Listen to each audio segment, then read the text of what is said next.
Hey guys, I have got something to tell you guys. Who's here? We missing anybody?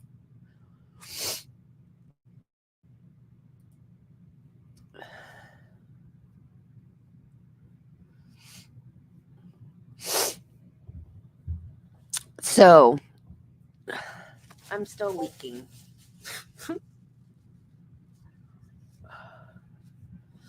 So, I went to Recovery Addicts channel when I left here just to jump on and say hi for a minute. And they said something about an outburst that happened. And I was like, outburst? What outburst? We didn't see an outburst on my channel. And apparently, Mr. J got very, very upset with Mr. Owens and dumped a whole box of evidence in the floor and said, "There's your evidence." You want evidence? There's your evidence. And he dumped it all on the floor. I said, oh crap. I was like, Law and Crime cut the feed before that happened. So, because, shoot.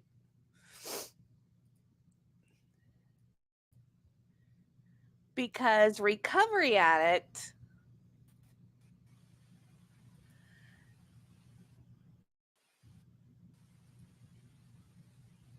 okay, come on. Behave, StreamYard. What are you doing, StreamYard? There we go. Thank you.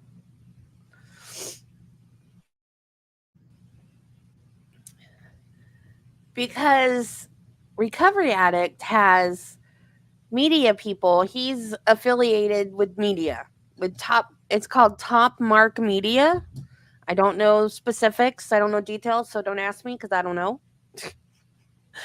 But anyway, so he sent like some of his own audio equipment down there because he's like an audio guy, and his channel has really, really good audio. You know how core audio is really crappy most of the time.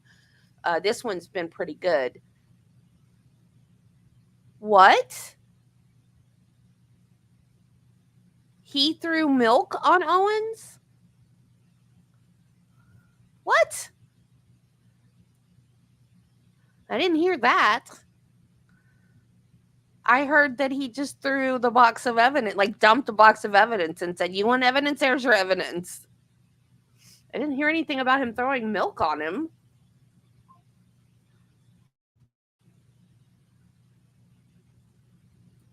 That would be extremely rude.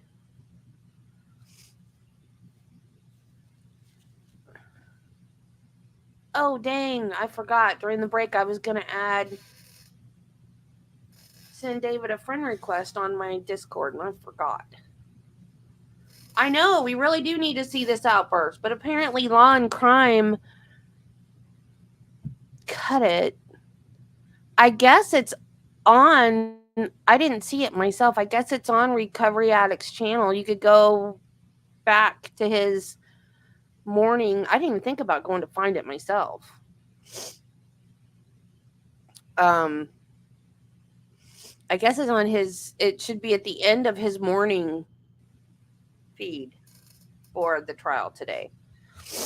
I don't know why I didn't think. I was in there talking to people, so I didn't go back to look at it. I was just like, what outburst? What is he talking about? And someone said, well, Mr. J got aggravated at Mr. Owens and just dumped a whole box of evidence and said, you want evidence? There's your evidence. Well, they've almost come to blows a couple of times. So I don't blame him.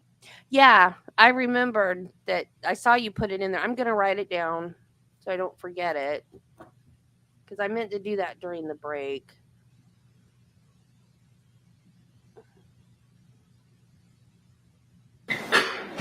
We're back on the record. Case number 2020 CF 2603, State of Florida versus Sarah Boone. Let me get appearances for the state. Dave Castro on behalf of the state. William J. for the state. Defense. James Owens for Ms. Boone. County Henderson from Ms. Boone. Ms. Boone is seated at counsel's table wearing the same black jacket and blue blouse from this morning. I would have wanted. We will be standing when our jury enters. She is in custody but out of any restraints. As she is testifying first, once we bring in our jury, she will walk to the jury box and be sworn in front of the jury.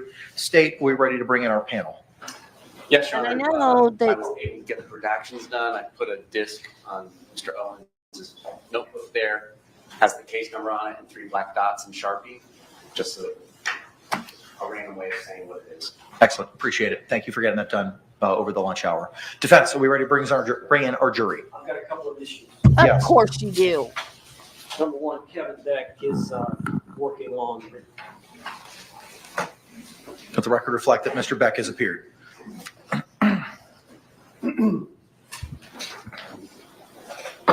the record, I'd like to make 2 points about this issue, about whether or not I can bring in evidence of prior acts, prior bad acts, prior to the overt act. And there's 2 reasons that I believe I should be allowed to do so. Oh, I can't do that on my thing. One is, Judge, in that 2-minute video, Sarah Boone makes a statement, "That's how I feel when you choke me." And then some moments later, "That's how I feel when you cheat on me." And she's angry at him, and she's talking to him. She's talking to him in an intoxicated state, and she's expressing her anger and why she is angry. And I ought to be able to elaborate on what that is that she's angry about as it relates to when you choke me. That's my first motion. Okay.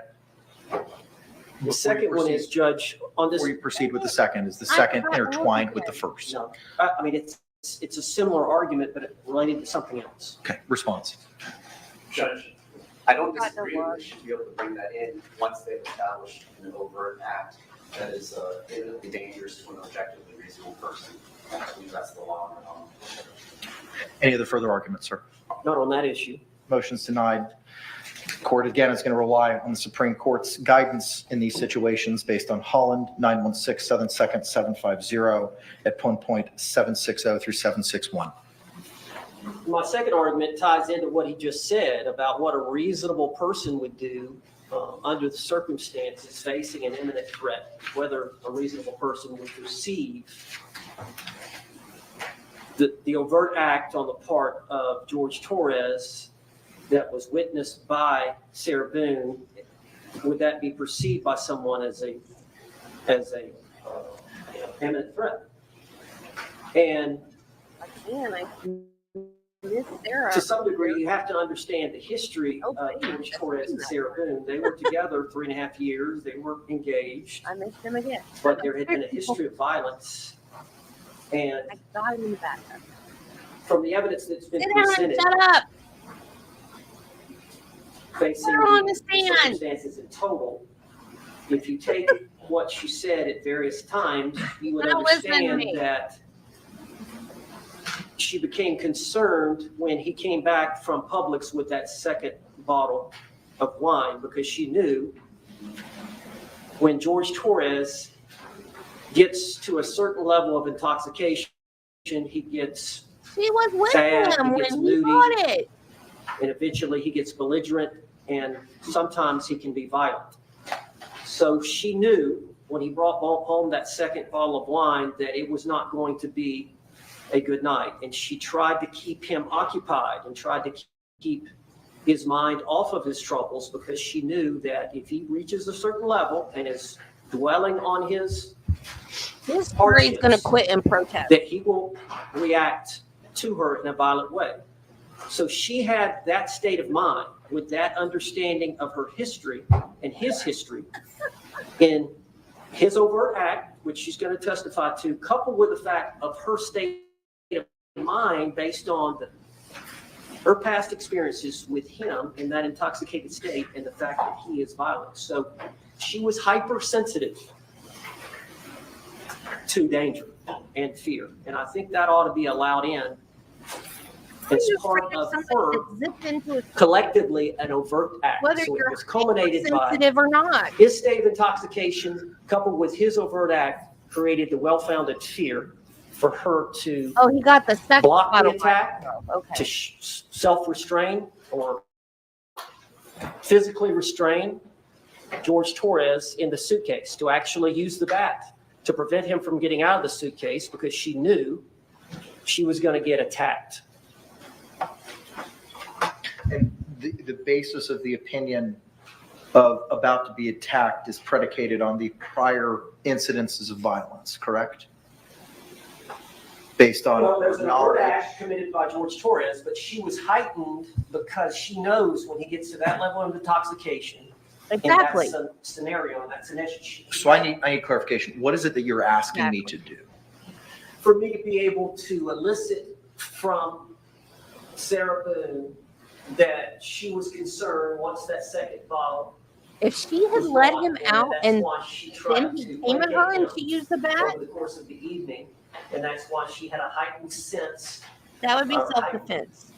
that he was capable, Judge, due to his degree of intoxication, that he may act violently towards her. And the problem is, a lot of the problem is, Judge, he doesn't remember battering her the next day. That's part of the reason that she videotapes him and photographs him. She starts to document what happened. And if she so was that she can drinking show because that she loves the man, she drinking. adores the man, she wants to marry him, she wants a life with him, but she's tired of being beat on, and so that all ties into her behavior, her sense of nervousness at that point.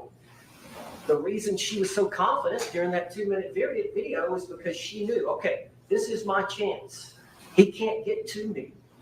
I can tell him exactly what he does that bothers me, that hurts me, and how I feel. And so that's all tied together with then he starts to try to get out of the suitcase, and she reacts the way she does. Response. You're right. We held You're these right. arguments already. The court has ruled. There are no new arguments being made. The court understands exactly what Sarah Boone, the defendant, said to Dr. Werner on October 2nd. The court knows exactly what the defendant said to Dr. Harper over the period of a number of months and years, and there was no overt act.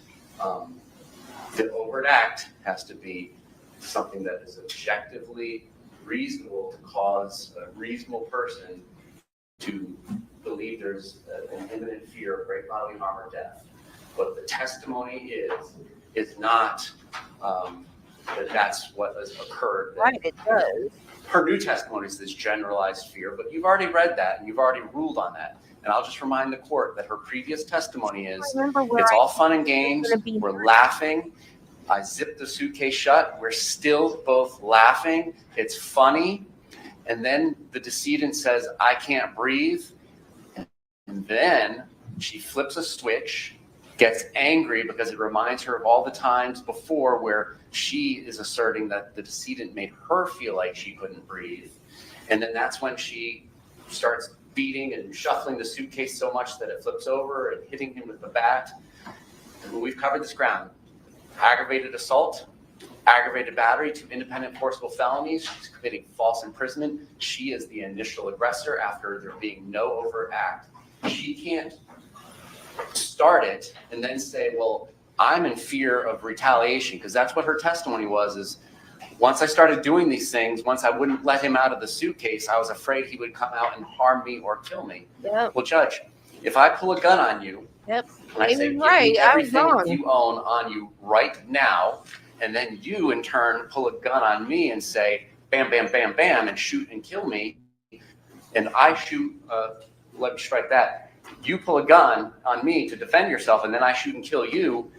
I can't assert self-defense. I can't say, well, Judge Kranick pulled a gun on me and I was in fear of death, because I was the initial aggressor. I was committing a forcible felony. That's the facts of this case here, according to her previous testimony. And the state concedes if she wants to change her testimony again, that's one thing, and then we'll cross that bridge when we get there. But if she testifies that she previously has, the court has already ruled there's no overt act, and you've read the transcripts. You know what she has said. Judge, she hasn't testified. She hasn't testified. Dr. Harper's testified. Dr. Warner's testified. They have not testified. They've given depositions. Well, given depositions, but she hasn't testified about the act in question. She hasn't testified about the event in question. She had consultations and Rewrite evaluations by history, Dr. Harper where they had discussions that Dr. Harper could relate in her Said testimony. what she said. Dr. Warner can say what was said during the evaluation. Again, both of those were not reported. There may be disputes. I disagree with his characterization of that assessment, but it's up to Sarah to tell the truth here today. She's under oath. She's under oath today.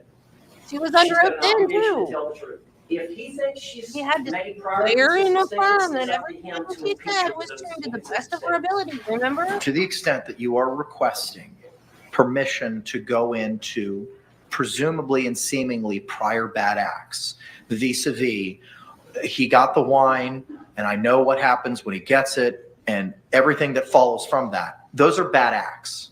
That is character. And the Florida Supreme Court has provided guidance and circumstances, specifically in Holland, on what needs to be done. You're attempting to provide information that the defendant was apprehensive of the victim at the time of the homicide by virtue of the wine, et cetera, as you've proffered. That's bad character evidence that you're going to be bringing in. Historic bad character evidence. This is what happens when he drinks. This is what happens when I don't placate him. This is the situation that I find myself in, which inevitably may dovetail into prior incidents of abuse. That's all prohibited character under 404, 9404. And the carve out for that is if a overt act is established. It's not a subjective standard. It's an objective standard. The jury instruction, 3.6F, identifies it being an objective standard, and the Akendo case specifically tells us that it's an objective standard. And Akendo, the second DCA in 2023 stated, the conduct of a person acting in self-defense is measured by an objective standard, but the standard must be applied to the facts and circumstances as they appeared at the time of the altercation to the one acting in self-defense. I'm going to rely on Holland. Holland is the law of the land. It is what the Supreme Court has told us to utilize. That's what I will be relying on. The overt act has to be established. Ms. Boone, do you understand that? I do. Okay. Anything else? We cannot talk about any prior bad acts or anything of that nature until we talk about the actual event, the attack. Correct? You understand? Do you understand that? Yeah. Okay. Anything else, State? Okay. Defense, anything else, sir? No, sir. All right, let's go ahead and stand and bring in our jury. So she can't talk about the other times that he did anything to her? I thought that was the whole thing that she had to. I'm confused now. I thought she had to say about the other times in order to get the battered spouse expert on the stand. Did they just tell her she couldn't talk about it? I'm so confused now.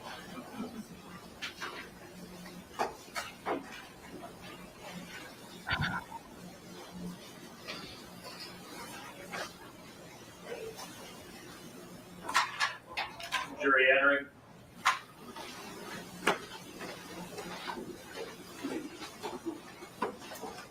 Should have taken that deal. I don't feel bad for her because I think she's guilty. I feel bad though that she didn't take that deal. State, you recognize our jury. Yeah. Right. Defense, you recognize our jury. Can't do that. All right, thank you. Y'all can be seated. Members of the jury, after seated and comfortable, if you could raise your hands to confirm that you complied with the court's instructions They were during the having a break. good day. Record reflect all hands have been raised. With that, state has rested. The defense is going to put on a case. Defense, Mr. Owens, you can call your first witness. Call Sarah Boone. or it's gonna miss. No, what is happening? No. Not now, computer, not now. No, I'm hardwired in. Do not do this now. Raise your right hand, please sworn, please, do you swear or affirm that the testimony you should give shall be the truth, the whole truth, and nothing but the truth, so help you God? I do. Hi, ma'am. You could take a seat. And if you could, state and spell your name for the record for us. Sarah Boone, 101077. And could you spell your name? SARAHBOONE. All right, thank you very much. Sir, you may inquire. Ms. Boone, would you please tell the jury where you were born and raised? Atlanta, Georgia.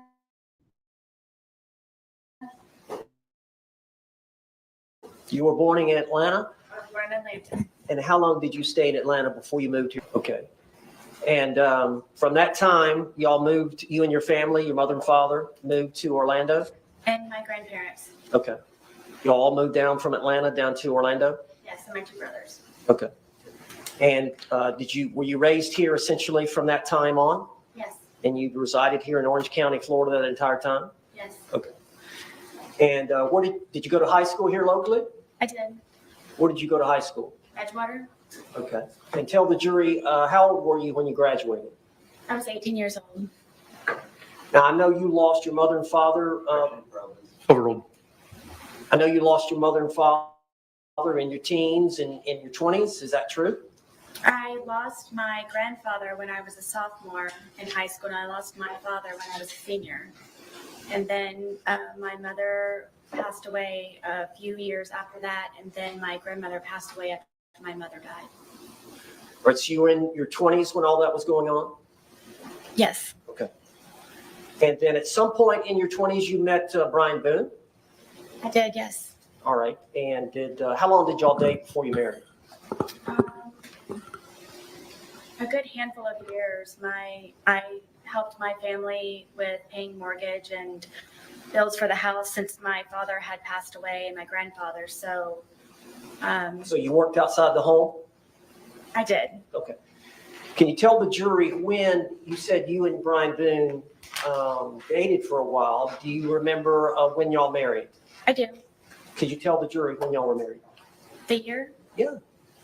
Do you remember the date? It happened to be, yes, that after my mother passed away, that he had waited to ask me to marry him because he knew it would be, I would. Sustained. Just answer the question if you can, Ms. Boone. Are you a little bit nervous? A little bit. Okay. Well, just tell the jury if you remember the date that you and Brian Boone married. August 21st, 2004. Okay. And had y'all lived with each other for a short time before that? Short time. Yes. Okay. After you married, how long was it before y'all had any children? Gosh, 6 years. Okay. And y'all have one son. Yes. What's his name? Lucas. And how old is Lucas now? Lucas will be 14 years old on the 28th. 28th of this month? Yes. Okay. So you and Brian were married and y'all lived in Orange County. How long were y'all married? For 13 years. Right. And y'all divorced? Yes. And as part of the divorce, were y'all to share custody of your son? Yes. And so y'all would split days. Would that be fair to say? Yes. Okay. At some time after you and Brian split up, did you meet Jorge Torres? Yes. All right. Could you tell the jury how you met Jorge Torres? I met George when I decided to buck up, I guess, and was tired of trying to patch things up with my ex-husband. And I decided to go one day for a walk across the street and go have a beer by myself and sit and people watch just to get out of my house and a change of scenery. All right. Now, is this your apartment? No, this is the marital home. Okay. Where is that marital home? Winter Park? You're no longer living in that marital home? No. Who lives in the marital home? No one. It has been sold. Okay. So you met Jorge Torres before you got the apartment? Yes. Okay. And you met him at a bar across the street from the marital home? Yes, we have a mutual friend there.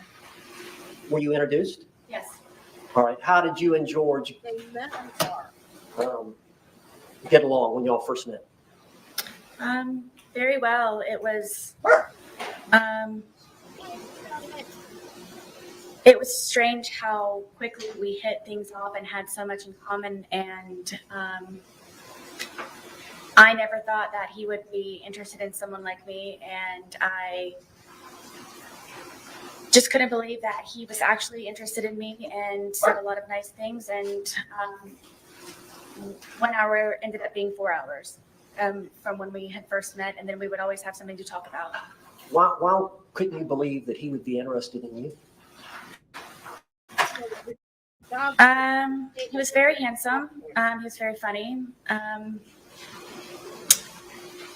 He was smart, and I would show up in workout clothes and disheveled hair, and I guess I kind of felt broken from being in the process of the divorce that he knew about. But then one of the things that we could relate also was the fact that he was here in Florida because he had just been divorced from his second wife.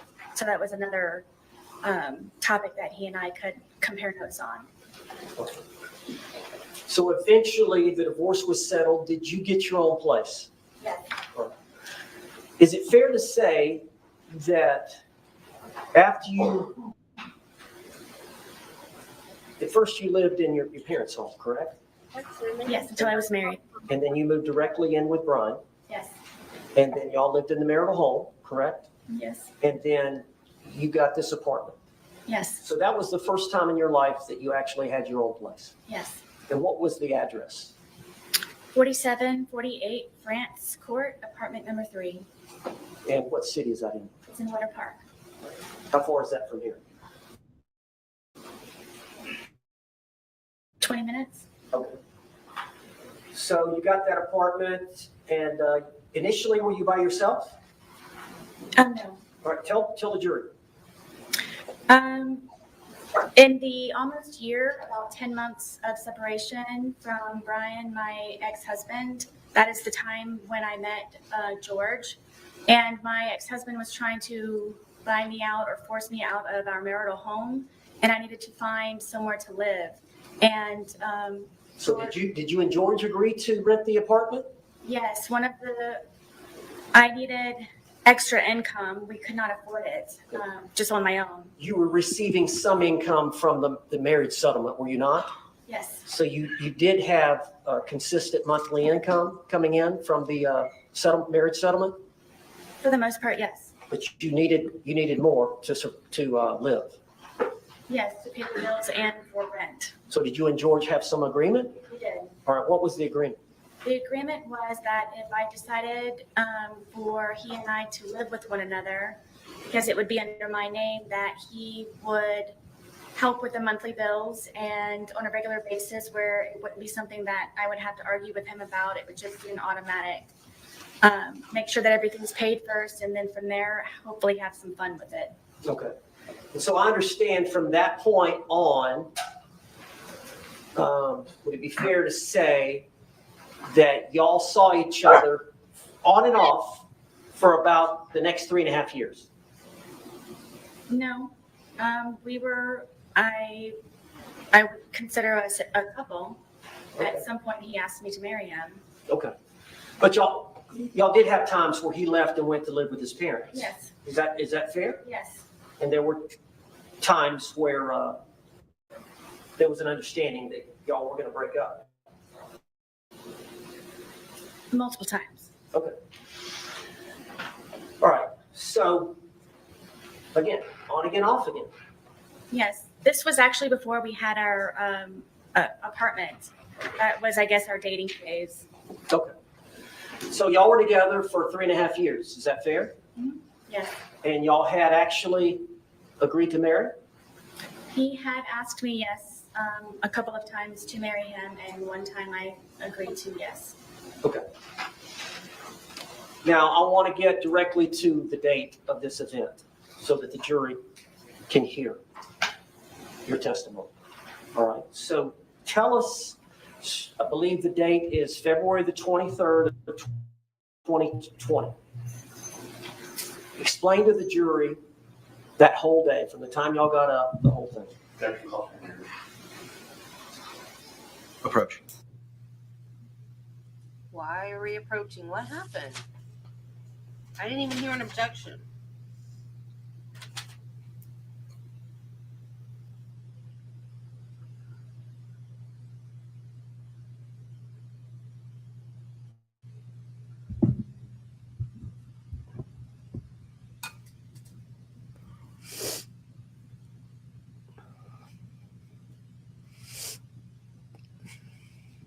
Flash, you on your iPad?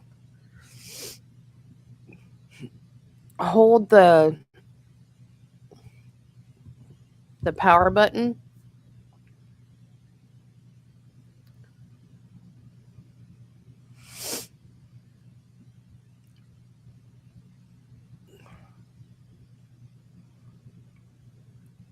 I doubt it. When would she have had time to have any boyfriend? Unless she's writing somebody. That does happen. Objection's overruled for now. Now, Ms. Boone, let's just, instead of one long speech, let me break you up over the course of the day. So, do you remember the date of February 23rd, 2020? Yes. Do you remember getting up? Yes. All right, just tell the jury about that morning. What y'all did that morning. What you and George spent the night together at the apartment. Yes, at that point he was living there. Yes. So y'all slept in the bed together upstairs. February. So you would have gotten up. Y'all had gotten up that morning, February 23rd of 2020. Yes. All right. Tell the jury what happened when y'all got up.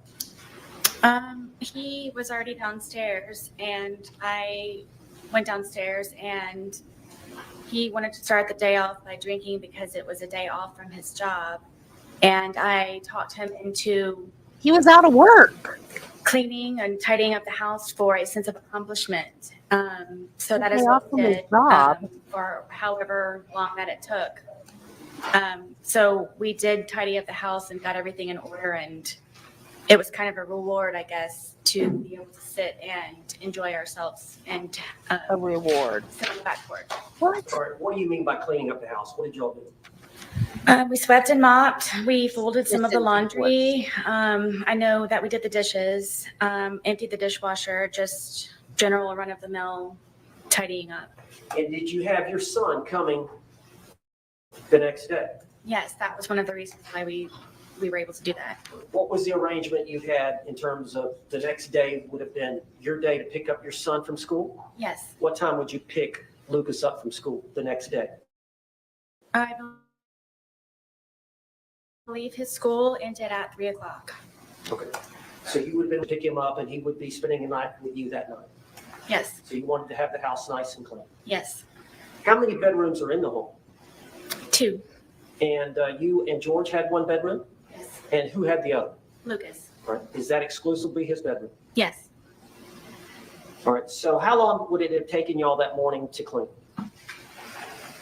I don't really remember what time we woke up, but maybe a good 2, maybe 3 hours. Okay. And would it be fair to say that you and George both smoked cigarettes? Yes. And would it be fair to say that you and George both drink alcohol? Yes. All right. So at some point, y'all finished your chores, Yes. right? And then y'all were going to enjoy the day. Yes. All right. What was the plan? It was just kind of, we've got the day to ourselves. Let's just kind of relax and go with the flow. All right. Did y'all make a decision that y'all were going to start drinking? Yes, we had a half of a bottle that was already in the refrigerator, and I did not want to go out afterwards. I, again, had Lucas coming the next day, so we went over to Publix to purchase another bottle of wine so we could not have to go out later on that evening. Now, you were here in the court when the state played the video of you two and the Publix purchasing the bottle of wine? Yes. Is that what you're referring to here with the jury right now? Yes. Okay. And that was around noonish? I believe so, yes. Okay. Had y'all started drinking the leftover bottle before going to the Publix? No. Okay. So y'all bought a bottle of wine? Yes, All right. And how did y'all get to Publix? my car. How far is Publix from your apartment? 5 minutes. How would you get there from your apartment? What do you mean? Did you have to go across any major highways, or is it right there? You just come out of our apartment complex and you do a little U-turn and then you come up and it's right in that complex. Okay. But it's easier to drive than to walk. Yes. Okay. Now, I know that sometimes y'all would simply need cigarettes and it was in walking distance. Can you tell the jury about that? Yes, there was a AutoZone convenience store with, in the same, I guess, parking lot of our townhome or complex. And it was just a straight shot from our apartment to a back gate, and you could get right into the convenience store from right there. Okay. But y'all went over to get that bottle of wine around noonish, and how did y'all you took your car? Yes, Did George have a vehicle? we did not. Why are you sorry? And how did you pay It for is the what wine? it is. With my People debit like card. her don't like being alone. And then y'all came back and Right. started drinking? Yes. Okay, tell us what you did when you got back from the Publix. Just went on the back porch where we usually spend our time because we're able to smoke cigarettes outside as opposed to inside. And Is cigarette smoking not allowed indoors? it is not. Okay. Do you have pets? Yes, I do. Well, did you have pets? I did, yes. Okay. Were they with y'all there that day? Yes, my dogs were with me while I was there. How many dogs do you have? I have 2, And just what are their names? Penny and Tess. And what is the breed? They are red Boston Terriers. And are they both disabled? Yes, Penny is blind and Tess is deaf.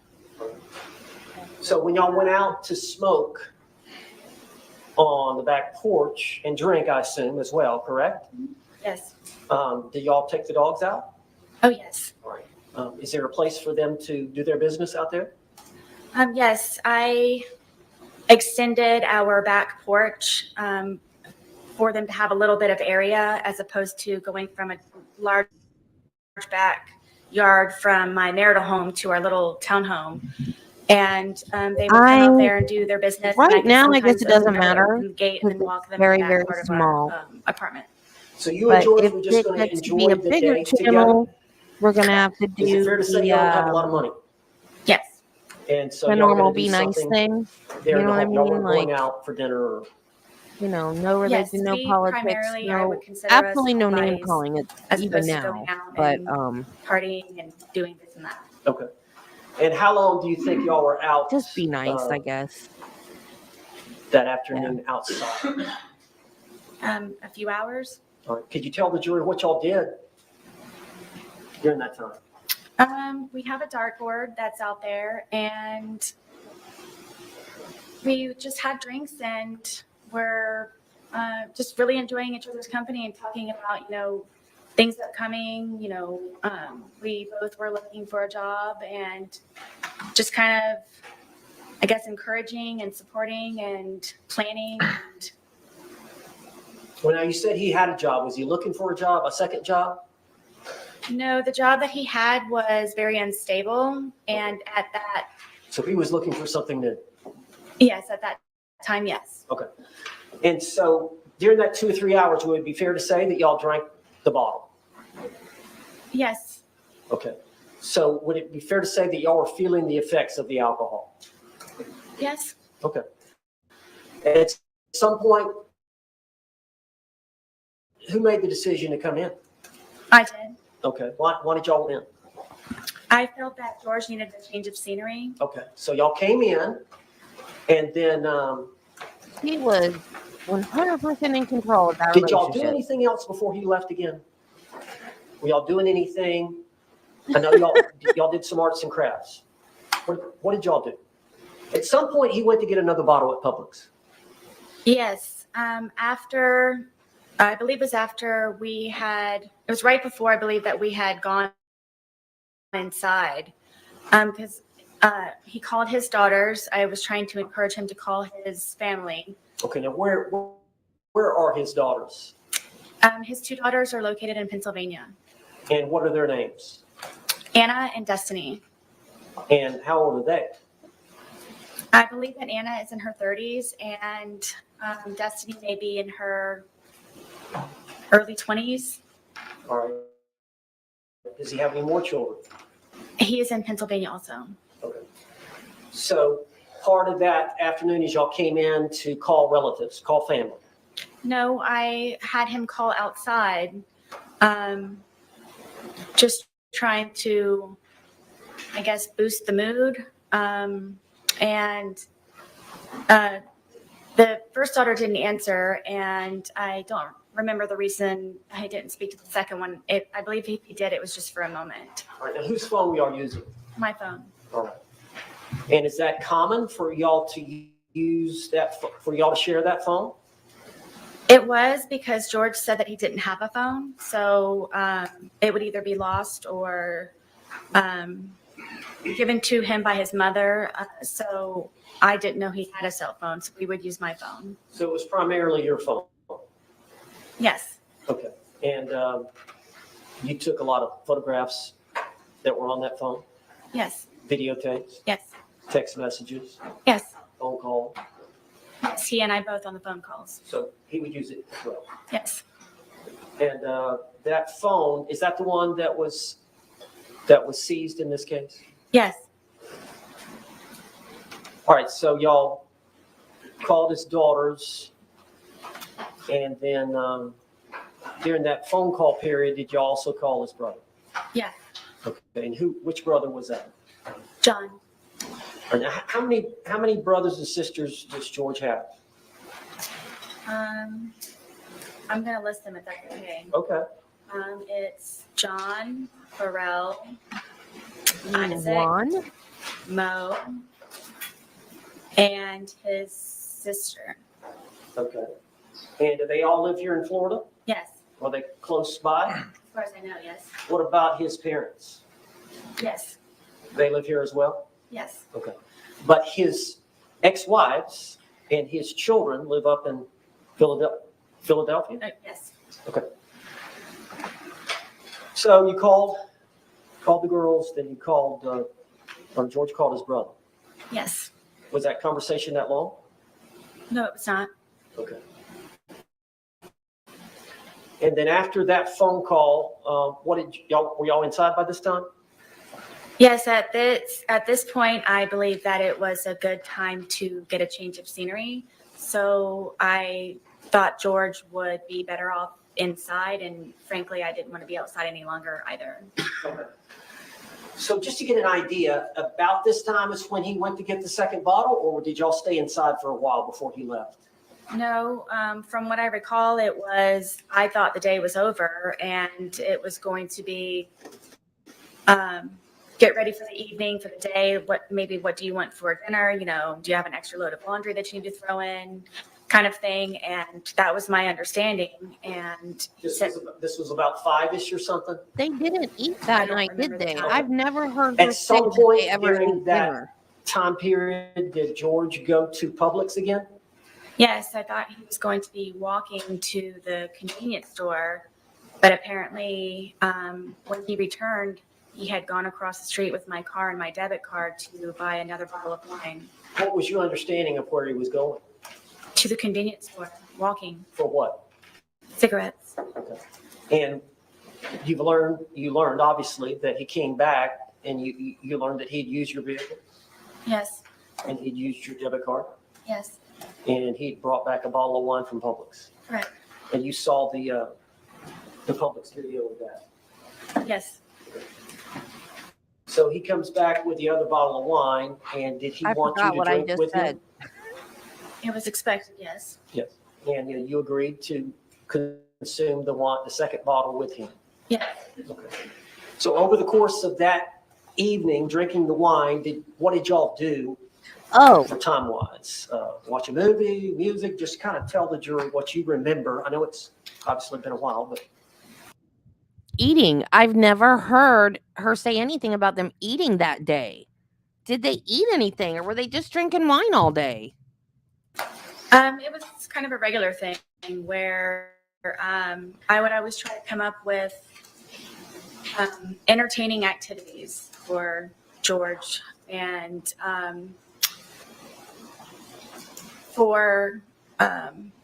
bought a puzzle. We started off at one point doing a smaller puzzle, and then we did that very quickly. So then I purchased a larger puzzle, and I believe it was 1,000 pieces. So I thought, to get his mind off of things and to focus on something, it would be smart for us to do the puzzle. So for however long that took, we finished the puzzle. So that was one. Every piece was finished, or was it? Every piece was finished. It was strange that we couldn't find one piece, and we thought it was funny that it was like in like the perfect place on there. But yes, every one but one piece. All right. After the puzzle, what did y'all do? I decided to continue to maintain and focus him, and I have a bunch of paints that I used of my son's that his grandmother bought him. It's a very big art wooden box, and it's got pastels, pencils, paint, any kind of whatever. And he and I were very much into art, and with this resource, it got him very interested in being more creative. How long have you been into art? Ever since I can remember. As a child. You like to draw? I like to do anything artistic. Okay. And I know, we saw some of the pictures of your apartment, but it looks like there was pictures and artwork up. Is that all your work and George's work? The majority of it, yes, are belongings from my home. And then also some of George's, yes, on the wall. Was he pretty good at art as well? Yes. All right. So you both enjoyed doing that? Very much. So y'all got out Lucas's art set. What did y'all do with that? We were just, I guess, doodling, just let loose and just let it go. And we would just paint and paint and drink, yes, and listen to music sometimes, and yes. Okay. Now with the dogs, did y'all get the dogs involved? Oh yes, my dogs follow me everywhere, yes. Was there some dancing going on with the dogs? Yes, after we had completed the puzzle and I guess we're painted out, I thought that it might be a good point for us to maybe listen to some music. And the music that George listens to is it's very fractious to me, and it was definitely not going to lighten the mood. So we ended up finding some channel on the radio, and he was feeling it. And then we ended up, my one dog gets very active and was dancing with us, and we were just having a good time listening to music. Okay. And I guess it's getting pretty late in the evening. Yes. Anything else I've missed? I don't believe so. All right. So tell us where y'all ended up before you started the game of hide and seek. We were there. I couldn't think of anything else possibly that I had to continue entertainment. But I remember sitting at the end of the couch and him sitting in one of my son's chairs that was in the living room, and just kind of doing this. Like, what are we going to do now? Like, I very much would like to go to sleep. Had y'all finished off the that bottle that he had bought? I don't remember, to be honest with you. Bless you. Would it be fair to say that as the day wore on, the more y'all consumed? Yes. And would it be fair to say that as the day wore on, the more you consumed, the more effects you felt from the alcohol? Of course, yes. Both of you? Yes. Okay. So you would agree, would you not, that at the time y'all were trying to figure out something to do and you put your head down on the couch, that would it be fair to say that y'all were intoxicated? Yes. Tell the jury what happened. At one point, I guess he knew that I couldn't come up with anything else, tapped me on my knee and said, "You're it." So from there, I ran up the stairs and hid into our shower. just waiting for him to find me so we could hopefully go to sleep soon at some point. And And your shower, is it a tub or just walk-in? it's a tub, but it's in the master bedroom, and you have to go all the way upstairs. You have to go in the bedroom, and then you have to go into the bathroom part, and then there's the shower part. So did you lay down in the tub? At one point, yes, I was. Okay. So you were hiding? I was trying.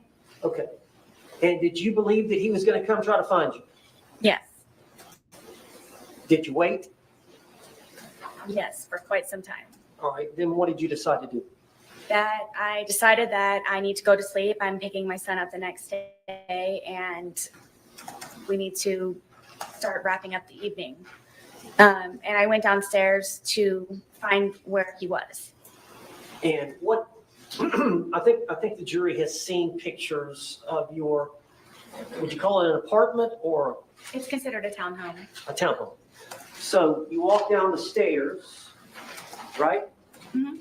And at the bottom of the stairs is a bookshelf here? Yes, at the very end of it, yes. Okay. So you walk down the stairs and you turn and look in the living room. What did you see?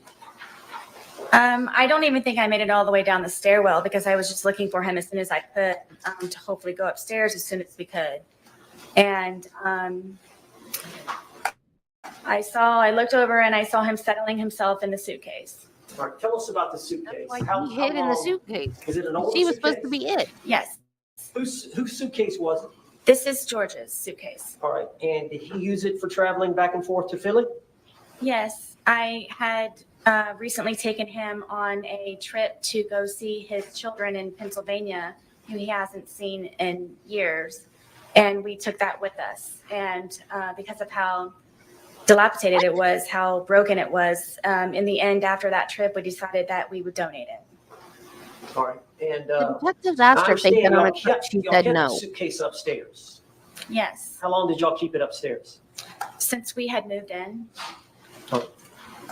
Is there a closet up there you kept it in? Yes, it was in the master closet, the master bedroom closet, all the way in the back because of the size of it, and there was nowhere to put it, so it's all the way in the back. So when did y'all decide to move it down from upstairs to downstairs? Was it that day or sometime earlier? No, it was maybe a week or so prior. Okay. And so what, y'all were gonna donate that to Goodwill or? Yes, we were going to do, I guess, a spring cleaning. Anyone who has children understands that they grow quickly, and there was a lot of clothes that I needed to go through of my sons, and then also from George and I moving in and just kind of putting everything in there, at one point where we just needed to actually go through it and organize it and get things more in order. So is that the reason it was February downstairs? is not spring. You're gonna donate it and a bunch of things that you're gonna put inside it? Correct, yes. Okay. So it'd been down there a week, so it was already down there? Yes, George brought it down. Okay. So you said that you got down there, you're looking for him, you see him settling into the suitcase. Yes. What did you do? In my head, I said, oh man, we're obviously not going to be going to sleep anytime soon. And I walked over and he was trying to get himself flat, so I couldn't tell that he was in there. And then Now, let me stop you there. The suitcase, is it the suitcase over here in the yes, box? You've seen it, you saw it. yes, It's a pretty big suitcase. yes. How big is George? George was my height, and How tall are you? I'm 5'3". Okay. And how much did George weigh? I thought it was 100 pounds. Okay. And how much did you weigh? I was 98 pounds. All right. Do you agree you put on some weight? Since I've been incarcerated, yes. Well, at the time, though, y'all were pretty skinny. Yes. So from the pictures, it looks like y'all were both pretty thin. Yes. All right. So because of his thinness, is that how? And he's a small man. Yes. Okay. So he was able to get in the suitcase on his own. Yes. Did he willingly get in the suitcase? He was already in there. Okay. When you got to him, did he see you? Yes. All right. Tell us what happened.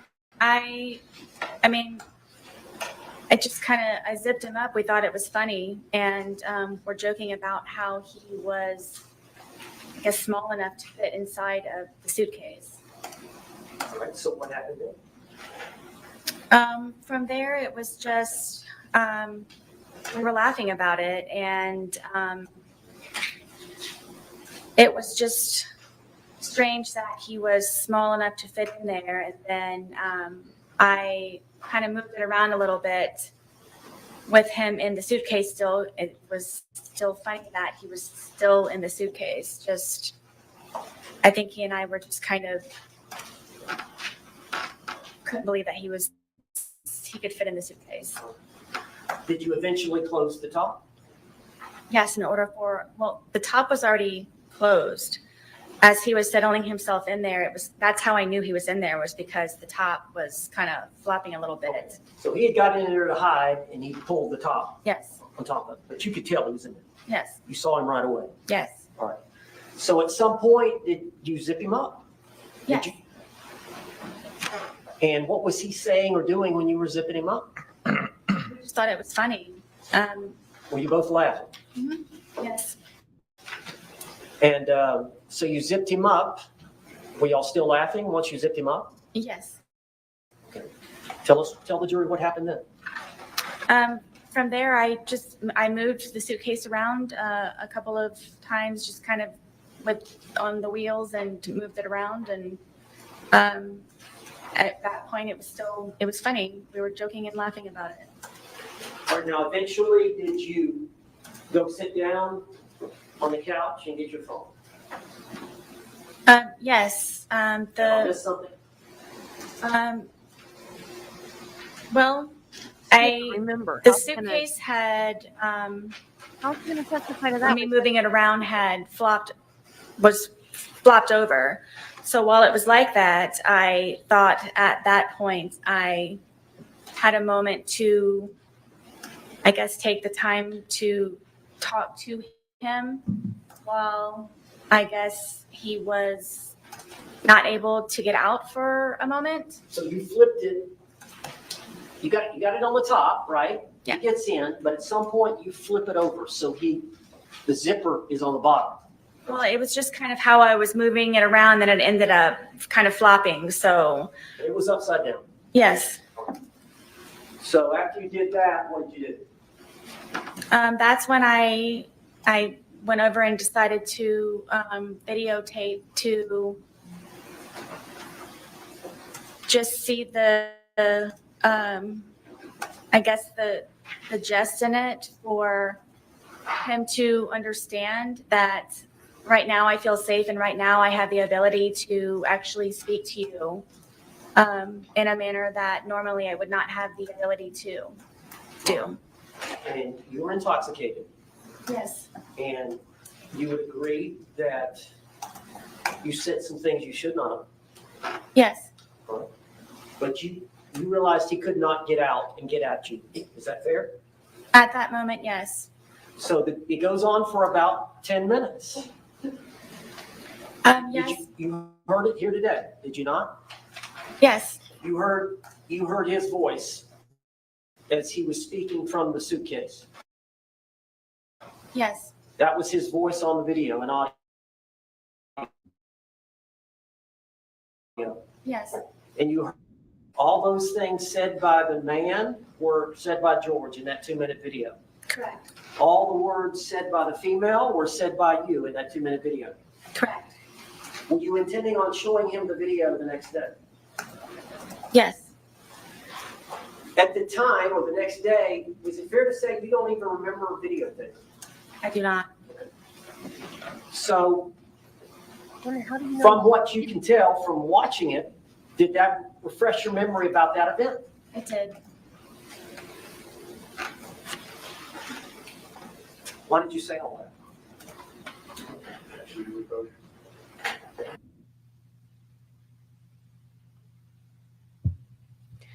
How, if she doesn't remember doing it, how can she say why she did it?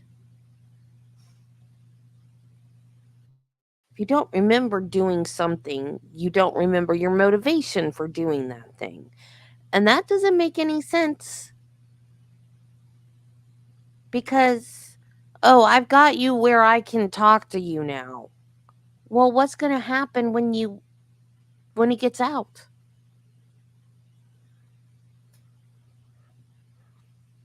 It is, you're right.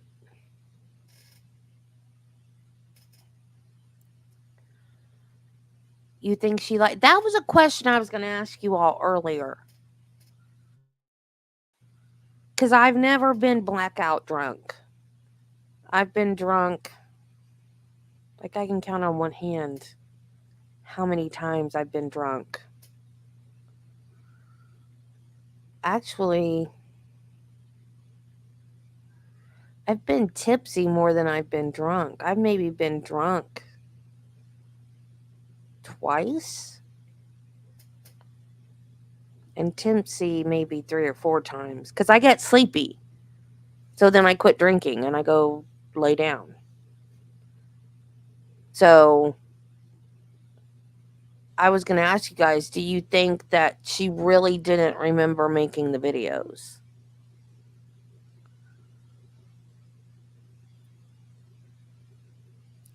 Yeah, and you are absolutely right about this.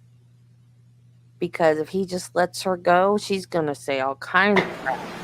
Mr. Owens, you may proceed.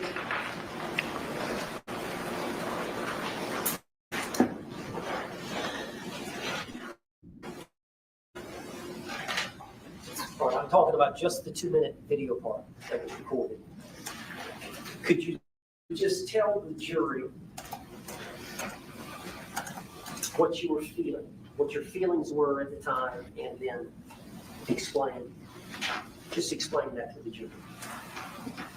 You mentioned, you talked about it before.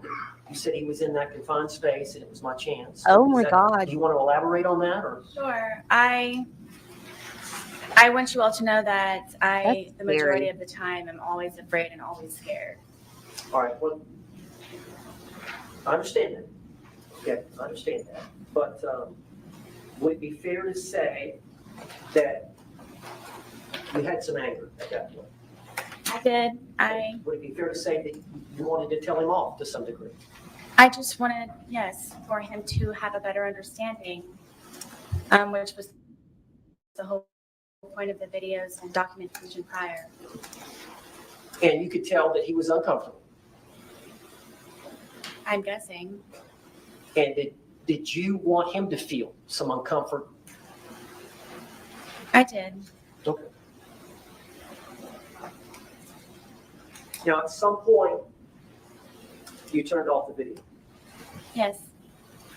And then we saw a second video, which was approximately 11 minutes later. And you've seen that video that was played to the jury. It was 22 seconds long. Yes. And I don't think you speak in that video. You hear George say Sarah one time. Yes. Is that fair to say? Yes. So between the 2-minute video and the 22-second video is an 11-minute period. Would you tell the jury what happened? We continued to, I guess, speak to one another, and his tone changed, and I knew the tone, and we ended up, I guess, arguing back and forth with one another, and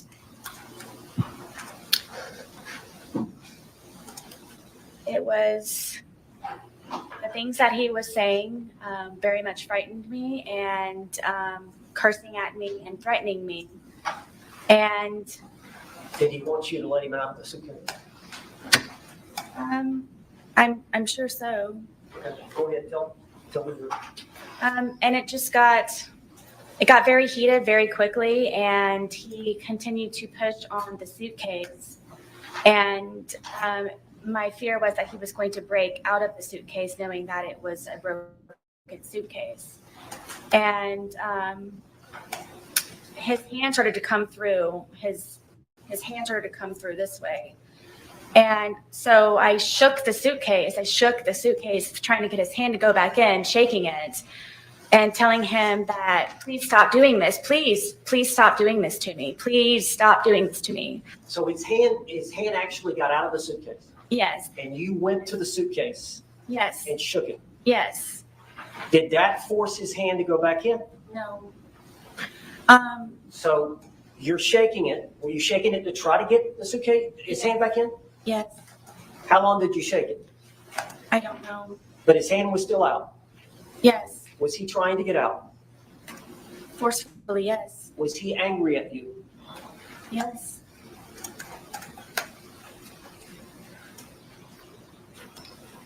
Were you in fear? Always. If he would have gotten out of the suitcase, what would he have done to you? Like he used to tell me, he probably would have made me unrecognizable, or I would have lost my life. So she went upstairs and went to sleep. Did you lose the grip on the suitcase? Yes. Where was the bat in relation to the suitcase? It was leaning up against the dining room table, right there. How far was the bat from the suitcase? 3 feet, 2 feet. Was his hand still out of the suitcase? Yes, And was he getting out of the suitcase? he very much was trying. Yes. And so what did you do? For the split second reaction that I had, I happened to see that, and I grabbed the baseball bat and was trying to poke his hand to go back in to please don't break through, please. So I hit his hand.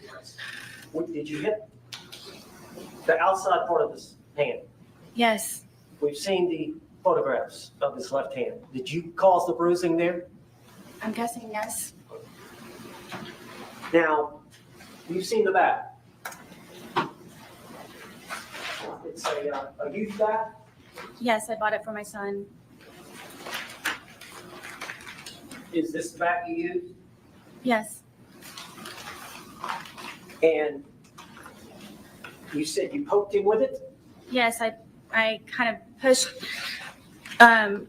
like I held it with the skinny part here and then So the grip here, prodded at it. Yes, you grabbed it with both hands here, yes, and then the barrel of the bat, the big part of the bat is here.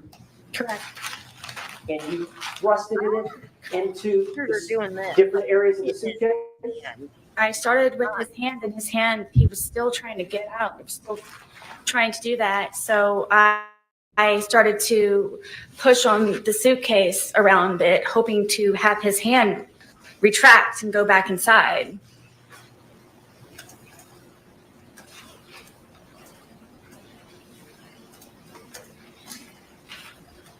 You made those injuries. I did, We've seen the photographs. yes, We see the bruising. Is that from that bat? yes, Eventually, did his hand go back inside from you doing? yes. Finally, he had subsided and retracted his hand. So in your mind, did you prevent him from attacking you? Absolutely. Split-second decision. Now, once he retracted his hand, do you remember zipping it up some, or what did you do in relation? Because he was upside down, was he not, at that point? Yes, At some point, you flipped him back up. I did. Tell how that happened. He wasn't cursing. He wasn't threatening. His hand was inside foremost. There was no more of him trying to break through the suitcase. So I felt safe enough to turn it back over. It wasn't happening anymore. You went back to the video and the couch, I did, yes. and we saw the second video, Yes, the 22-second, and he's right side up again, yes, and you hear him say, "Sarah." yes. Had you left enough room for him to get out? Zipper to zipper. Yes, that's how his hand was trying. That suitcase has two zippers, doesn't it? And they meet at various places along the line? Correct. How much room, when you flipped it over, how much room was between zipper to zipper? I don't know specifically. I mean, it was enough to where his hand was coming out. After you had hit him with the bat, was he not trying to get out anymore? No. Did you believe that he could breathe in there? Yes. Did you ever believe he could die in there? No. At all. Were you trying to kill him? Never. Did you want to kill him? I did not.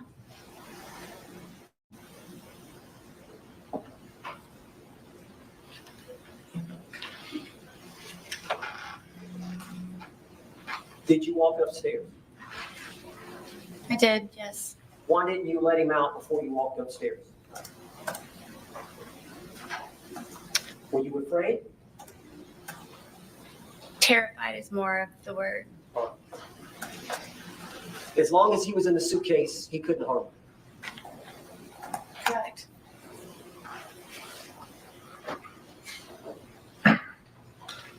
When he's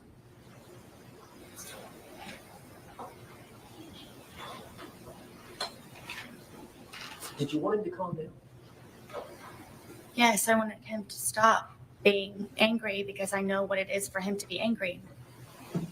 You went upstairs. Where were the dogs?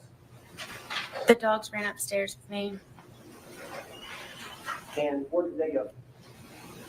On the bed.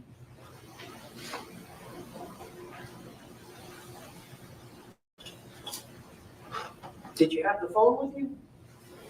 Yes, I know at some point you called your husband Brian, did you not? I did. Do you recall how long that conversation was? Not very long. Can you recall what was said? I don't remember exactly. No, I don't.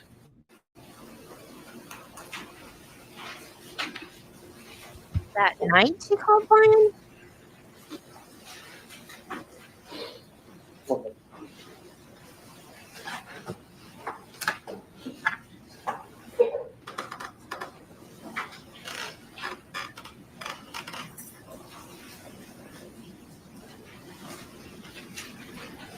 Mr. Sarah Boone, you said that when he was in the suitcase, he was threatening you. Can you tell the jury what he was saying? I don't know. Am I allowed to curse? Yes. That he was going to fucking end me. And that's what made me ask him please to stop doing what he's doing to me. That he was going to, I'm guessing, try his best that night to probably take my life. But what the threat you heard was He's going to say the fucking word. end me. Excuse me? Fucking end me. End you? Yes. One more. Yes, sir.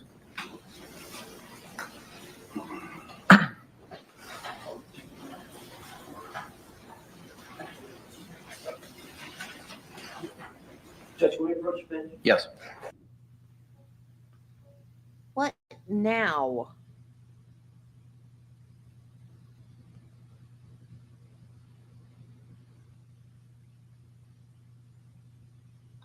I generally don't mind sidebars if it's an objection and then they need to discuss it at the sidebar.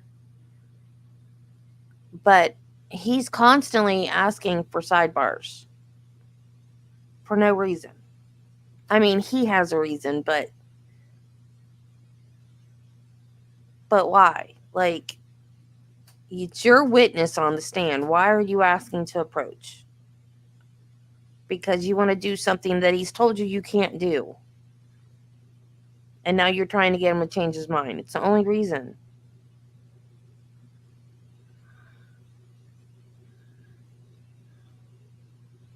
No, he stuck his hand out because he was trying to get out. That's not an overt threat. That's, I want out of the suitcase because I can't breathe.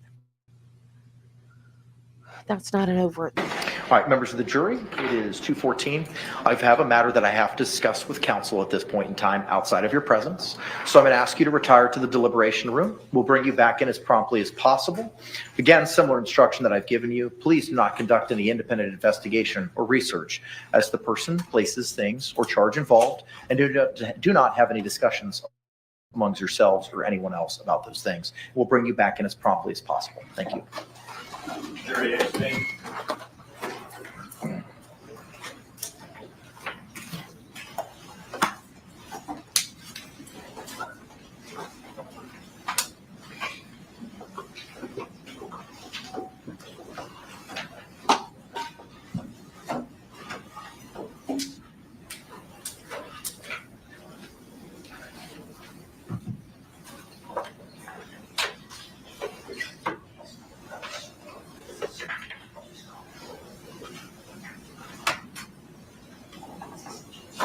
Y'all may be seated. Thank you.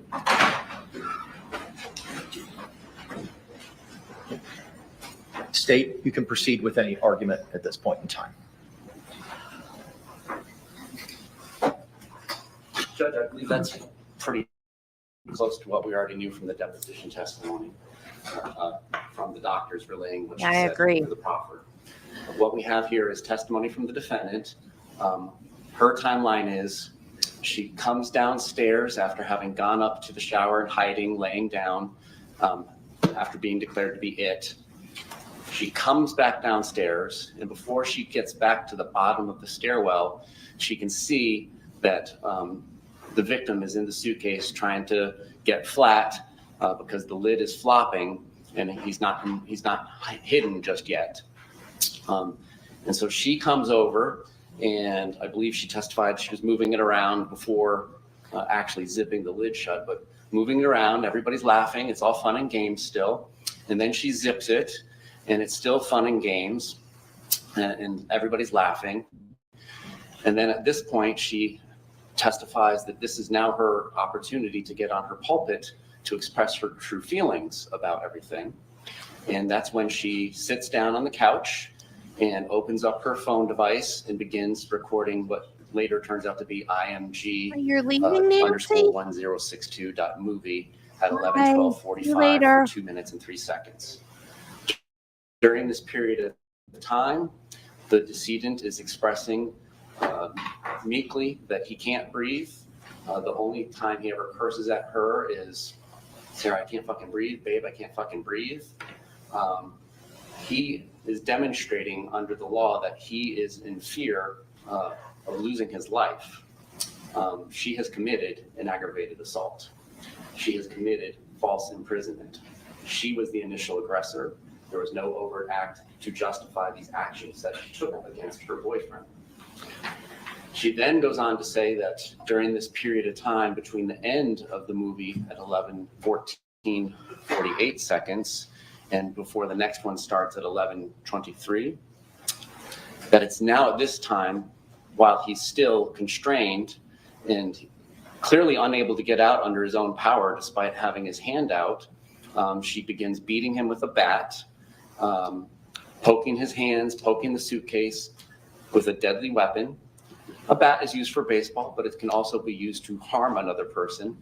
And according to the medical examiner's testimony, there was great harm caused to him, deep ecchymosis bruises. She can't start to do this out of fear, like the analogy I gave earlier.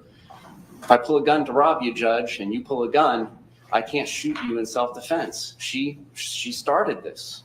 She started this. There was no overt act, and therefore we're asking for you to prevent, under the case law, any prior instances of violence, any reputation evidence, and any battered spouse syndrome evidence, because that's simply just what the case ended up being. Thank you. Response.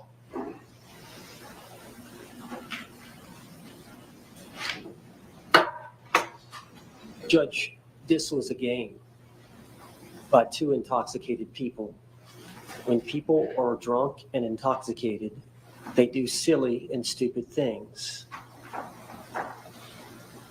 The evidence is uncontroverted that Jorge Torres willingly, by his own choice, elected to hide in the suitcase. By their interaction between the two of them, giggling and laughing at each other, he consented to her zipping up the suitcase. And the playful nature of what was going on during those few minutes prior to the video. When the video is turned on, there's a 2-minute period where they're talking. He's saying, I need to get out. I can't breathe. She's not taking him seriously. As you've seen from the videos, I thought it was the boy crying wolf. She did not appreciate the fact that he could be actually having trouble breathing. And this was a chance for him to be heard by her about how she felt about some things involving their relationship. A short time later, the video was turned off, and then that period has been testified to by my client.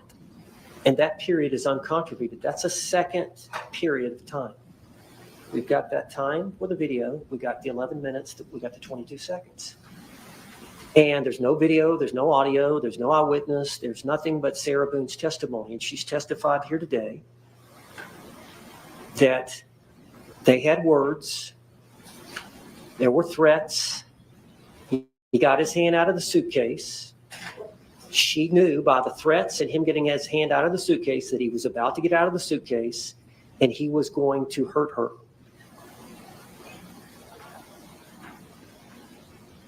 A reasonable person under that scenario would believe she was about to be harmed. She was an imminent threat of harm. She blocked that attack by grabbing the bat, hitting his hand.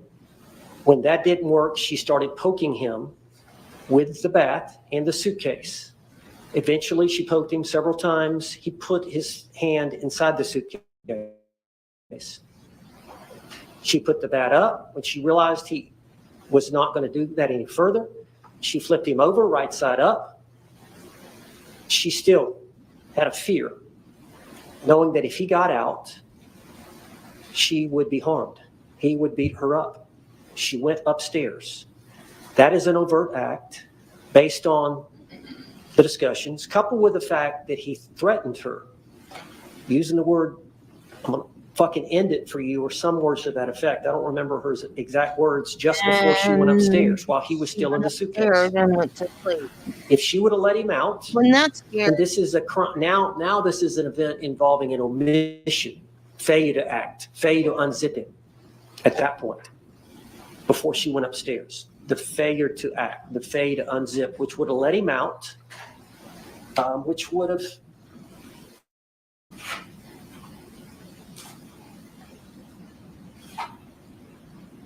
created a situation that she believed was imminent bodily harm to herself.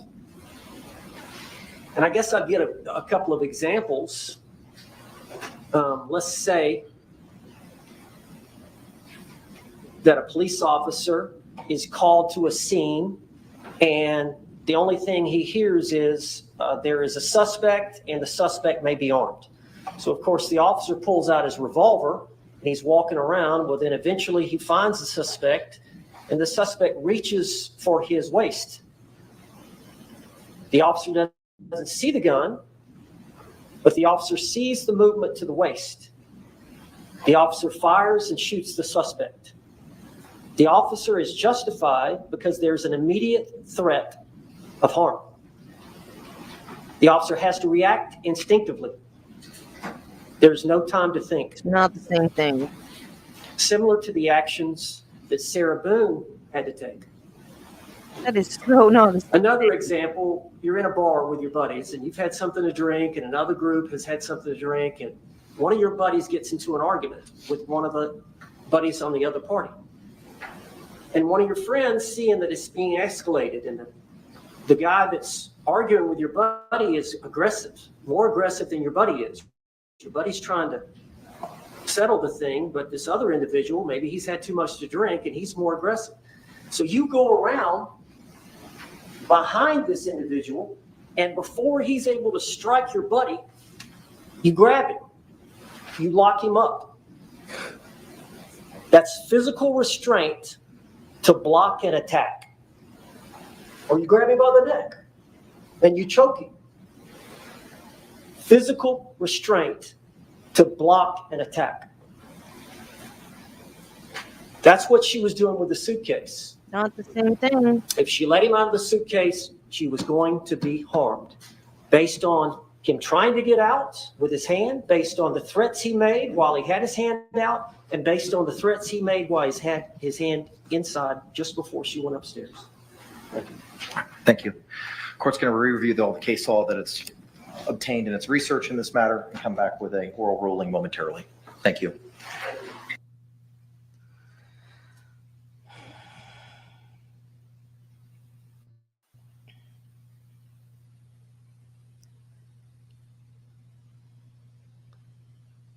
So what exactly are they asking for?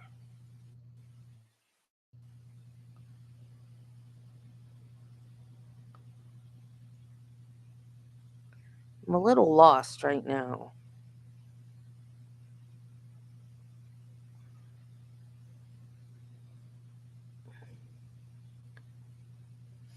Right.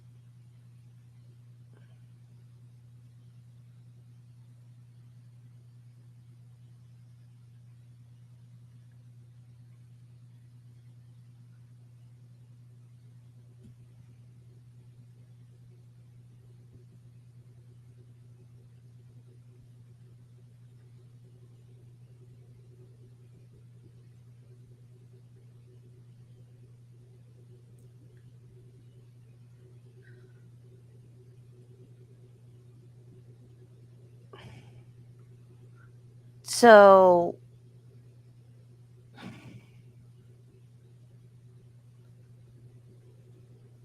that's what the decision he's going to make from this?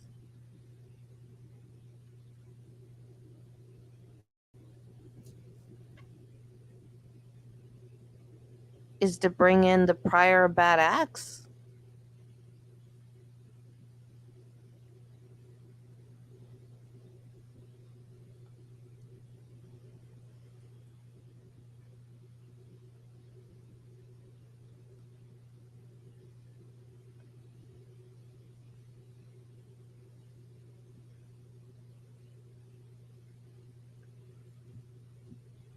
Well, that's her whole defense. So how can he not allow it?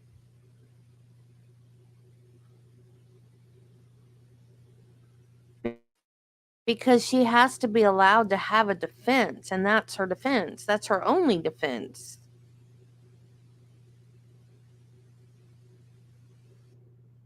Hey there, everybody. Thank you so much for watching our Sarah Boone trial coverage. Now, guess what? This isn't Sarah Boone's first time interacting with the court system. In fact, she had been... Just going to mute it. Because I like looking at Jesse. Well, it's not Jesse anymore. It's whatever that is. Yeah, he wanted to use those in opening. And they squashed that. No, not squashed. That's not the right word. Quashed? Is that the right word?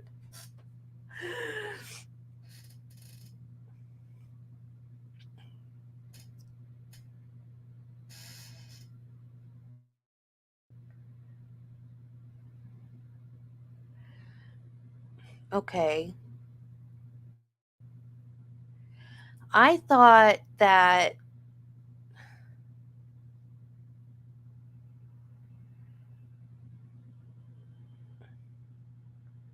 okay, so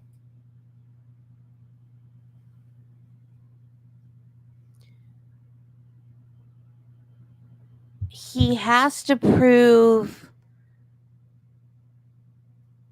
See, this is why I shouldn't live stream trials, because now I'm confused. All this time I thought I know what I'm doing now, but I don't. He has to prove George was a threat in this instant before he can bring in all the previous instances that he was a threat.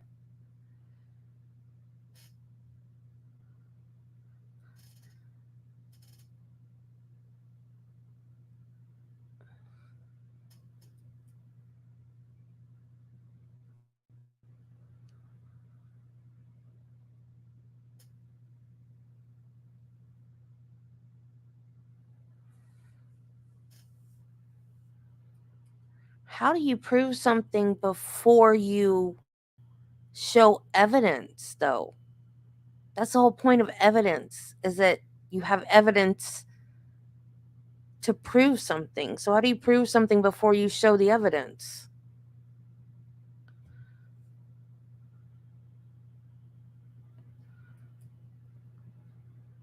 Right, like Mr. J said, so you can't slit somebody's throat because 2 months ago they sent you a threatening text message,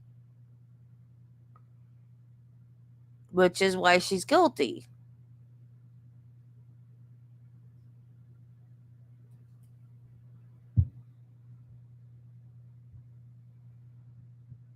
But how are they? So they have to prove that his hand coming out of the suitcase was an overt act of violence in order to get all of the past DV instances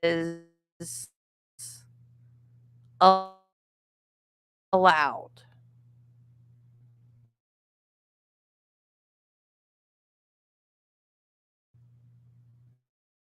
And if they don't get that allowed, which basically means that the case is over, she so should have taken the deal.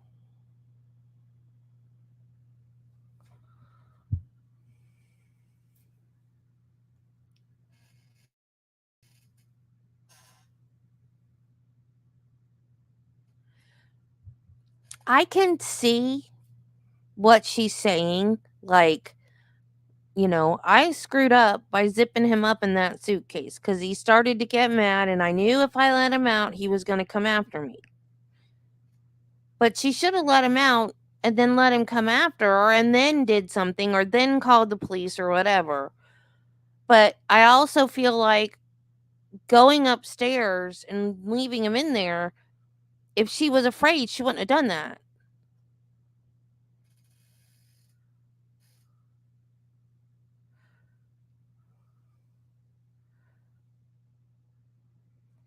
Because if you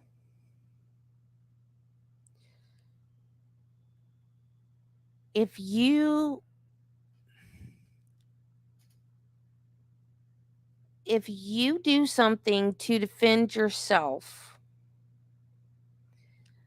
and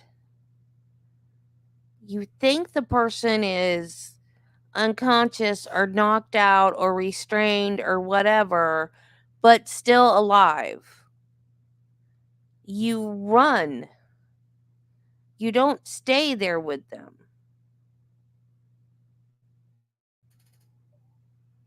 Like in the Ashley Benefield trial, the prosecutor was like, well, why didn't she stay there and call 911? Because she didn't know if he was dead or alive. She got the heck out of there.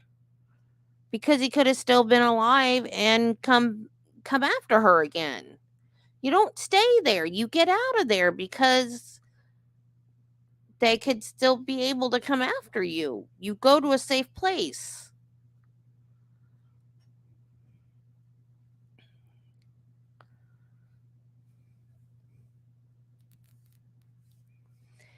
And then you've got those text messages too. Hide and seek I shall. So, like, what the fudge was that? Hide and seek I shall. And she says that he initiated hide and seek. Could she be lying about that? Maybe she had pre-planned this whole thing. Because that's bizarre. Those text messages are bizarre.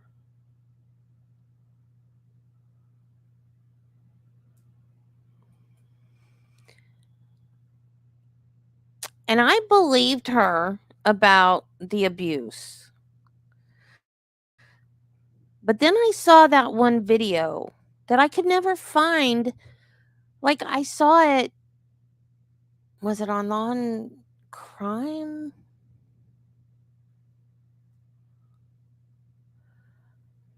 It was. I can't remember if it was Law and Crime or if it was on another YouTuber's channel. It was like in a thing about her. It wasn't just by itself. So I didn't put it in any of my videos that I did about her. But she's talking to a cop about, it was whenever she had the cut in her ear, the bloody ear, whatever. And she's trying to tell the cop what happened. And she's like glossing over the actual violent part. And she's not going into detail about that. She's like, oh, he came up to the room and he banged on the door and woke me up. And then I went downstairs with him and we had a cigarette because I know that's what I do when he's mad. I placate him and I go down there and I do whatever he wants me to do. So I sit there on the couch with him and I have a cigarette. And the cop's like, well, but did he put hands on you? And she's like, yes, that's why I called you. And the cop's like, well, when did he do that? In the bedroom. And he's like, well, you didn't say anything about it. You just said that he came and busted down the door. I guess. If you love somebody, why are you going to call the cops if they didn't beat on you? And then she goes and bails him out. And I know that people that really have battered spouse syndrome, that's what they do. They call the cops and then the next day they go bail them out. But if you're lying, then why go bail them out? I don't know.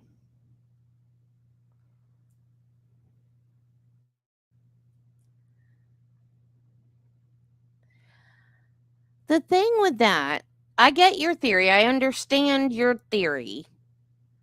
But if she had hit him with a baseball bat, because the ME said that they looked for bleeding of the scalp and underneath the skull. And there's no skull fractures, no bleeding behind the skull, but there is behind the scalp. If she had knocked him out with a baseball bat, well, I guess that would depend on how strong she was, and she was drunk. I'm thinking if she had knocked him in the head with a baseball bat when he before he got in the suitcase, he would have had a possible skull fracture and bleeding in the skull, not just bleeding behind the scalp.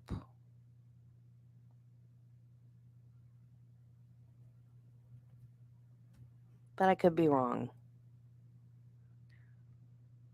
I think there would be more damage to his head if there was not a suitcase in the way, taking some of the blunt force trauma from the bat. But I could be wrong. I mean, maybe she did.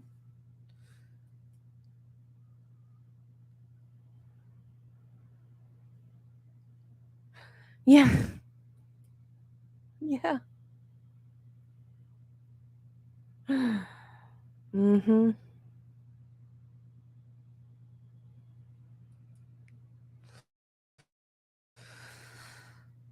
I don't think this defense is going to work. Yeah. Yeah, that's why I just said maybe.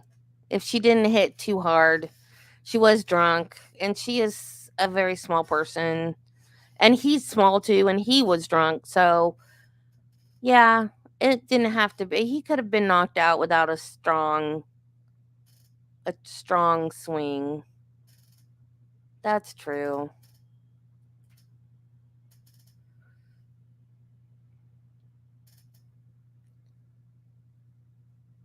Oh, shoot. Sorry. I forgot I muted it. I muted it for the commercial. The providing of an overt act is sufficient to provide the self-defense jury instruction. An overt act is not something that's specifically defined in Florida case law. It's something that's from the totality of the circumstances, seemingly under the authorities that the court has reviewed.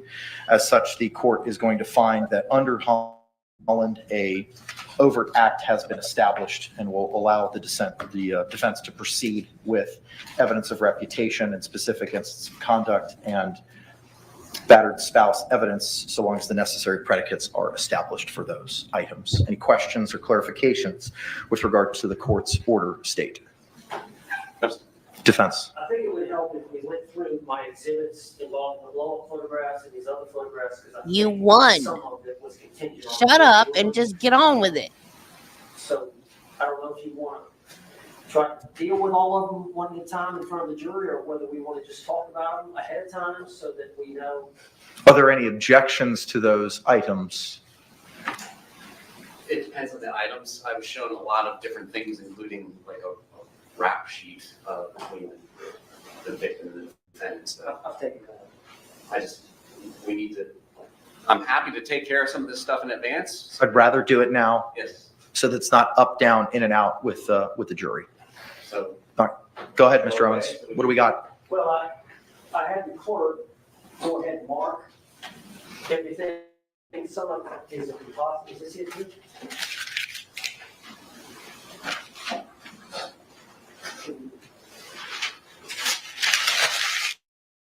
First is identification, defense identification K. It's 4 pictures involved. I kind of had a feeling we would. Right. Because otherwise she has no defense. And it's just done and she's guilty.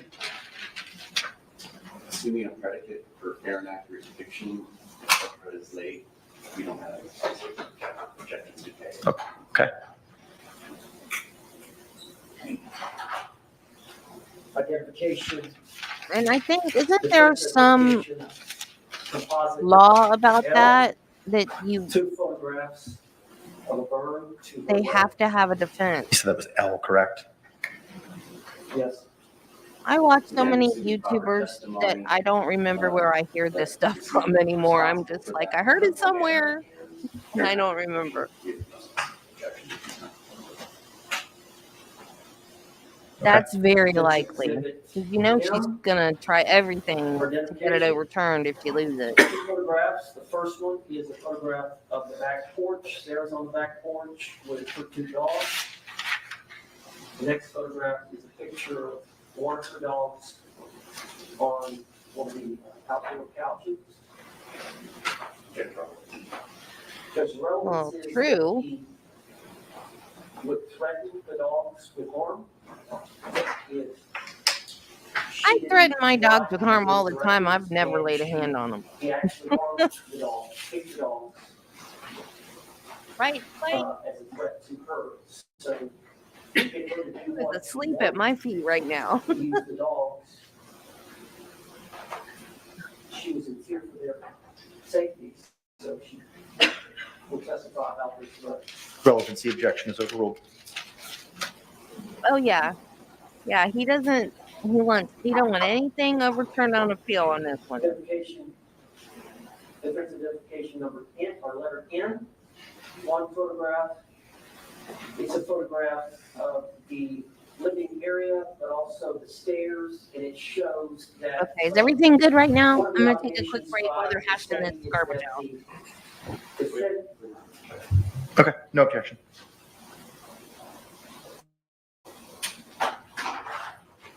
No objection to, assuming all the normal practice. Judge, this is where he took a bat. It's 5 photographs where he took a bat to the TV, to Sarah's TV. My understanding, is this O? This is still O, correct? Yes. My understanding from the state is there's no objection so long as the foundation's established. Yes, sir. Thank you. We also intend to introduce the video. There's a short video on It's on State's Exhibit 2, we're not objecting to that, Okay. as long as it's foundation. No objection so long as foundation is established.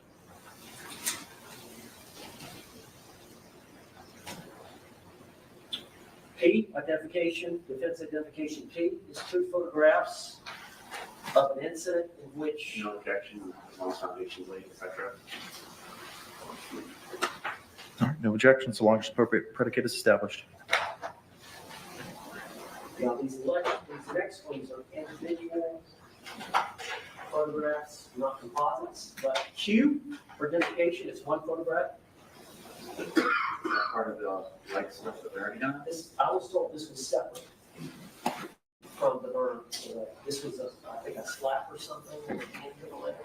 Not the burn. Okay. No objection, foundation laid.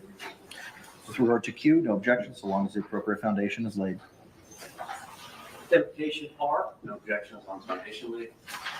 No objection to R, so long as foundation is laid. S. Same for S. For identification. With regard to S, no objection, so long as foundation is laid. Same for T. T. No objection by the state, so long as appropriate foundation is laid. Same for U. No objection from the state, so long as appropriate foundation is laid for U. Same for V, Same for W. W, Same for X. X, Same for Y. Y.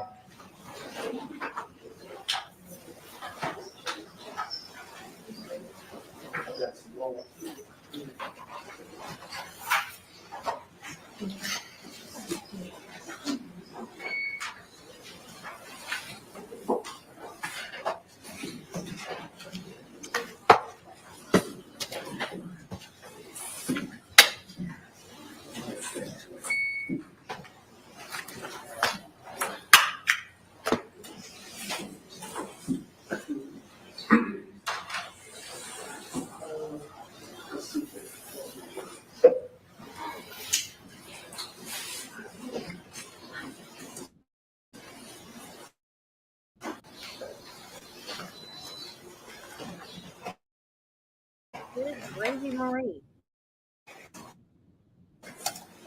Pictures are big enough for you? It's one of the other guns. A. Identification for A. Were these the ones that we addressed pre-trial? Yes. Okay, thank you. No problem with that being demonstrative aid. In terms of introducing this as an exhibit into evidence. Duplicative, competitive. Is it contained in K through Y? Yes. Then, is that accurate? I believe so. I mean, I know the clerk probably doesn't want the blow up, but If it's it's going to be easier to handle the clerk to handle the 8.5 by 11. if it's, I'll allow you to use it for demonstrative purposes, but I'm not going to accept it into evidence as it is duplicative of what's already in evidence as X, defense pre-marked X. And then identification C. Same thing, same photographs. That was it was one of the earlier ones we addressed. M or N was the staircase. And Okay, for the same reasons, you can utilize it for demonstrative purposes, but it's duplicative as the exhibit itself will be entered into evidence, presumably. D, identification. same thing, it's one of the photographs and it's on the state's digital. Any disagreement that it's included in your pre-marked? I agree. Okay, then same ruling. It is duplicative. You can utilize it for demonstrative purposes. Identification E. Same thing. Is it included, sir, in K through Y? Yes. Then for the same reasons, it's duplicative. You can utilize it for demonstrative purposes only. F for identification. Same thing. It's included in your submittals? Yes. All right, same ruling. It's duplicative. You can utilize it for demonstrative purposes, but it will not be accepted into evidence. Identification G. Same thing. Is it included in your submittal, sir? Yes. All right, for the same reasons, I find it's duplicative. You can utilize it for demonstrative purposes, but not seeking it into evidence. H. Same thing. Yes. Same ruling. You can use it for demonstrative purposes, but it will not be received into evidence by virtue of it being duplicative. Identification I. Same as T. Any disagreement with that, sir? Doesn't. Same ruling. Court finds it's duplicative. I've been in You can utilize it for demonstrative purposes. Well, one was my mom, one was a boyfriend. Never been hurt. Hang on, is that the house? Is either Delta or B? I think that's Bravo. Is it the defendant on the porch with the two dogs? Somebody That was pre-marked before trial as Bravo. that was looking like that. Same.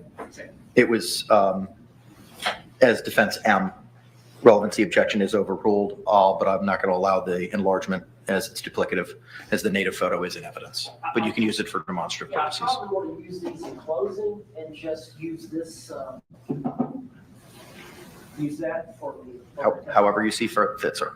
Okay, this is not working today? I can't speak to that. I don't know that anybody today has utilized it. But that's not connected to the overhead. That's separate apart from the overhead. Okay, okay. Judge, what are the evidence? Do we have body cam?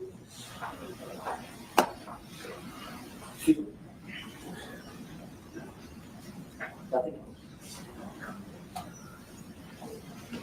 Nothing else through Sarah. There may be some body cam footage to refresh memories. We've got two deputies out there. Okay. Uh, Any other exhibits with regard to Ms. Boone at this point in time, Mr. Owens? No, sir. State any reason why we cannot ask Ms. Owens or Mr. Owens to continue his inquiry of Ms. Boone and have her return to the witness stand. All right. Mr. Owens, anything else we need to discuss, sir? One more. Sure. I don't think we're going to get across today.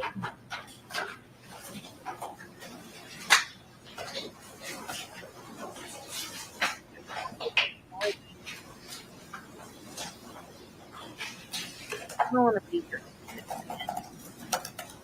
I want to be different. If I call my electricity and it's like, it's a little bit. I'm going to start complaining if I start to do everything.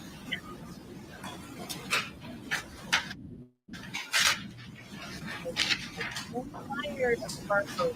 I'm tired of whatever. Living in a small town, less than a restaurant. Judge, I think we'll be. Okay. If we can bring Ms. Boone back up to the witness stand. Once she is seated, we can bring back in our panel.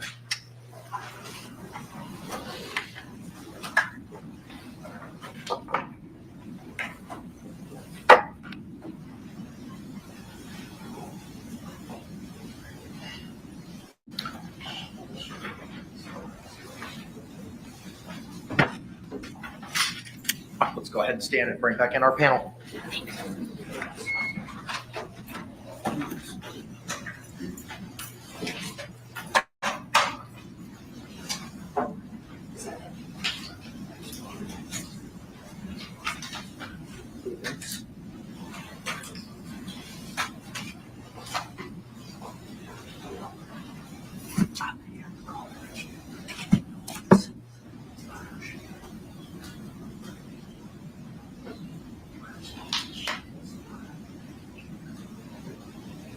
They're on the hard to work. I don't think they're going to like this.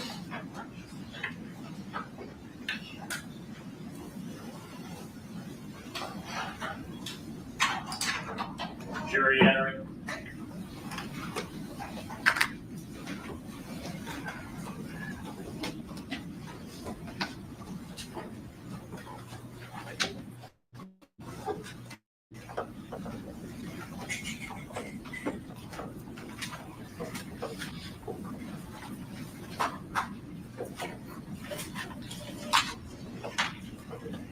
State, you recognize our jury.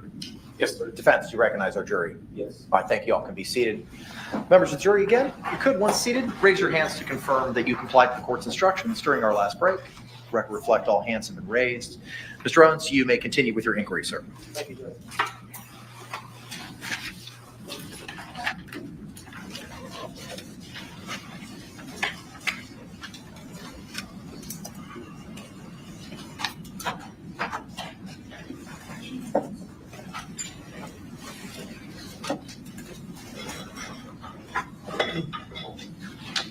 Ms. Boone?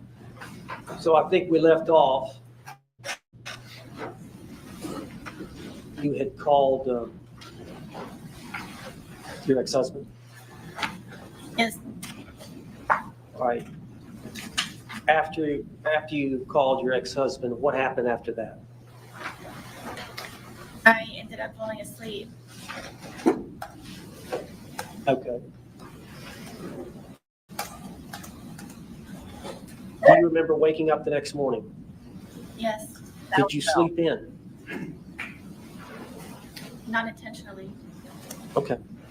But you didn't get up at 8 o'clock, did you? No, Did you wake up closer to noon? I believe so, yes. Did you check the time? No, Now, did you hear your phone ringing? yes, my phone. And did you answer it right away? No, Do you know approximately how many times it rang before you answered it? I believe the call was about 3 times. Did you know who was calling? I figured it was my ex-husband. And why would he be calling? To make sure that I was still on schedule to pick up our son. At 3 that afternoon? Correct. And he goes to school there close by? Yes.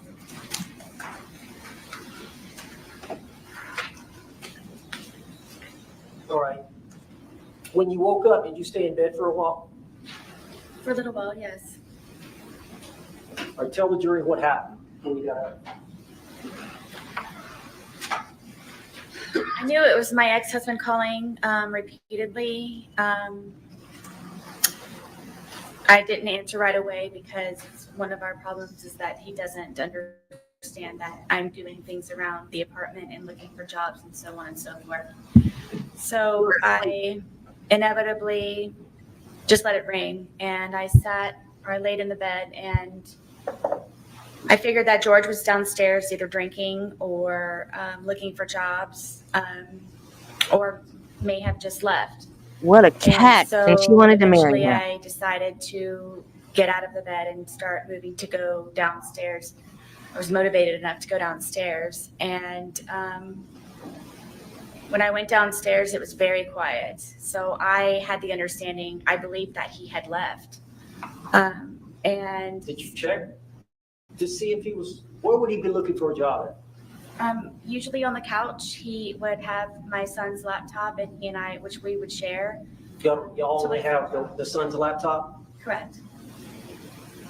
And the TV was not working at this time? The TV was not there. Okay. So you thought he would be in the living room on the laptop? Yes. He was not there? No. Where else did you look for him? I looked on the back porch. I went through the front door to see if my car was there, thinking maybe he had taken my car.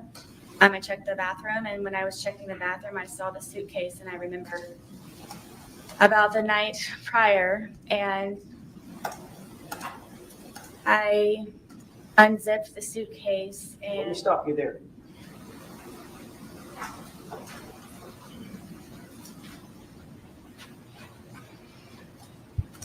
You said you were try in to the cry. bathroom when you saw the suitcase, or coming out of the bathroom? No, where our bathroom is, I would have to go to the bathroom here. And then when I turned around, I noticed the suitcase, and I remembered. How did you feel when you saw the suitcase? I don't think I've ever experienced anything like that before. Describe it to the jury. I guess I was aghast, and I just can't describe the feeling. Bless you. It was terror to Bless you. a certain degree. I'm sorry, say that again now. It was terror to a certain degree. I just can't describe it in words, the feeling of remembering. And then he was still in there. So what did you do? I immediately unzipped the suitcase, and I was screaming, George, George, George, and I was shaking him, and I pulled him out, and I stretched him out flat, and then I began instantly trying to do CPR and then was trying to look for a pulse or a breath or just anything, and was just screaming his name over and over and over again, and come on, George, and I continued CPR, and I continued CPR, and he was gurgling. And What color was it? what color was he? Yes. He was purple. At some point, did you call your ex-husband? Yes, when he started to gurgle, and I knew that my ex-husband is notorious for bringing my son over in very inopportune times when George is possibly drunk or doing things not appropriate for my son to see. And I just didn't know what to do. It was just a quick knee-jerk reaction. Ryan was kind of my go-to person because of my family being deceased, and I don't have anyone else that I can call. And I just wanted to ensure that he would not bring my son over in the process of all of this at some point. So you called him. I called him. Did you ask him what to do? Or did you just tell him to come over? I just told him to come over. Did you tell him that you felt like George was dead? Yes, I did. And how far? She You said can't it's say 5 minutes? nice about him. From house to house? Yes. Father of her son. Did you call him back? Yes, because he was taking so long. It felt seconds were hours. Yes. I'm still doing CPR at the same time in the process of it. Yeah, I'm doing you're CPR, not. I don't know how many times. Did he get there? Yes, Did he walk in? yes, Did he walk out? yes. What did he tell you to do? Call 911. What did you do? I called 911. Is that the recording we've heard here in this trial? Yes.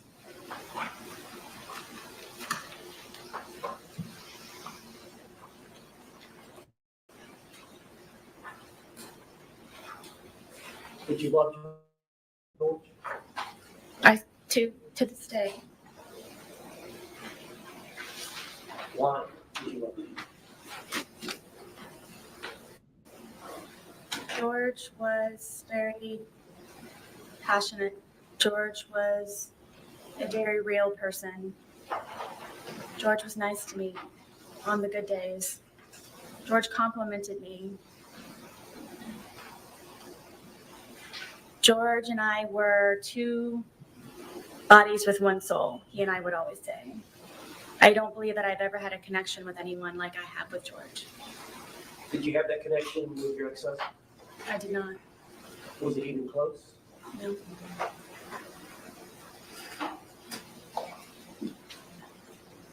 George has some good traits, doesn't he? Very much. Did George have some bad traits? He did. Did you drink too much? I did. Did George drink too much? Yes. Tell the jury about George's drinking.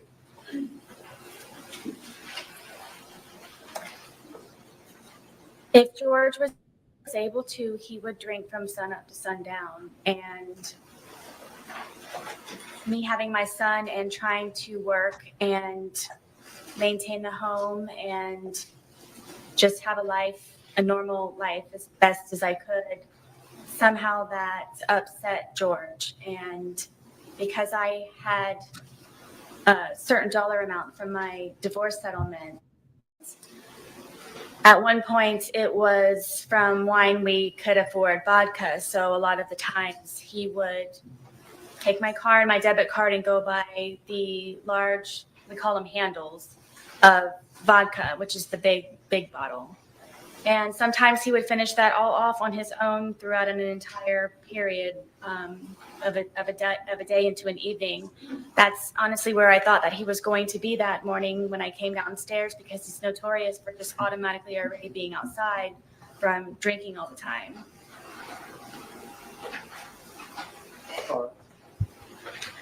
And I'm not sure either one of them was a good person. you said you have an alcohol problem. George has an alcohol problem. Yes. I think she did that first initial just enough to make him gurgle? Remember How that did scream George's sounded real? drinking That's the only thing I think she did. adversely affect you? I don't think she did it hard enough to break any ribs. I think just enough to get the gurgle. It would debilitate my ability to help him the way that I was always trying to help him, because it would be one good day, a day of survival, and then it would be another day where I'm having to peel him off of me and call 911. Why would he get that way? Tell us his pattern as it relates to drinking and then Object. Approach.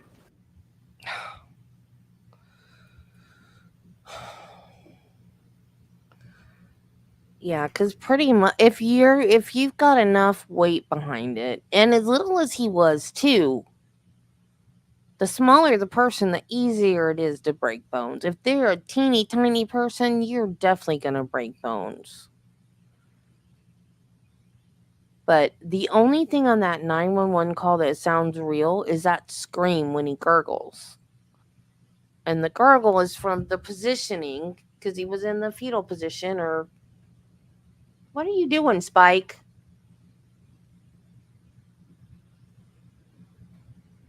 What are you doing? Dude, do you need to go outside?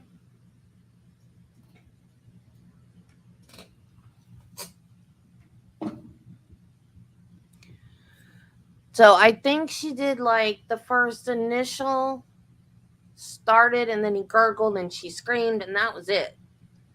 Because the counting did not sound like someone doing CPR and counting. Because she didn't sound out of breath at all. She was counting too slow.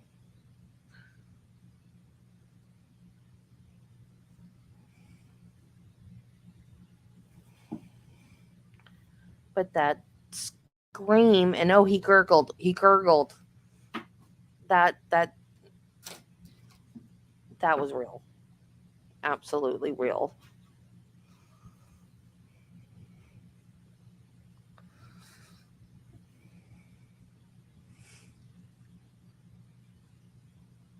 And in her defense about that,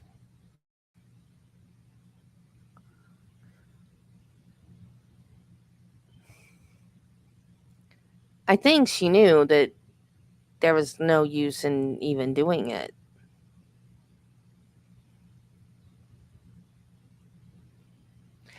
Because there comes a point when, we've talked about this before.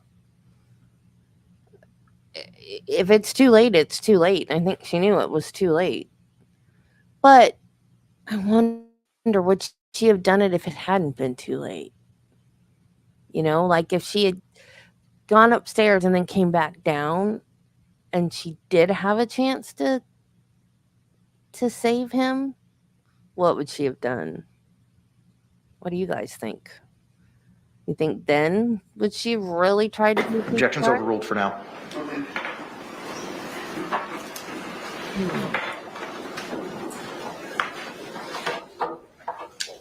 you already got the 3.5 years? Yes. Is there times when he would get to a state of intoxication where he would get violent against you? Quite often. Judge, can I approach the witness? Yes. As long as you show it to the state first, please.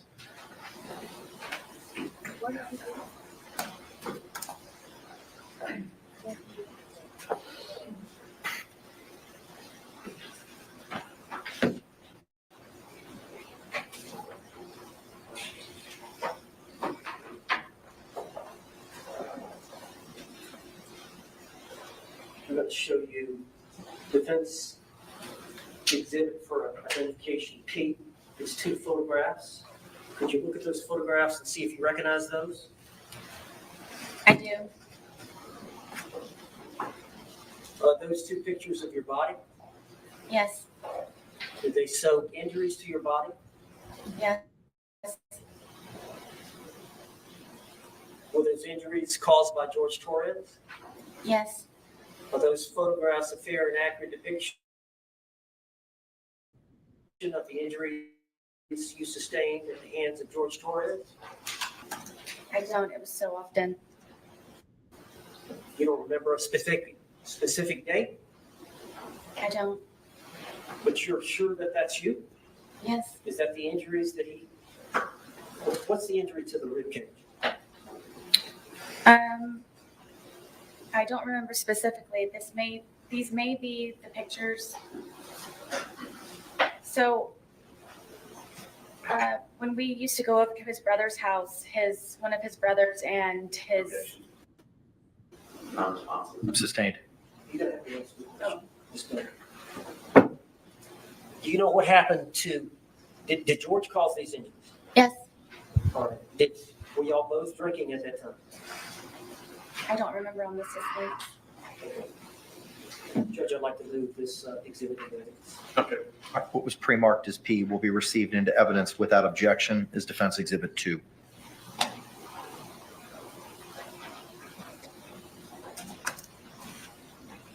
I'm not sure. I know how to do this. Mr. Owens, may I finish the time? Just a number, please. Thank you. Mr. J, would you be so kind? Thank you.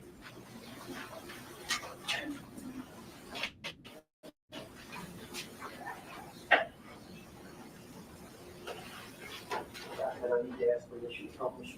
Yes, sir. You may do so.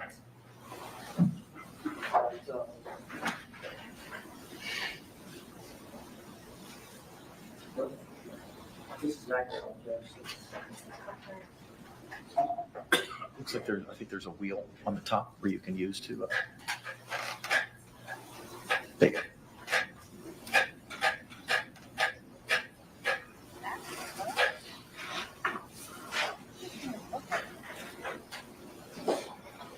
Ms. Boone, is that you?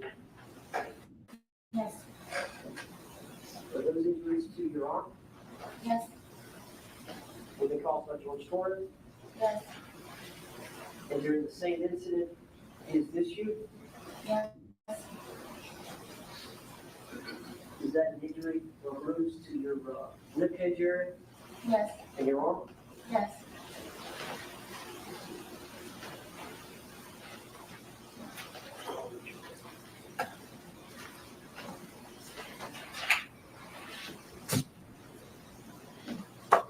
I'll show you identification, defense identification Q. See if you recognize that photograph. Yes. Is that your thigh? Yes. Okay, do you remember this incident? Yes. Can you tell the jury what happened? I wanted to take my dogs for a walk and get off at the back porch. Were y'all drinking? Yes. And he was upset that I would rather go walk my dogs than sit there and continue to drink.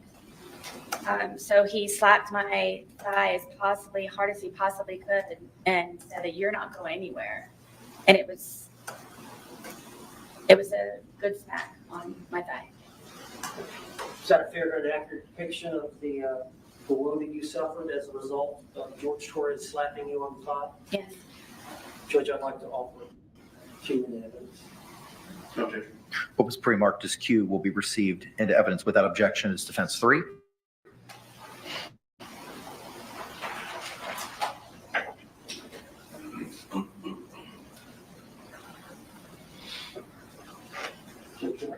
You may, sir. And for the jury's sake, is this the photograph you just mentioned? Yes.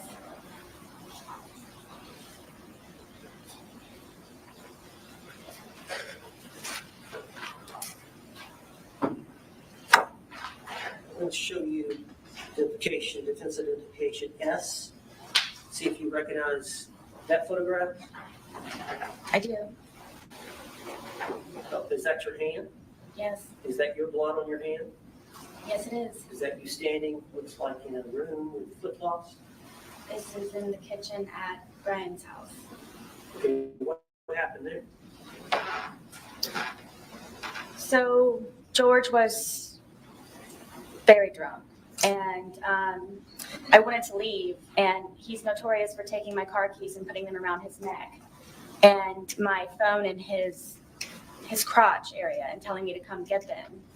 And I really wanted to leave because of how drunk, and I knew the escalation of his anger. I didn't want to be there when it was at its peak. So I tried to take my keys from around him because he kept taunting me to take my keys, come get your keys. And so I attempted to go and get my keys. And so he ended up getting a butcher knife. And I had an opportunity to call Brian to come and help me, to please come pick me up, to come get me. And of course, he brings my son with him. And so I'm in the parking lot asking Brian to please help me get my car keys away from him. And there's neighbors, and it's a scene at this point. And George comes to the doorway of my townhome wielding the butcher knife, saying that, do I curse? Yeah. That no one's going to take her fucking keys. No one's going to fucking come into this house. And he's waving the butcher knife. And I walked up to him, and I just wanted to leave. And my little son, who was, I believe, 7 or 8 at the time, just is screaming, give mommy her keys, give mommy her keys, let her leave. Brian was even trying to negotiate with him, saying, please, you know she'll come back, just let her leave. So I went up to try and take the keys from him, and he was pulling on them, and I ended up pulling harder. And he pulled them back again to try to pull me in the house, and I pulled them even harder, and it ripped my finger. And at one point, I had lost the fingernail, and the tip of my pinky was severely gashed. Judge, I'd like to offer this evidence. Okay. What was it pre-marked as, Counselor? Just like yes, but not court. What was pre-marked as defense S Wait. will be received into evidence without objection as defense The 4. knife cut her finger, or the keys were on the lanyard and the lanyard? I don't know. For the jury's sake, is this the Okay. picture you referred to? Is that the nail? Was it on? Still on? I believe so, yes.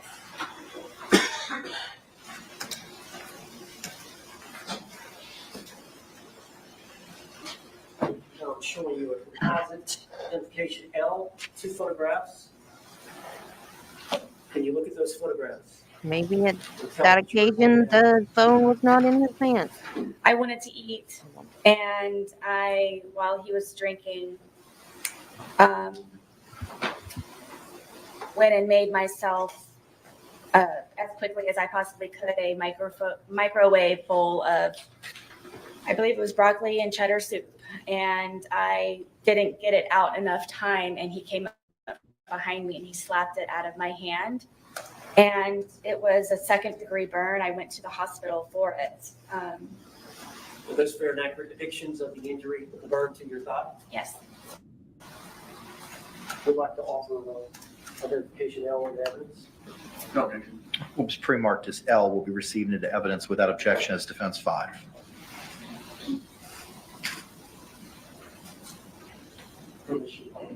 Yes, sir. You had to go to the hospital as a result of these injuries to your thigh? Yes.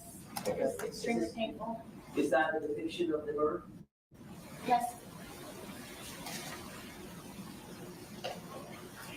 Is that your thigh I thought yes. and your knee? Yes.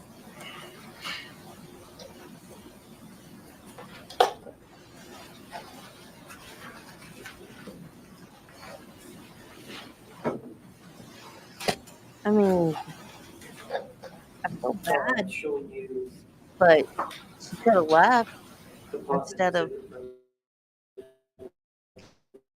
killing him. Okay, 4 photographs. Did you look at those all 4 before?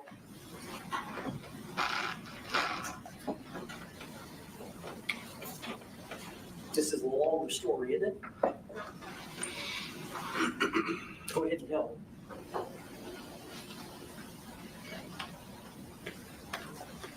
So George stabbed me in my leg. I almost bled to death. All right, well, let's go back and explain what led up to that. I thought it would be nice to cook a nice steak dinner. We don't have two nickels to rub together, so I thought it would be special to make a steak dinner and baked potato and go above the normal whatever's left over in the refrigerator. And so I spent a lot of time doing that, and George is drinking the entire time.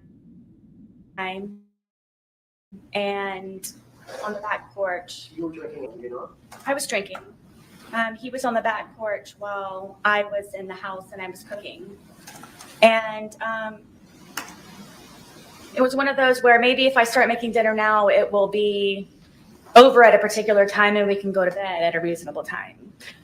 And I even put it in the bedroom and had a movie set up for us to watch. So it would just kind of be dinner in bed. And then he came upstairs and don't forget cigarettes. saw that I had made the steak dinner, and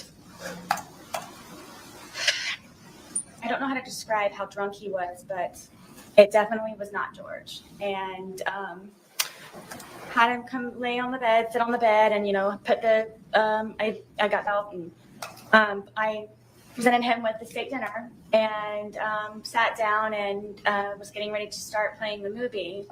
And he starts being very rude and cursing the steak and finding fault with it. And then, I'm having to encourage him to eat. If you want me to cut it up for you, I will cut it up for you. Did you want some more sour cream for your potato? What can I do to make you happier? And then he started to pull on me and kept saying that, that I just want to fuck you on the steak and fuck you on the potatoes. And I took offense to that, and I kept trying to encourage him to eat. I started to eat. Is this just him really drunk and saying nonsense? I don't know why he was so angry that day. I don't know if it's because I got steak. I don't know. Most of the time I don't know the reason why. I couldn't take it anymore. Obviously, I was not going to be able to eat. So I started to crawl off of the bed to leave, just the bedroom. And he told me again that I'm not going anywhere, and he stabbed me in my leg, and it crunched. You could hear a noise that it made, and blood just started to come out of my leg, just like a fountain. So I got off of the bed. He's starting to freak out and grabbed me a towel.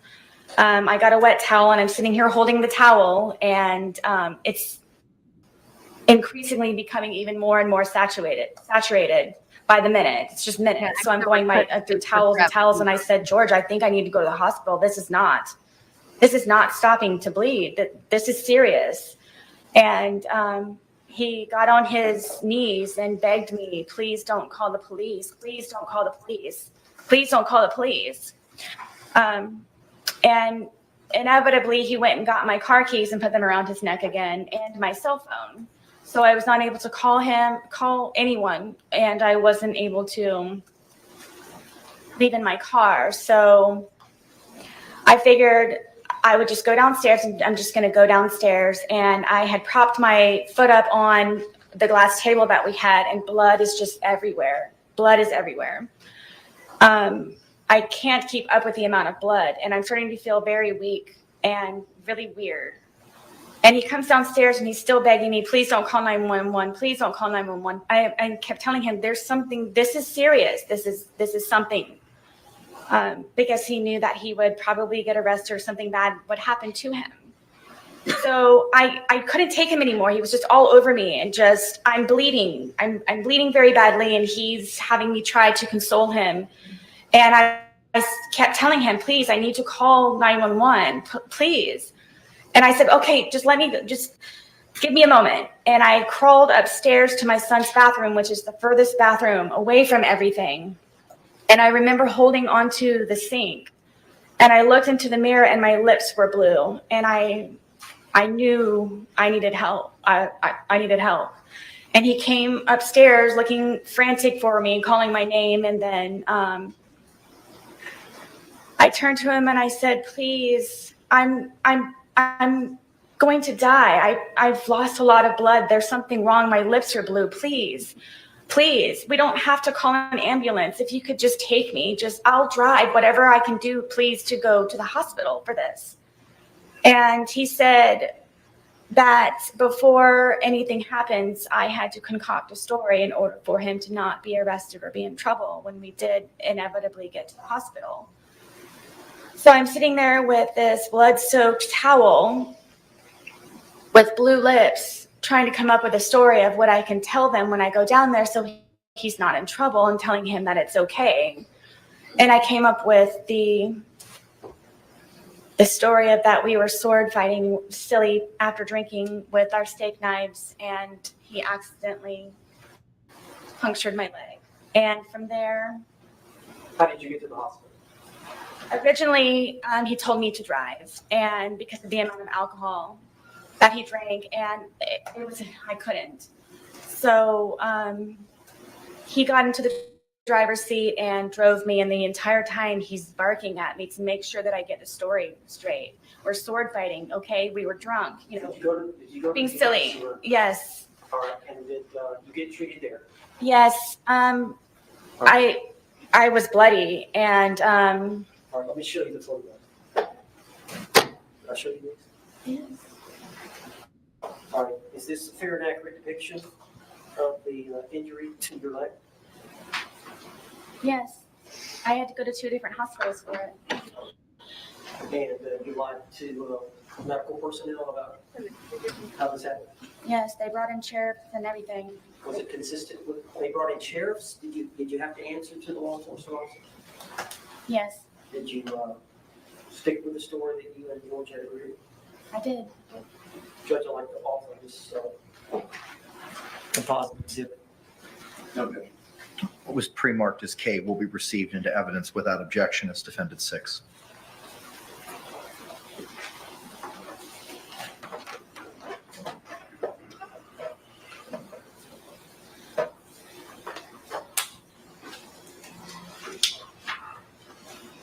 You may publish, sir. Thank you.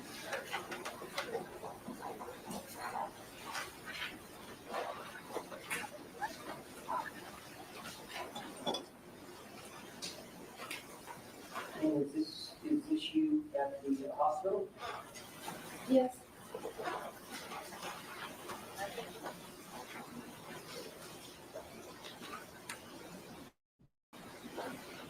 Is this the stab wound to your leg? Yes. Never. Is this a close-up of the stab wound? Yes. And did you hurt your foot?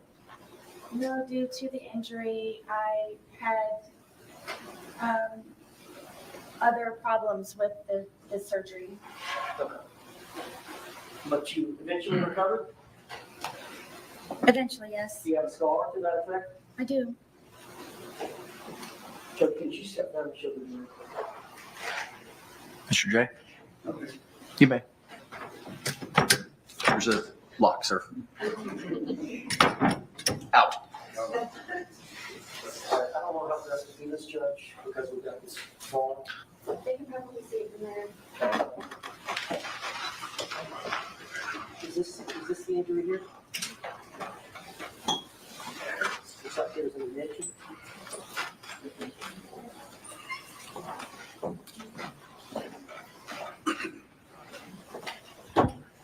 We wore a skirt today just for that. With a tear scar.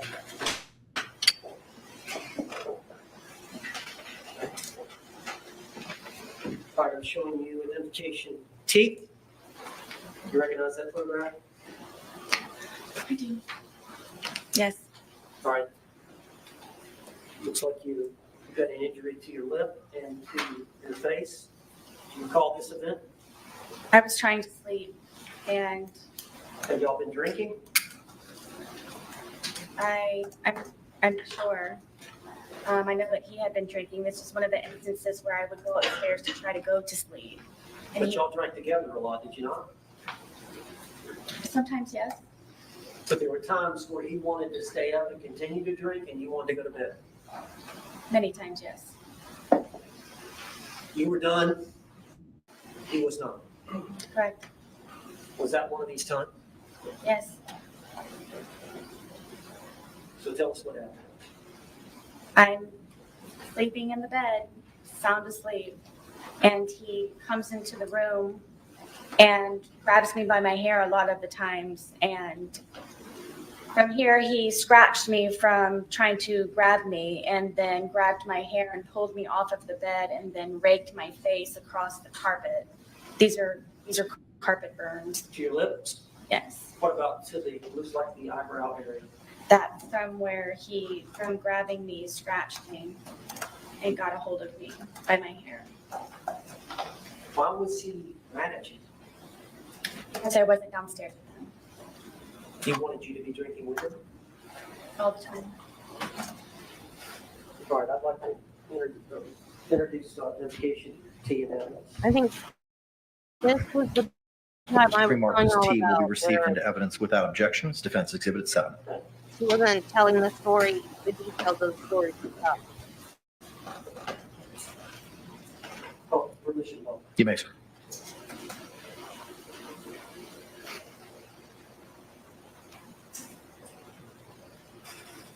Do you see the injury between the eyes and the injury to the lip, Yes, as you described?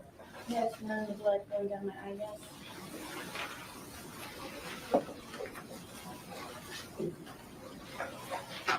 Showing you would have been marked as exhibit for identification, or defense exhibit. You, for identification, Yes, can you describe that photograph? I can. Go ahead. This was the first time that I ever called 911. George and I had gone to a bar across the street within walking distance, and at some point I asked a guy, or he asked me, somehow or another it was over a cigarette, and he left, and I didn't know where he went, and the bartender said, oh, he left, he took your car and left. So Why would he do that? well, I found out when I got home, it was because I spoke to another man. And so I paid the tab and I walked home, and he's sitting on the back porch with the handle of vodka. And I was walking on eggshells and terrified and kind of treaded lightly when I came in, and he acted all natural and fine. So I didn't know the reason why that he had just gotten up and left with my car. So then he calls me a whore, and then he calls me a slut, and then he calls me a cunt, and gets up and pushes me. And he pushed me with both of his hands so hard that we have this little area where our washer and dryer is, and there are metal doors that are on it. And he pushed me into the metal door. And then I fell back, and he got his knees on top of me on my arms here, so I was pinned down, and was starting to strangle me and hit my head up against the metal closet over and over and over and over and over it again, and calling me a fucking whore and you're such a slut and fuck you and everything. And my tongue was flopping out of my mouth, and I thought I was going to bite my tongue off. And because of the amount of noise, I guess, my head was making on the metal door, he slid me down and got back on me, and then started to strangle me again. And it was on, we have carpet, but it's like concrete. And I was able to get my arms out from underneath and grab his throat and get him off of me. So I got him off of me, and I pushed him off, and he came up and he goes, "You fucking bitch." And he stomped my face. And the next thing I know, I woke up. I obviously blacked out. I'm obviously, I guess, yes. And he was passed out on the floor.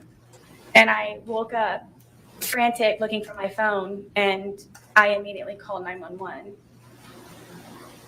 Okay. The police arrived on that incident? Yes, they did. Is this a fair and accurate depiction of the injury you sustained as a result of him kicking you? Stomping, yes. It was a stomp? Stomp. With his All I heel? saw was his heel. This is, would ask that this be identification you be admitted today. What was pre-marked as you will be received without objection is defense 8.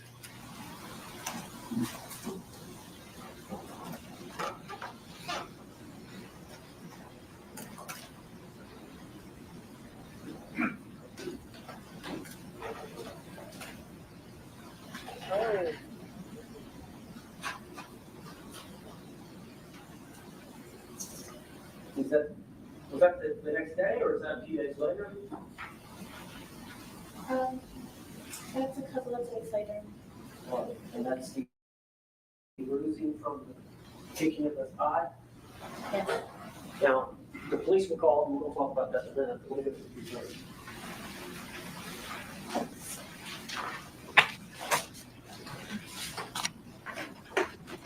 I'm showing you identification V, defense. Could you recognize that?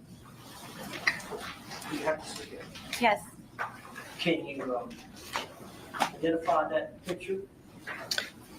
Yes. Is that your leg? Yes. And is that was like the injury to your knee? Yes. Is that a fair and accurate depiction of the injury you sustained to your knee? Yes. Do you remember how that happened? Yes. Can you tell the jury? I was trying to get off of the back porch, and he grabbed me and pushed me, and it was a rock or a really sharp piece of mold from him grabbing me and pushing me onto the ground, and I guess I just happened to hit my knee just right on whatever it was. Were y'all drinking? Yes. Why did he push you? Because I wanted to get off of the back porch. And he wanted to stay out there? Yes. He wanted you to be with him? What's the deal with him wanting to be with you all the time? Insecurity, I guess. I don't know. I don't know. Did you do your best to please him? And then some, yes. All right, I'd like to introduce an evidence identification. Okay. What was pre-marked as V will be received into evidence without objection is defense 9. Now, was you treated for this, or did you self-treat?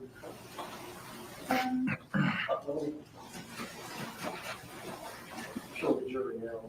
No, that was just, I got the first aid kit that I had for my son, and I just cleaned it up. You what?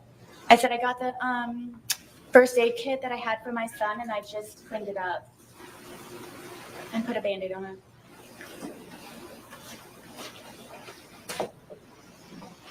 I'm showing you identification W.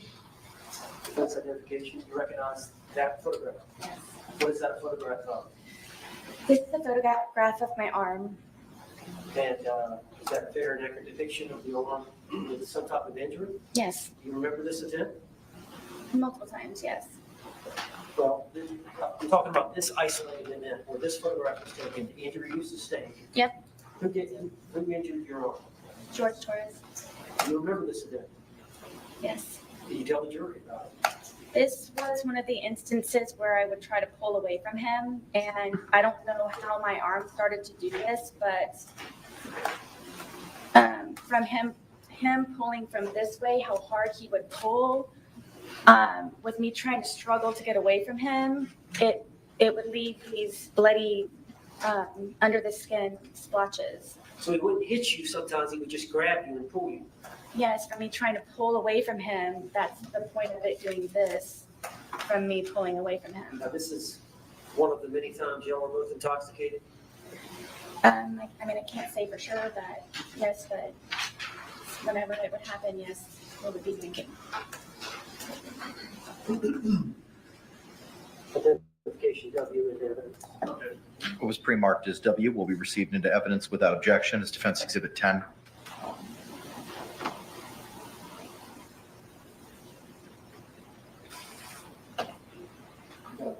You may, sir. It doesn't look like a Boone do anything? Objection to commentary. That's what he did. Sustained. Tell me, I'm sorry, tell me, you said it's just from the grip, him losing his grip? Yes, it would be from me pulling away from him and whatever under the skin it was that it was disturbed from the amount of pressure of him That's broken holding and then capillaries pulling under the from me skin. It's would called create those fatigue. on my arms. Okay.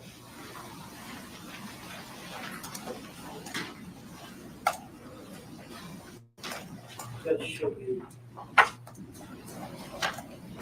Defense Exhibit X for identification. Yes. And what is that picture of? This is a picture of my ear, side of my head. Is that a fair and accurate depiction Yes. of the injury you sustained by Jorge Torres? Yes. Do you remember this event? Yes. Okay, I was wrong. This Drinking. is the one that I saw was in I front at of the the time was top. not drinking them. On this event, you had not consumed any alcohol. I mean, I may have earlier. This was another, I was in the bed trying to sleep. Where was George? Downstairs drinking. All right, so you were wanting to go to bed, and he wanted you to stay down there with him? Yes, I was in the bed. All right, tell the jury what happened on this event. I believe this was the instant where I was in the bed and I used to barricade the door with our dresser. Why didn't you just lock it? All of the locks were broken in my home. Or They were from George taking them in, including my son's. At one point, I could seek refuge in my son's room, but he broke that one as well. what? Tell me, explain how that happens. Tell the jury. We can't read your mind. George wants me, which he has told me numerous times, that I am to be with him at all times and doesn't like to be apart from me or away from me. So whenever it was even just to go to the bathroom, sometimes he would go with me. And you have to understand, I have a 2-story, Hey, girl. 900 square foot townhome, so there's not many places to go. So it just happened to be that it would be upstairs or downstairs, or I'd be in a particular room or not. So inevitably. Did you want some time away? Yes, I did. Even if it were just him upstairs or me downstairs or vice versa. So I rarely got to sleep. This was one of the instances because I had barricaded the door with our, 200-pound dresser that we had. And then I had my nightstand barricaded up against the bed, to where it was even more difficult from the prior times of him breaking in. And he would, I don't know how he would ever do it, but he would get himself in through the crack of the door that he would be able to wedge the dresser and the nightstand. And he pulled me out of the bed and told me I was going to die. And I believe it's this incident, and punched me, and Punched you in the side of the head? yes, in Was my it- temple and everything. Was it an open fist or a closed fist, or do you know? It was fully closed.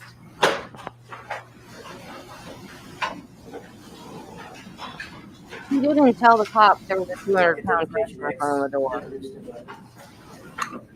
It was pre-marked as X will be received See, without the objection cops as Defense took Exhibit the door 11. in. There was nothing about a dresser, and he wedged his way in.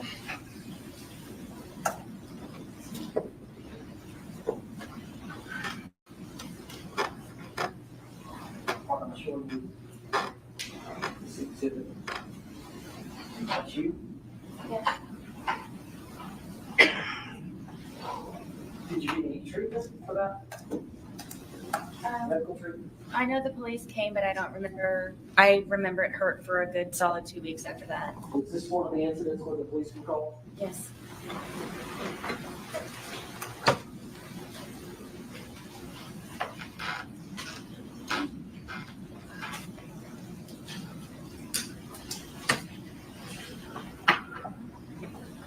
Now, do you recognize this photograph, which is identification Y? Yes. Was that the date of the incident? The date of this event? No, it happened prior. I mean, but this picture that was taken of the, This picture was taken, would have been taken February 24th of 2020. yes, And do you recognize that as your close-up facial shot?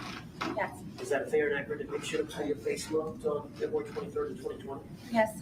What's the significance of that? Again, because I was sleeping, George was upset with me and came in with a metal curtain rod and bent it and snapped it in half and then crunched me in the forehead with it. And then started to beat the furniture that was in the bedroom. This is probably a good month before or after it had happened, before I really do believe that I should have gotten stitches, but I was not allowed to go to the hospital. Judge, I'd like identification why you're using the evidence. It was a gash. What was pre-marked as Y will be received into evidence without objection as defense 12. Is that the same curtain rod that you mentioned in the 2-hour interrogation video? Which they didn't take, yes.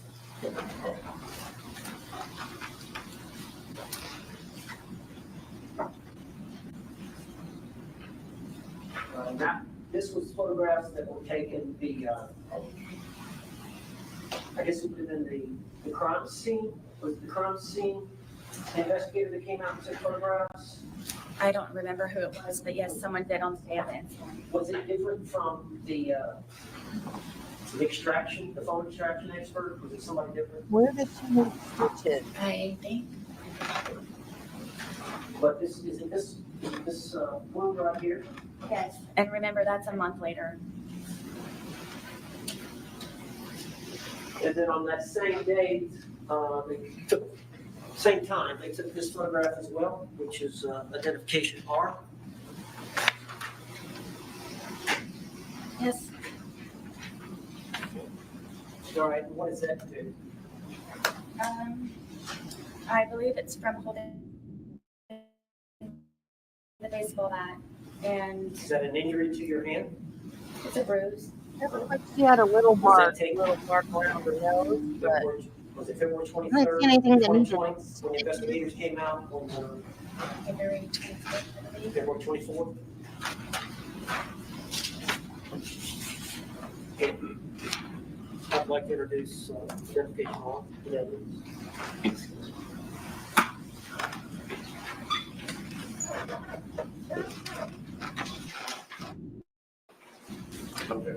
What was pre-marked as defense R will be received into evidence without objection as defense 13.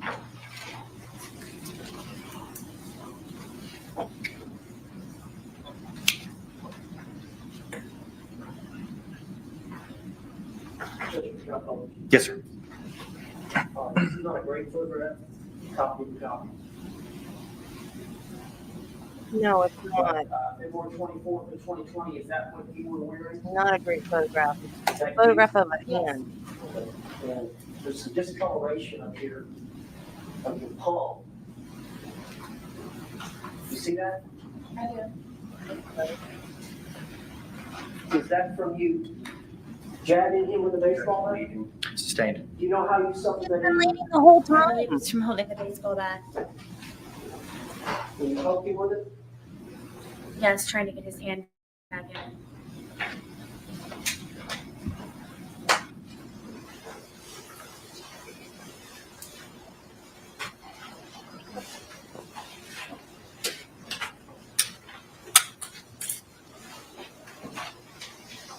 I'm showing you defense identification N.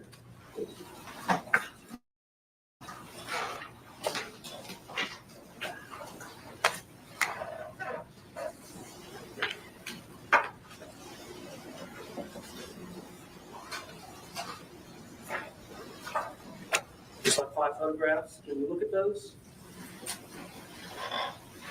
See if you recognize them.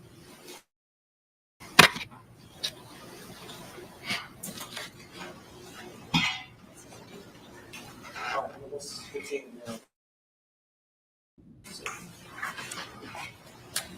Yes. Picture questions? Yes. As a composite of the events that occurred in relation to Jorge Torres and your TV? Yes.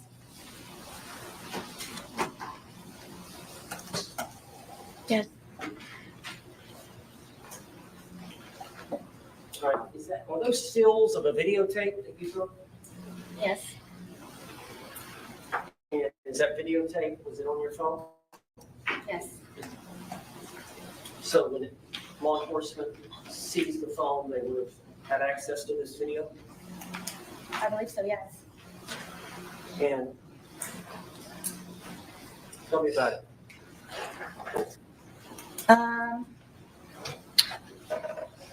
Lucas liked to watch cartoons and play video games on the big screen, this is the big screen, and I would have to call Brian to come over sometimes to help me figure out the Fire Stick and whatever platform or whatever it was that Lucas was trying to view his shows and video games on. And I don't remember how George found out that Brian had come over. I believe because it was actually fixed and he knew that I didn't know how to do it. Found out that Brian had come over to fix it, and Was he jealous of Brian? I don't know if he was jealous of Brian. I think that he had a fear that I somehow would go back to Brian. So I think by Brian helping me with things for Lucas, he just didn't want him to be interacting with me at all. So Lucas wasn't over here this day, was he? No.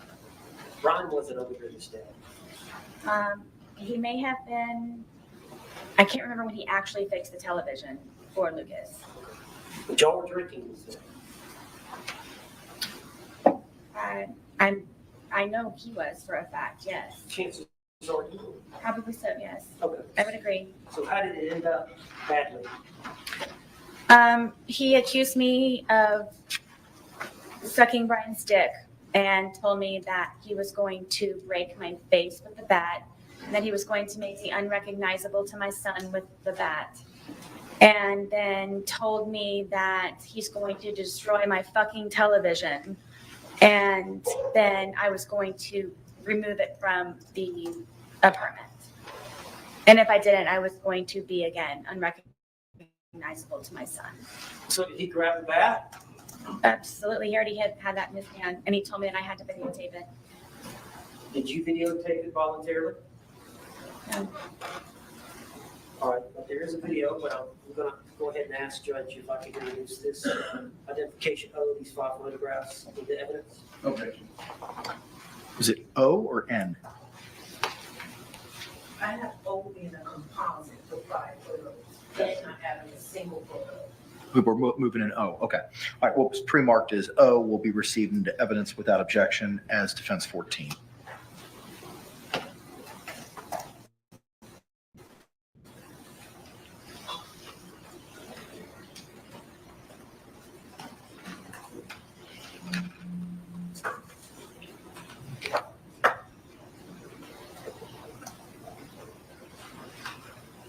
All right, so these are some stills from the video. This was George. That particular day, hold of that. Yes, telling me that I'm going to take the television out once he destroys it. He wanted you to take the television out? That or I was going to help him, but either way, I was taking it apart and removing it.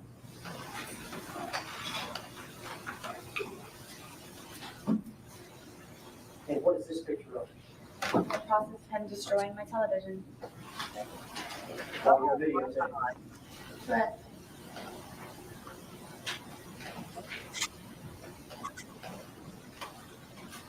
Is that the result? no, after that, he ripped it off of the TV stand. Did you later pass out? Yep, like he usually does. What was he drinking then? I don't know. Vodka and something, I'm sure.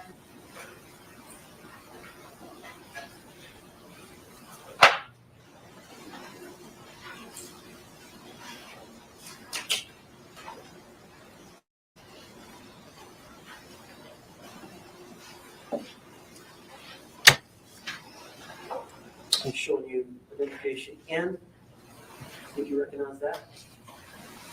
Can I let him in the stairwell? Or were those, was that a photograph taken by a crime scene?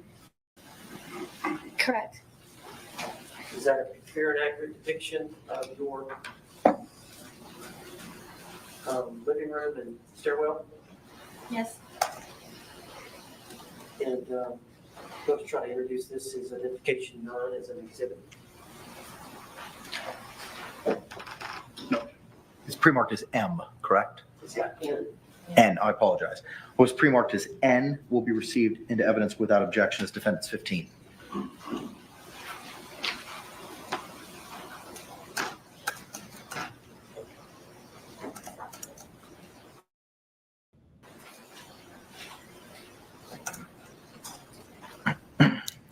Can you tell us a little bit about this room? This is my living room. This wall that we have over here with the hearts, that's where we would display all of our artwork. We were in the process of taking it down to add more, so he could continue to be entertained. The bookshelf over here is my son's bookshelf with all of his toys and little guns and musical instruments. He's got a little karaoke machine down here, his guitar. The stand right here with the red bucket on it, that was the television stand. And then my back porch area and the dog bed here. Okay.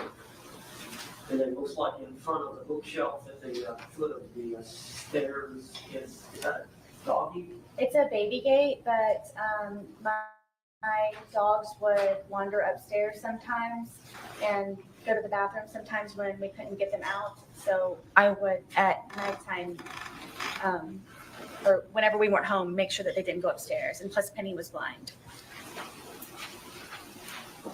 There's an allegation that you pushed George down the stairs Apparently. or got him in a suitcase upstairs and pushed him down the stairs. Supposedly. Did that occur? Absolutely not. Is that bookshelf disturbed in any way? No, nor the plant next to it.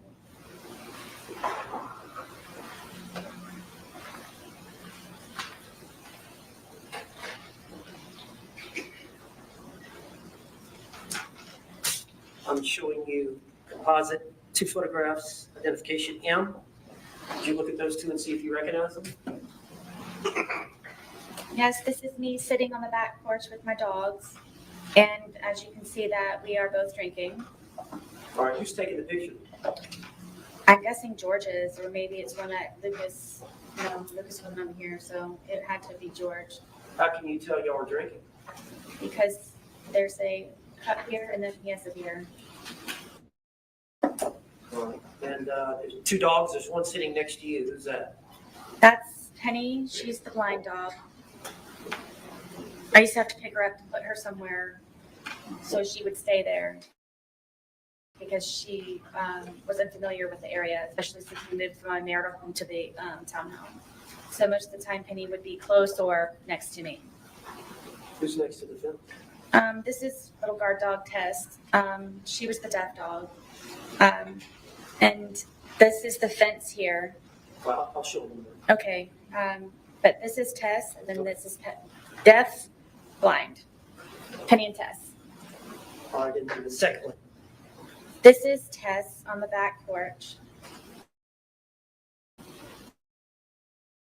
Taking a nap. She was never far from me. Nice.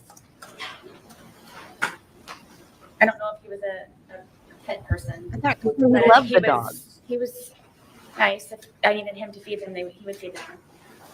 Were there times when George was drinking where he would threaten to harm the dogs? All the time. You don't have to tell the jury specifically. One of the worst threats was Penny being blind. He would actually leave the gate open in the back. He wouldn't threaten me to do it. He would actually do it on nights that I had to go up to sleep or I fled the night before or something. and would tell me that he hoped that I would come back and find her bloated body dead in the pond across the way from our townhome. And Tess was notorious if I wasn't there to go look for me, and would say that he would hope that I would have to scrape up her dead body from the street that was out in front of our apartment complex. Why was George upset with you? Why would he threaten to harm the dog? Anything that he could get to try to have some type of hold over me. Control. And he knew I loved my dogs very much, especially that they were handicapped. Were they afraid of him? And yes. Penny would hear his voice and instantly go underneath the dining room table that we had. Tess was always fractious and very, very quick with his movements, but she was never far away. They never showed their teeth. They never growled. Tess would occasionally bark, but it was very rare. And he used to kick them and just... For what reason would he kick them? Penny would try to find me because she's blind. Sustained. I'd like to move identification in and the others. Any objection? What's pre-marked as M will be received into evidence without objection as defense 16.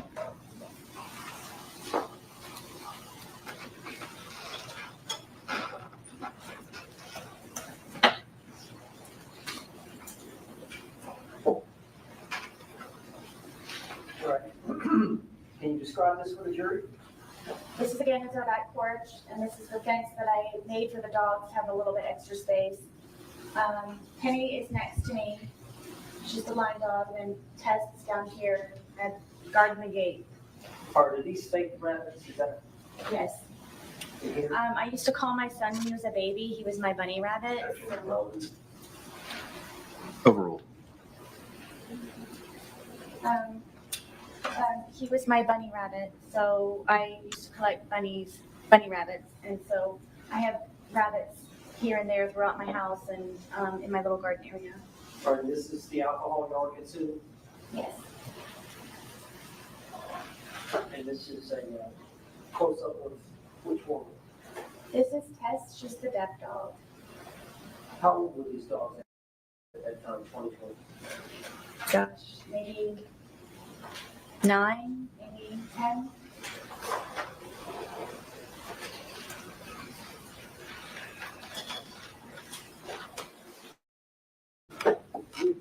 Yes.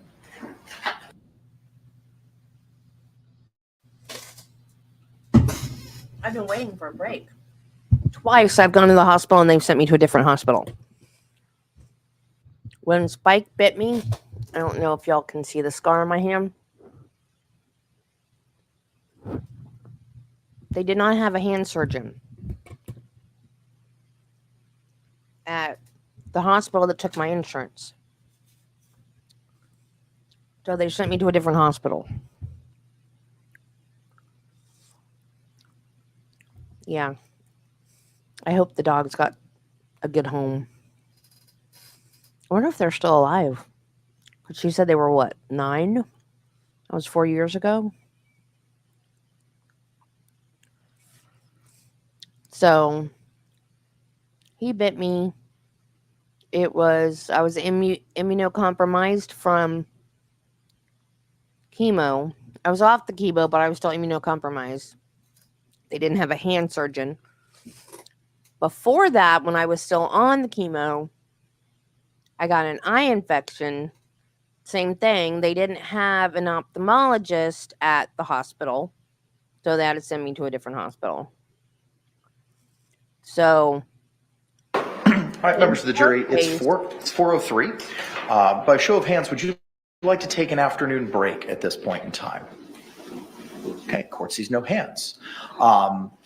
We may have to work also a little bit past 5 o'clock, maybe going between 5:45 and 6 this evening.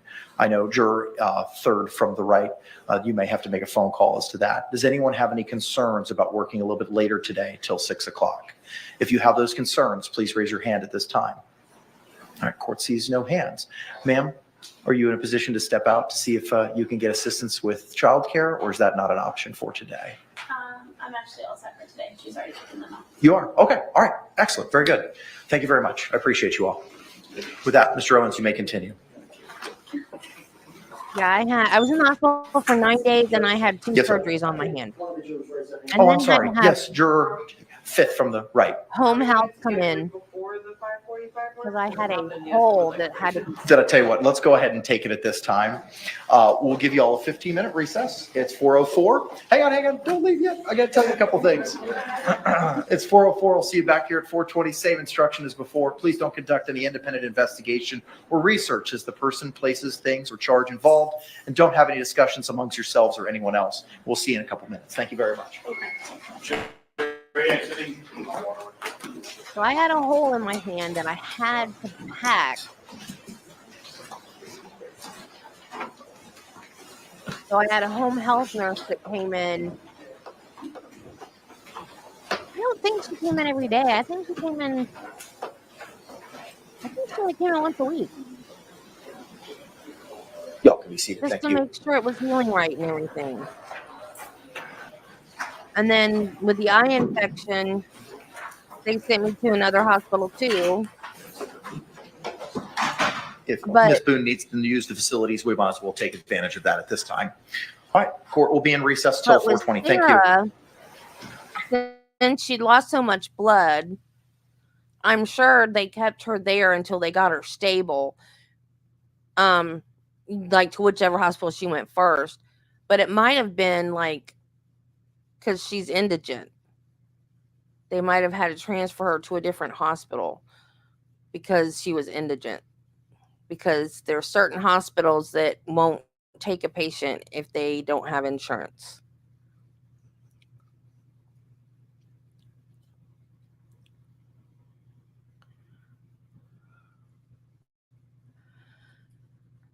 Yeah, what happened with mine is my friend had to move and she couldn't take her Chihuahua with her.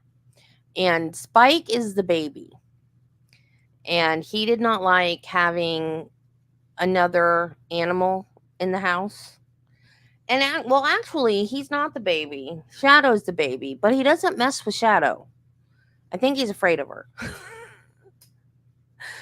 But he was not afraid of Link, and he would attack Link every chance he got.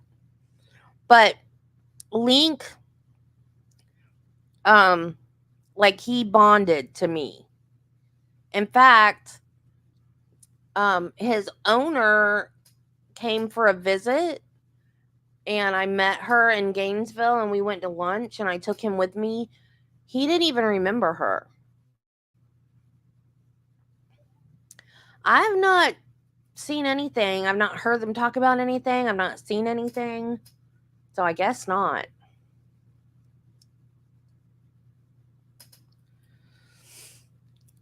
So his previous owner held him and he would not take his eyes off me. Like, I don't know if he remembered them and was afraid that I was giving him back or if he just didn't remember them, but he would not take his eyes off me because he bonded with me big time and didn't want to go back to them. And I think that's what it was because he was with me everywhere I went. Like if I got up and went to the bathroom, he went to the bathroom with me. Like he never left my side. Ever. Hey, everybody! Thank you so much for watching our Sarah Boone trial coverage. Now, guess what? This isn't Sarah Boone's first time interacting. And Spike just couldn't deal. He couldn't handle it. And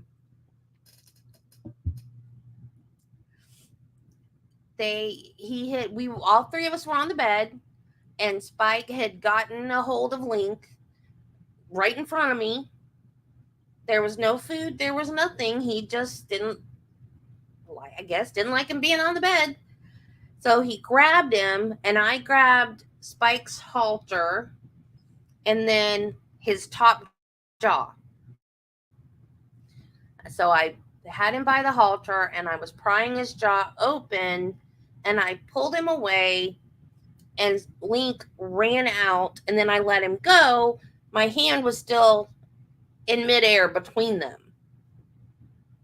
And Spike went to grab again. And when he did, my hand was there and he got my hand. And he immediately let go because he didn't mean to get me. So then I'm like, I went outside. Travis was outside doing something. And I said, "You're damn dog." I said, "I'm tired of it. He keeps attacking the Chihuahua and now he has bit me. I'm tired of it, Travis. You're going to have to do something with him." And he's like, "What am I supposed to do? I don't know what I'm supposed to do. I don't know either, but you're going to have to do something because I'm tired of it." I didn't know that it was going to put me in the hospital at that point in time. But it did. My whole arm was like huge. The whole, like up to my elbow, it was huge. So I go to my doctor and I'm sitting, you know how you sit there and you wait forever and ever and ever, and then you see a medical assistant, and then you see a nurse, and then you see the doctor, and you have to wait in between each one. So I get in the medical assistant does my vital signs and everything. I get in the exam room, and immediately the doctor comes in and starts examining me and looking at my arm. And then the nurse comes in and she goes, "Oh, you're already in here." And he goes, "Yeah, they told me it was bad. I came right in." That's scary. I was like, "Oh, great. This is really as bad as it looks." Yeah, that's what Travis said. He said that he knew who they were. He had to. Like, he remembers their scent. So that, yes, he remembered them. He had to have remembered them.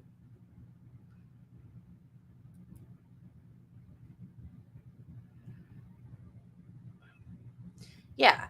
He didn't mean to bite me. He was trying to get the dog. Oh, I know. I was so scared. So scared. I was like, I remember asking the doctor, I'm like, "Am I going to lose function of my hand?" I was so glad it was my left hand because I'm right-handed.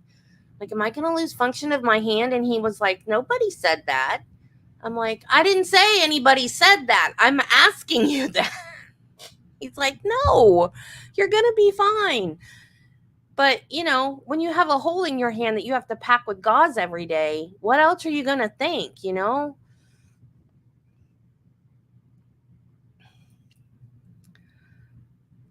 Yeah, dogs remember. And plus, you see those videos all the time of animals that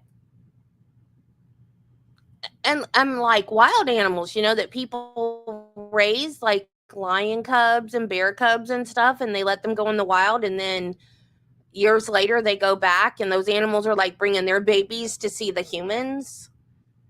So they remember. I don't know. I would have loved to know what was going through his head, because the look, like, he would not take his eyes off me. But they were good to him. It wasn't like they treated him bad or anything, but they worked and I didn't.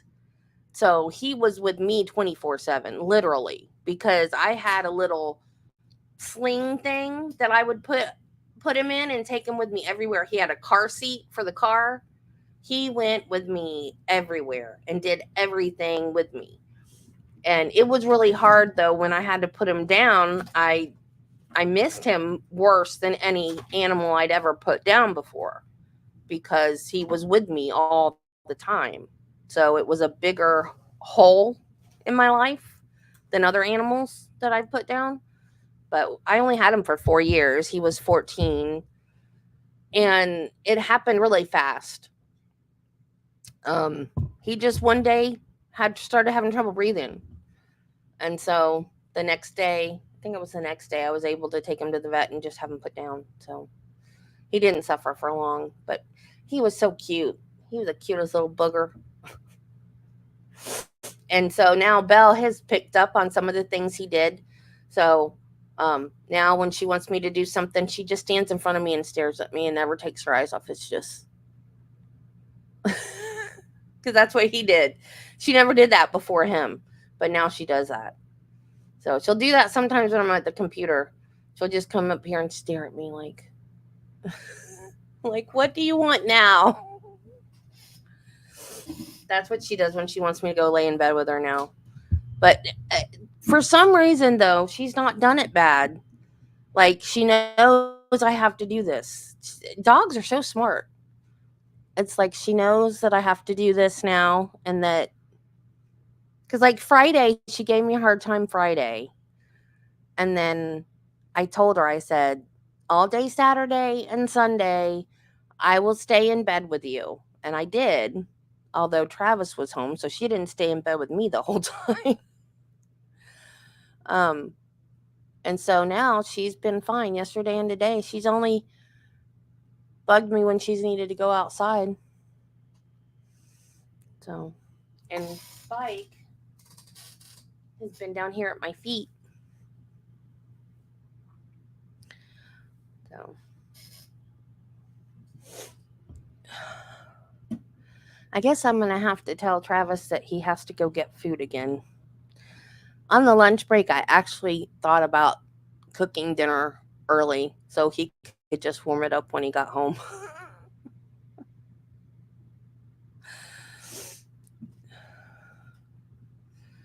Yeah, I was, let's see, how many times was I hospitalized after I had cancer? 8, I think. I had an eye infection, 1 ear infection, but I was hospitalized twice for it because they discharged me too soon. I had a spider bite that got infected. I had a cat scratch that got infected, the dog bite that got infected. I had the flu that turned into pneumonia. How many is that? Was that 8? I don't know. I've lost count. So, yeah, it was a bad 2 years. So, that's the only thing I can think of is like they had to send her to another hospital because she was indigent. But if she really had lost so much blood that it was like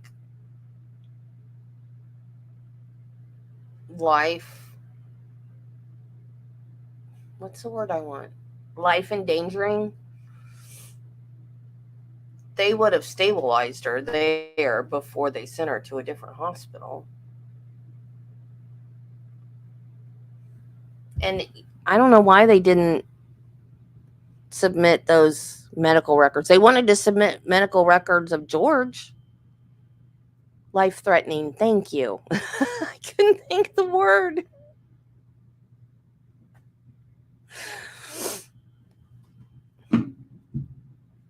I do that a lot.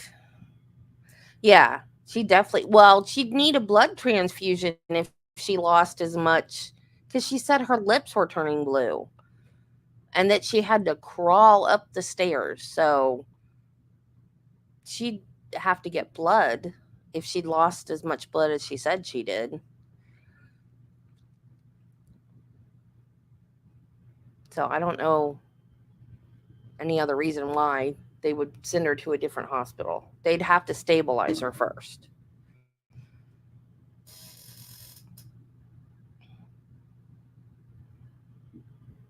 Because, see, my injuries weren't life-threatening. If they'd gone untreated, they would be, but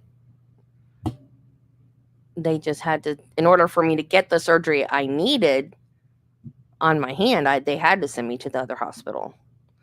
They did have a hand surgeon that was like a traveling hand surgeon, and they did like page him, and he called back and he wasn't in the area at the time, so they had to send me to the other hospital, which I thought was kind of weird. But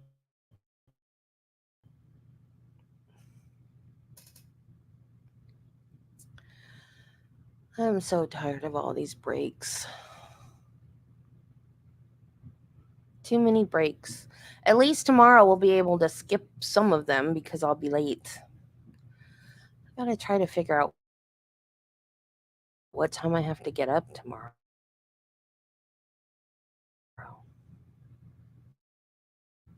I have to be there.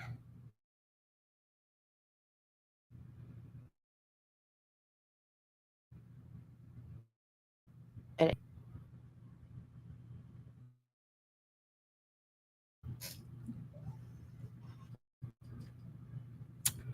I guess so.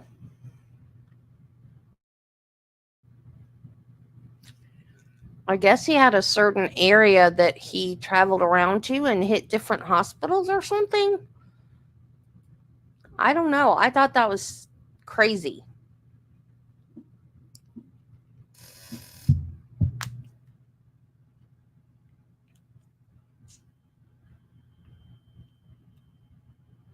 Yeah.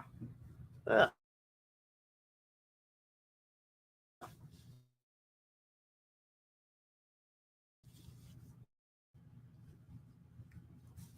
That sunflower seed tasted like dirt.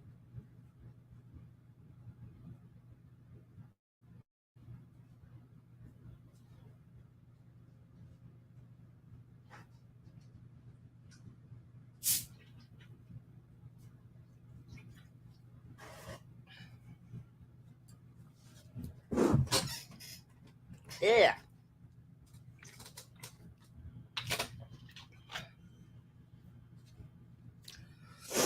And with the what's going on? And with the eye infection, they didn't have an ophthalmologist at the hospital. They didn't even have an ophthalmology department at the hospital, which I thought was really strange too.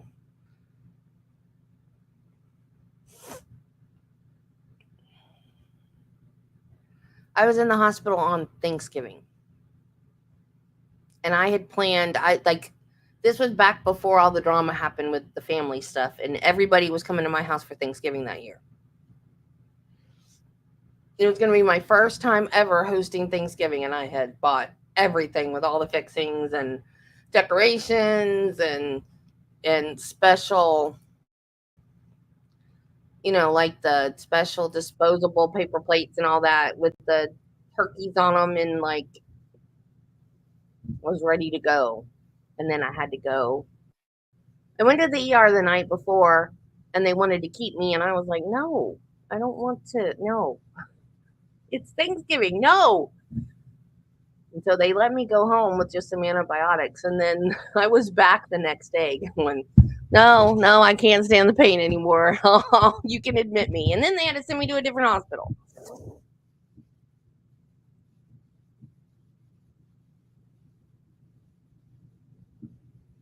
I thought you said that wasn't a poisonous snake, though. Did you say it wasn't poisonous? All right, we're back on the record. Case number 2020 CF 2603, State of Florida versus Sarah Boone. State. I'm probably going to have a heart attack Defense. if I ever get bit by a snake. Oh, they didn't know that at the time. Okay, that makes sense. All right. Ms. Boone, let's go ahead and bring you back up to the witness stand, please. Yeah, I'll just have a heart attack if I get bit because I'm so phobic. It won't matter whether Yes, sir, it's venomous or not. It'll still take me out.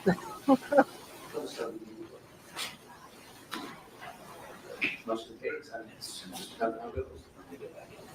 You said about 20s. All right, we're ready to bring back in our jury. Yes. All right, let's do it. Oh, Judge, hold on. Oh, she's up there. I'm sorry. I thought we lost.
State, do you recognize our jury? Yes, Your Honor. Defense, do you recognize our jury? All right, y'all can be seated. Thank you. Again, members of the jury, if you could. Oh, wait.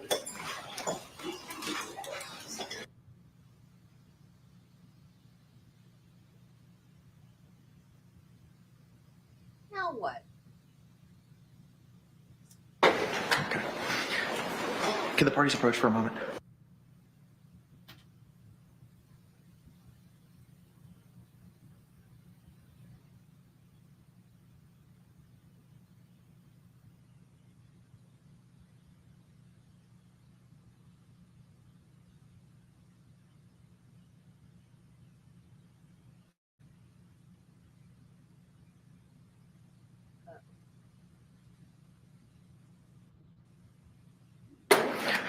All right, members of the jury, again, if you could just raise your hands to confirm that you complied with the court's instructions during the last break. All right, record reflect all hands have been raised. All right, with that, Mr. Owens, you may continue your inquiry, sir. Just based on court statements, identification A, I'd like to, this is one of the photographs that we introduced. Is this injury to your ear? Yes.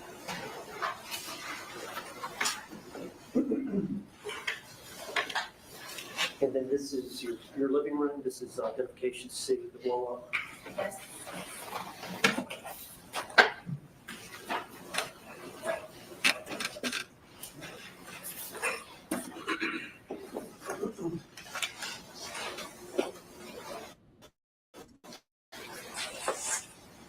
Identification D.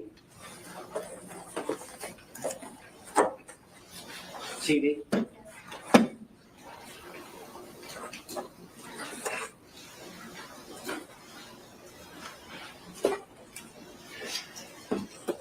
Identification E.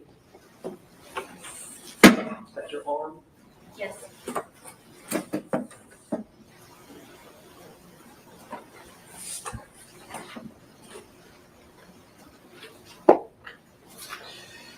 Identification F. Is that your knife wound?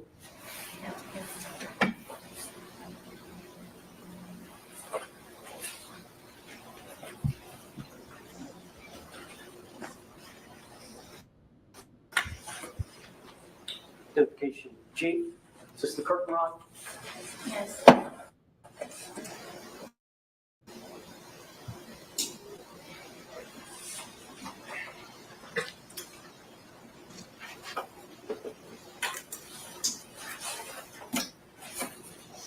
Identification H. This is the eye.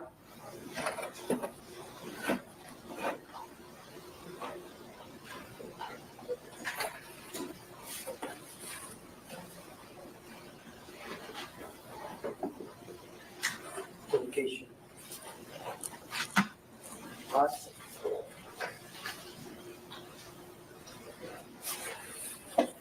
See your face shot Yes. with the lid. The eyebrow.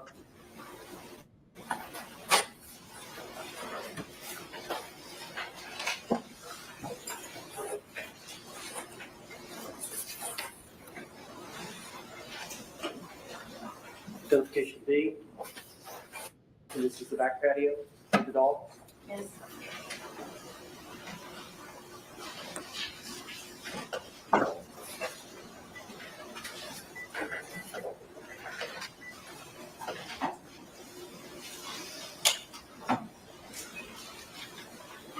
Camel bounce a little bit. It's been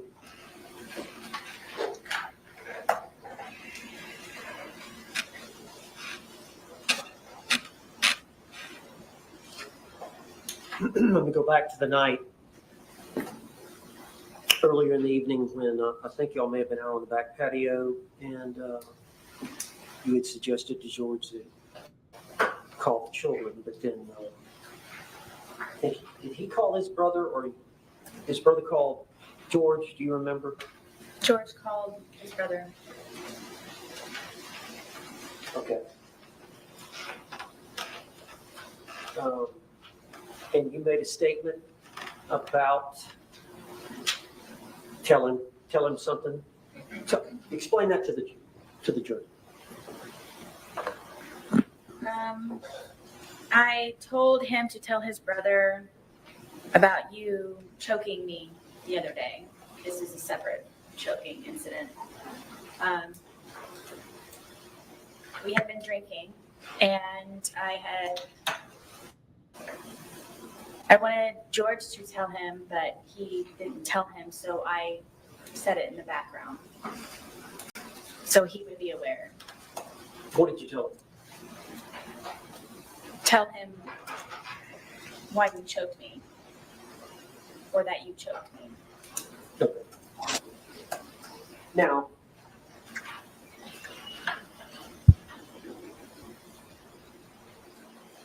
you heard the testimony of the two neighbors, the boys that lived next to you, Yes, and you heard that they were actually questioned. I think the audio, they were audio interviewed. You heard from Detective Copsel. I think it was a couple of days later on the 25th of February or 27th of February. yes, And you heard their testimony earlier this week, yes, where they hear a kind of a thumping sound starting at the top of the steps, ending at the bottom. yes, Have they got the night wrong? yes.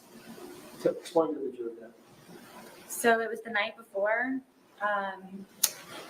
Again, I was sleeping, and in the middle of the night with the door barricaded, he came in and ripped me out of the bed.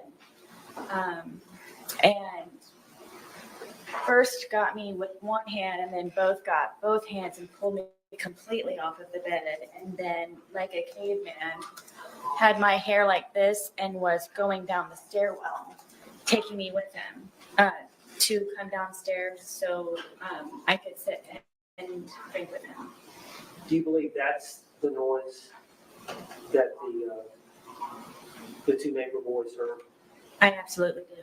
and it was just the night before? Correct.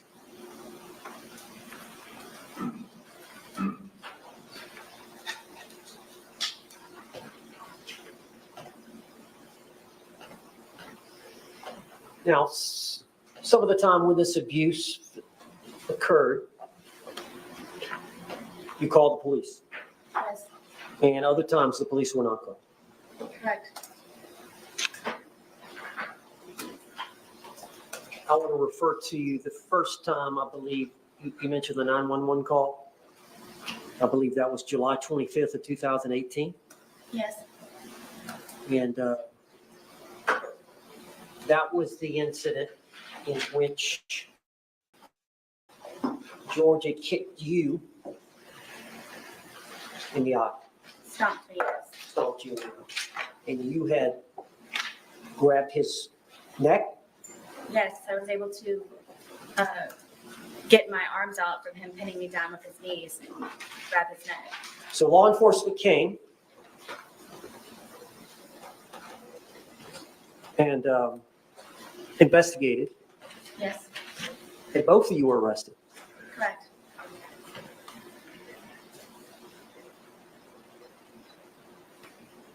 Do you recall asking the officer when you were arrested,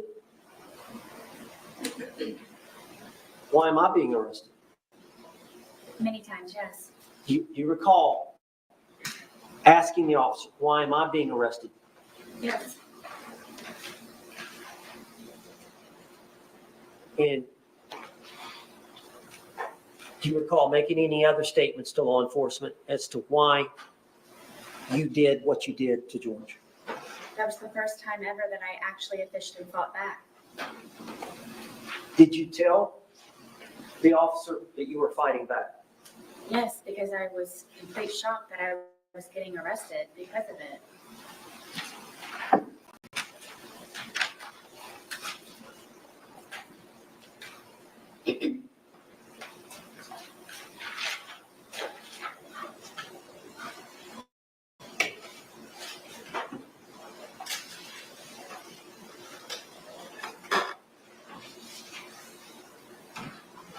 Now, on the 2-minute video, the suitcase video, you mentioned to him I think you said something, I can't breathe. He said, I can't breathe, and you said, that's how I feel when you're choking me. Were you referring to an isolated incident of the night before, 2 nights before, or whatever, or were you referring to in general? In general, the more than 2 or 3, 4 times that he had done it. Okay. And then the part about cheating, he didn't physically cheat on you. No, he did not. Okay. And just, I don't want to go into a lot of detail, but what are you referring to there? George was, I believe, addicted to pornography, and a lot of that would be found on my phone from him supposedly wanting to call up job interviews.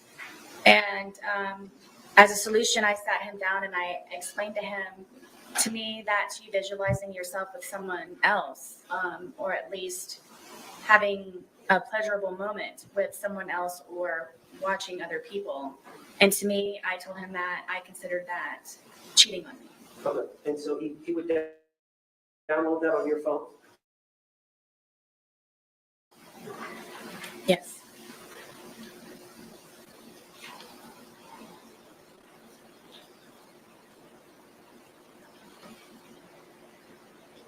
How did you stay? You got to tell the jury. As anyone who has ever been in love, or Yeah, that's not love. when you love someone, or That's not love. primarily someone or something, you go above and beyond, and you tolerate and you endure and you persevere, and you try to make that person as spectacular as you possibly can, no matter the sacrifice that you may have to go through to serve someone else in a positive light, so they can be better people for themselves, and to just make them a happier person. And love is very strong, and love is very deep, and love, I believe, is not fully understood in a lot of ways for how different people react to it. And I very much, deeply, and passionately love George. I love him to this day. Did you not want to be alone? At the beginning, through my divorce, it was very nice to have him around, and he was a man to me, and I felt protected, and he's very nice, and as lame as it sounds, he used to compliment me, and it made my day. So, yes. During that period of time when you first started seeing George, would it be fair to say Porn? that Yeah. you had low self-esteem? Yes. I don't want my husband looking at porn. Now, we talked about this previous arrest where you told the officer you were fighting back and you got arrested.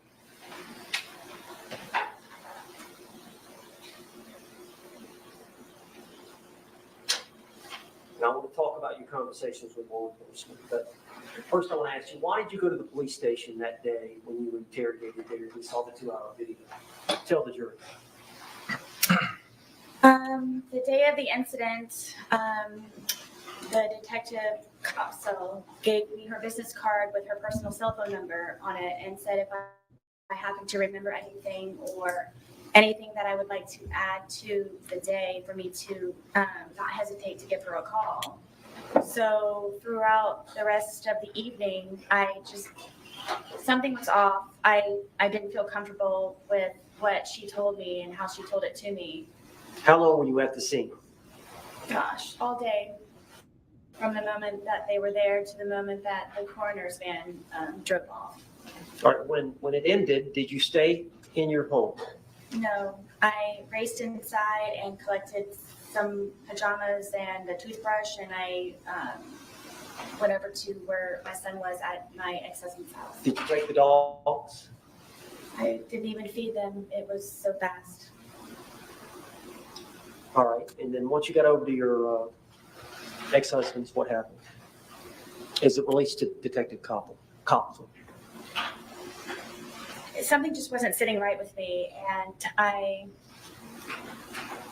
had a suspicion that she just wasn't being honest with me, so I took it upon myself. Sustained. So you called her. Tell us about that.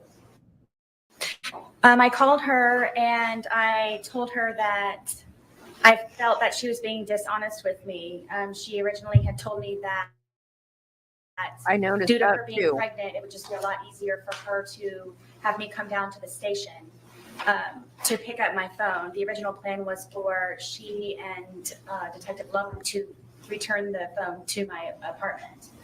But she said that it would be a lot easier for me to just come down and pick it up because I remember when I was pregnant. That's what she said. You remember when you were pregnant.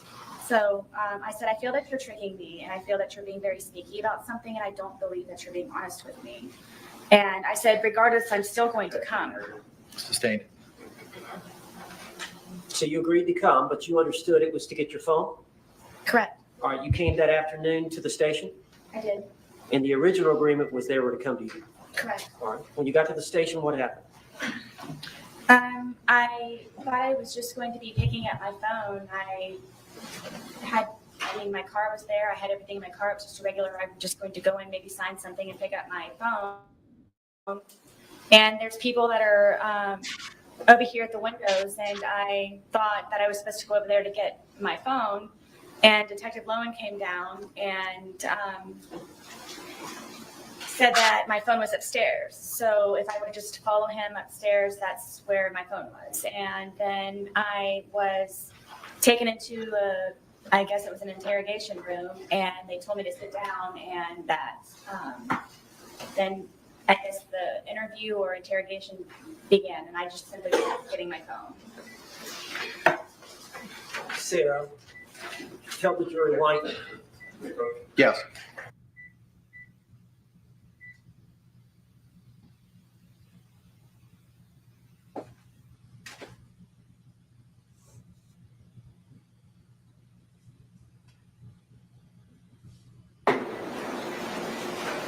You may proceed. Ms. Boone? Ms. Boone? Tell the jury why you lied to the police. I lied to the police, basically everyone, because I was extremely fearful of being arrested. I made the first attempt of me calling 911 by telling them what happened, and I thought they were going to help me, but instead I was arrested for calling 911. You weren't arrested for calling 911. I did. Did you stay with that lie? I did. Are you telling the truth today? I am. Now let me take you back to the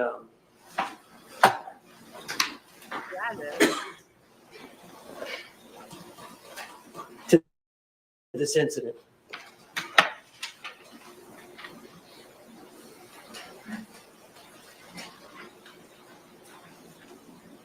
Is it fair to say that when Jorge Torres is sober, he commits no violence against you? No. Is that fair to say? Yes.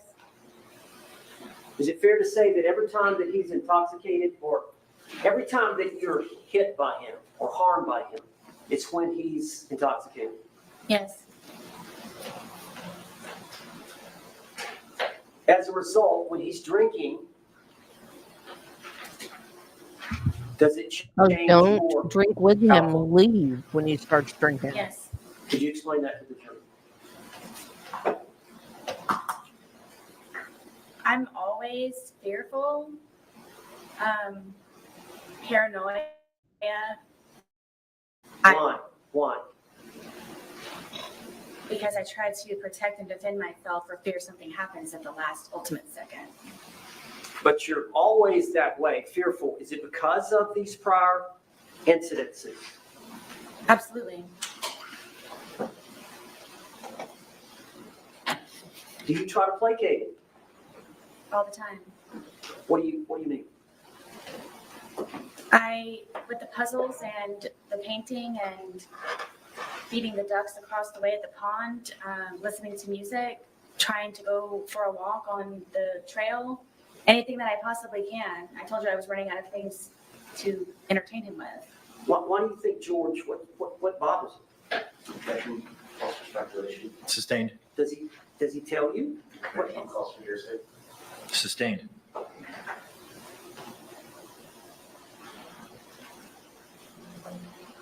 As a result of how he behaves towards you in that intoxicated state, how were you feeling the night of this event? Objection, has been answered. Overruled.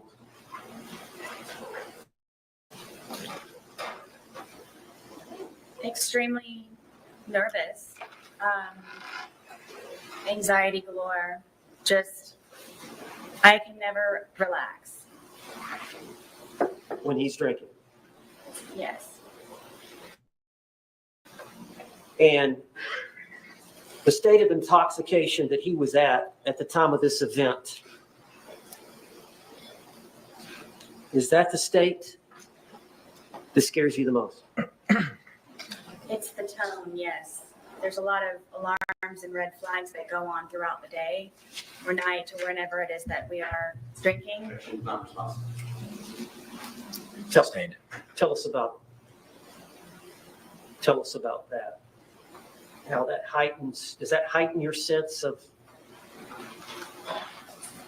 safety? At all times. But especially when he's drinking? Oh, yes, all the time. And then his mood? Yes, it depends on what mood he's in that day. Well, you have like a sixth sense of how he's doing? Yes, Can you tell us what you mean by that? Sixth sense, or knew him very well? I guess you could say that I was trained by fear with him. Just, it wasn't fun anymore when we would drink and we would hang out on the back porch. It wasn't fun anymore because I knew inevitably that something was going to happen to me one way or another.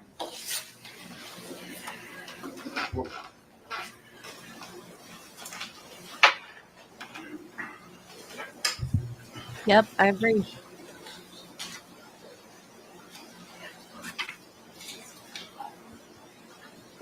Unless they feel sorry for her. That's the only reason they would believe her now.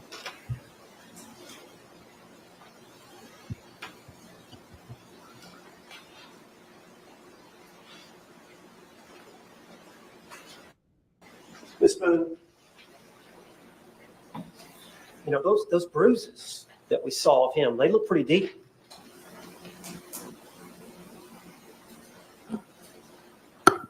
Tell the jury what you were thinking. From the bat, Yes. I didn't want to die that night. That's a good point. I can't describe it to you. It's terrifying love to a certain degree where What? my plan was to show him the next day and just, What the I hell wanted is him terrifying to be better love? and treat me nicer and be the person that he was when I originally met him. And I knew that was in him still. I knew that it could be found, and I just couldn't figure out what it was that I was doing wrong in order for it to not be back to where that was. And I was tired of living in fear. That's not the and real person. just sick all the time of figuring out how I can entertain him so I don't die. And Original person is continue a not relationship with my son and the real try to person. live a normal life. That wasn't a normal life for me. And just I bottom line is I didn't want to die. I would have died, or I would have been disfigured or maimed, or if it weren't me with the bat, it would have been him if he were to have gotten out.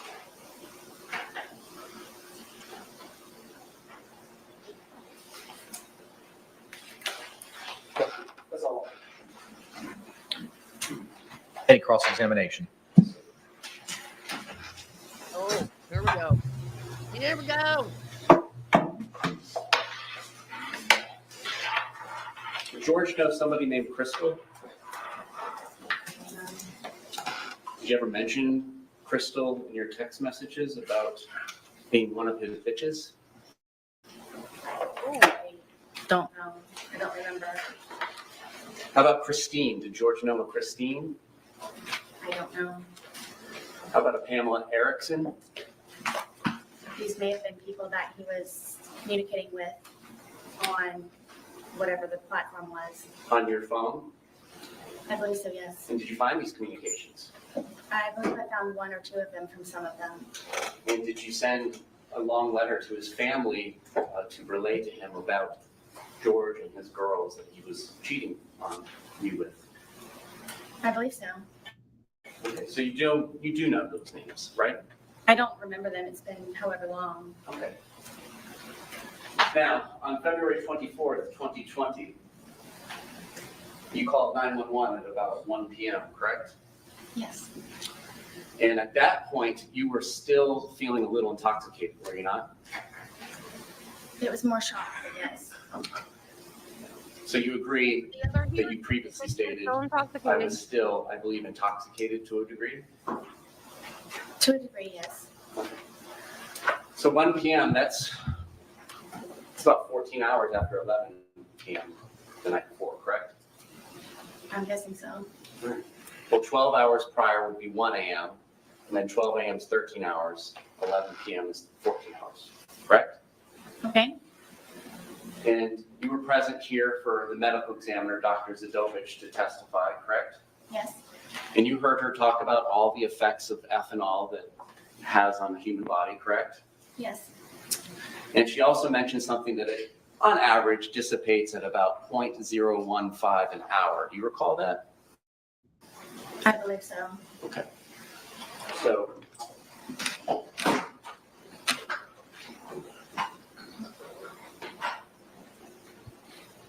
No.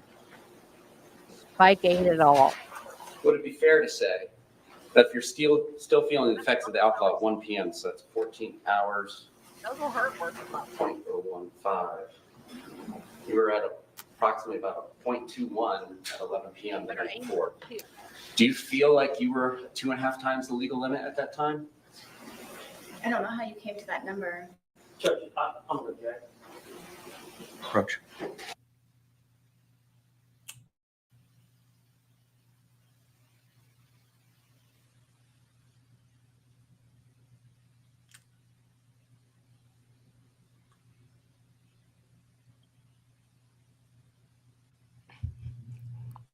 So George had bitches.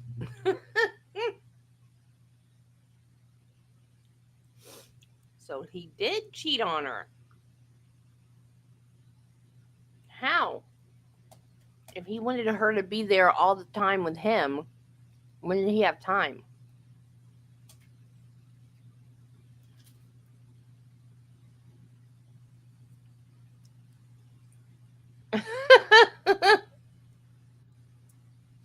Well, I can't say much about that. Because math is pretty much my kryptonite, too.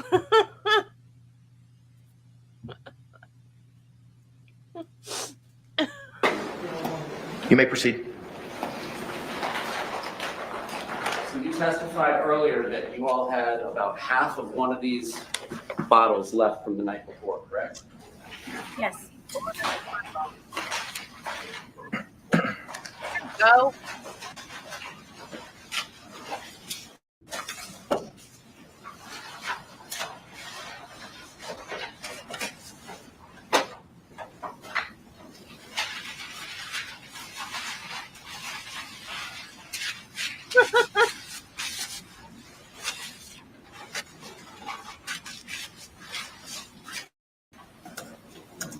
And so would you agree that this is one of the 3 bottles that was purchased between February 22nd and the 2 that were purchased on February 23rd of 2020? I'm guessing maybe it's like the bottle, yes. All right, and it's 1.5 liters. Would you agree?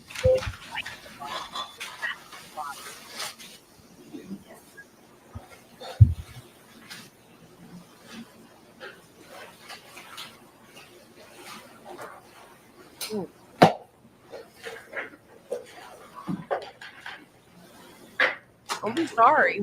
And when you say half, are we talking about the top of the label was left from the day before? Oh, goodness, no. All right, a little less, halfway through the label? It's too right about. Okay, about halfway through the label. So in addition to halfway through the label, which you began consuming after going to public at about 12:15, correct? So you all would have began consuming around 12:30, is it fair to say, when you got back? I can't call exactly. Okay. And after finishing what you all had left over from Saturday, the two of you consumed 2 1.5 liter bottles, correct? I'm not sure about the second bottle that he purchased, if it was empty or not at the time. Well, you did mention that the police would find 2 empty bottles in the top of your trash, correct? Yes. And we did all see that in the photographs, correct? See that Two. they're empty in the garbage, yes. All right, and you say you were about 100 pounds at the time? Yes. And we all know Mr. Torres was 103 pounds at the time of his death, correct? That's what they said. All right, so that's 3 liters of wine between 200 pounds split between 2 people over the course of a day, correct? Yes. And you testified today that you were intoxicated at the time that this occurred, the videos between 11 and 11:30 at night, correct? Yes, at some level, yes. All right. Now, what does that mean to you? Previously, have you indicated that that means the room is spinning? Do you ever recall saying that? I do. So what was your level of intoxication at this point in time when the first video was filmed at 11:12 p.m.? Do you mean from lack of sleep or alcohol? From the alcohol. What was my level? What were you feeling? Did you have trouble with your balance? I was more tired than anything. Did you have trouble with your balance? I don't believe so. So you were able to flip a suitcase over with a 100-pound man in it, right? I mean, yes, it happened. Okay. How about your speech? Do you feel like your speech was slurred? Clearly. How about your inhibitions? Do you feel like you were doing things that you wouldn't do when you were sober? I wasn't thinking about that. Well, on reflection, do you feel like this is something you would have done when you were sober? I didn't know me and George. I'm just asking you, looking back on this, when he's in the suitcase and you're telling him how you feel, and then you wait 11 minutes and you film another 22 seconds, and then you go upstairs, upon reflection, is that something you would have done and left him in there had you not been drinking? I don't know. I can't say. Okay. If I was scared, then it would be something. Okay. All right. Now, today you testified about the time frame between the 2 videos, correct? Yes. So you came down from the shower where you were hiding, correct? Yes. And as you're coming down the stairs, before you even get to the bottom of the stairs, you can kind of see over your shoulder or towards your right that he's trying to hide in the suitcase, correct? Yes. And the lid, you can tell he's hiding in there. It's not a great hiding spot just yet, right? Correct. And so you come over to him and you're laughing, right? Yes. And you move the suitcase around some before zipping it shut, right? No. No? You immediately zip it shut? Yes. Okay. And you're both still laughing about it, correct? Correct.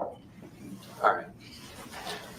And then it's during this course of time, how quickly is it after you zip it shut that you begin filming the first video? I don't know without watching it. I don't know. Okay. I mean, the video's not going to catch you zipping him up because you're like 10 feet away, right? How quickly after you zip him up is it before the video starts, is my question. I don't know. Okay. And then during that 9 minutes and 14 seconds is when he begins to get angry, correct? What 9 minutes? Between the 2 videos, there's 9 minutes and 14 seconds between the end of 1061 and the beginning of 1062 and 1063. So you got the 2-minute, 3-second video that starts at 11:12:45, correct? I guess. Permission to use state 17? You may.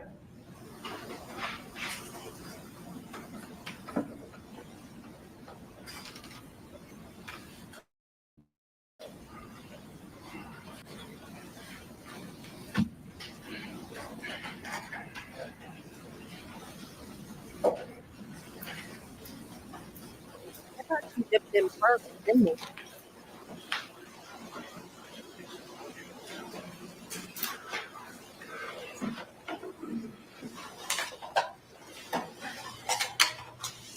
You zipped it and then flipped it over.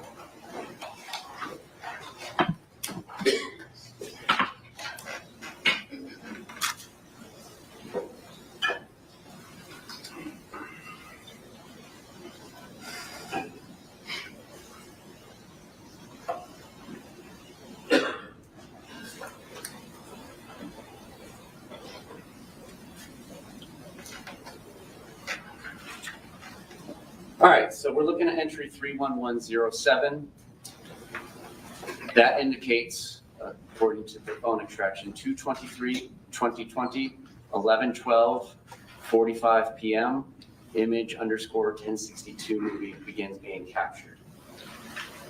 And we've seen that that is about 2 minutes and 3 seconds.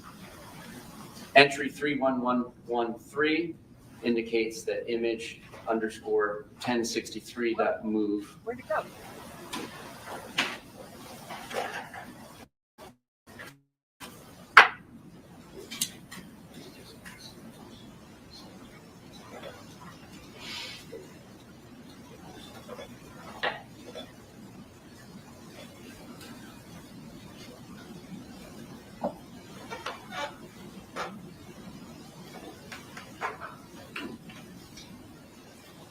I was disconnected.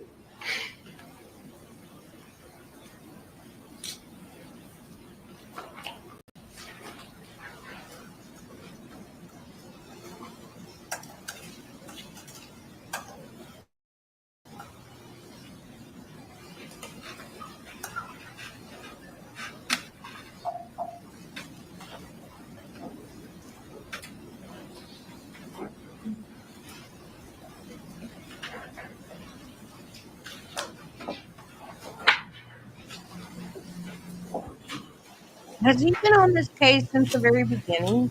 Okay. He has. I get so 31113. mad. A second movie is captured at 11:23:03 p.m. Your testimony was that after that first video was captured by your phone and you, Mr. Torres began getting angry and trying to push his way out, correct? Say it one more time, please.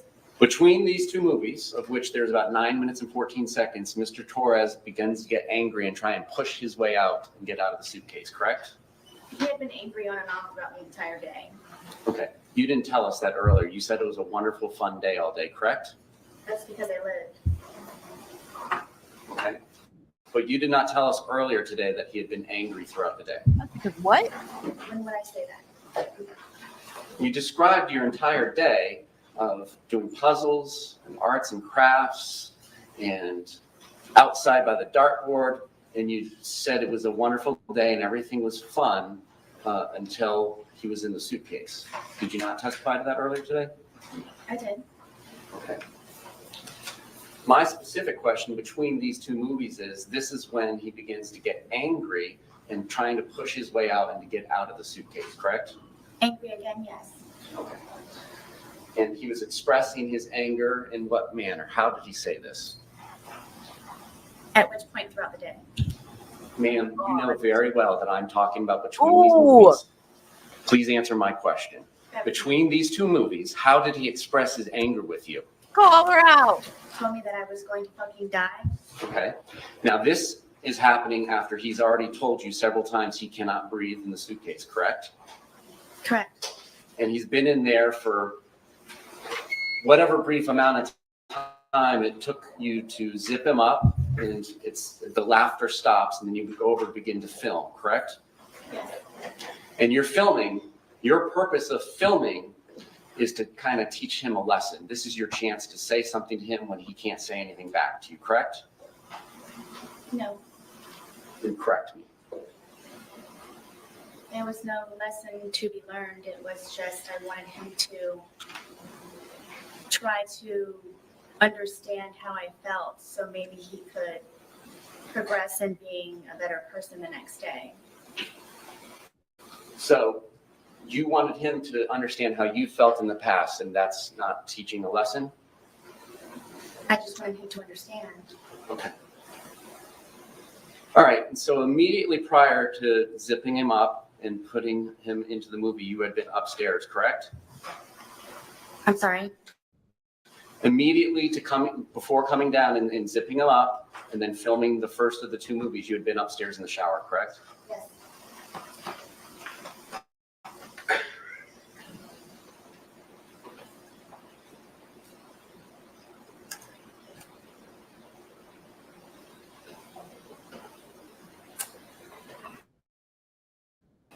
I'm going to publish what has been labeled as image_1061, which according to the timeline was captured at 11:03 p.m. 31 seconds with her device.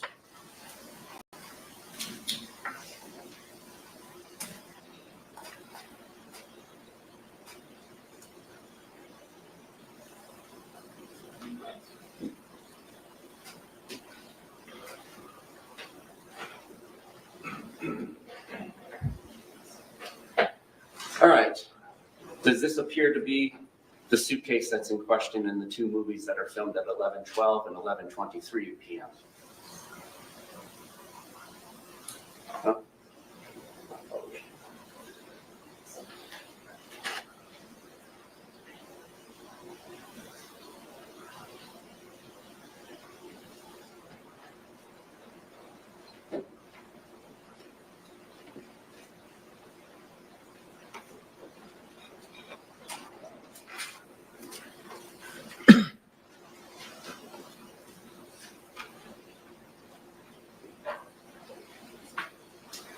This is image 1061 taken at 11:03 p.m. 31 seconds. Does this appear to be the blue suitcase that's in the two videos that were captured at 11:12 and 11:23 p.m.?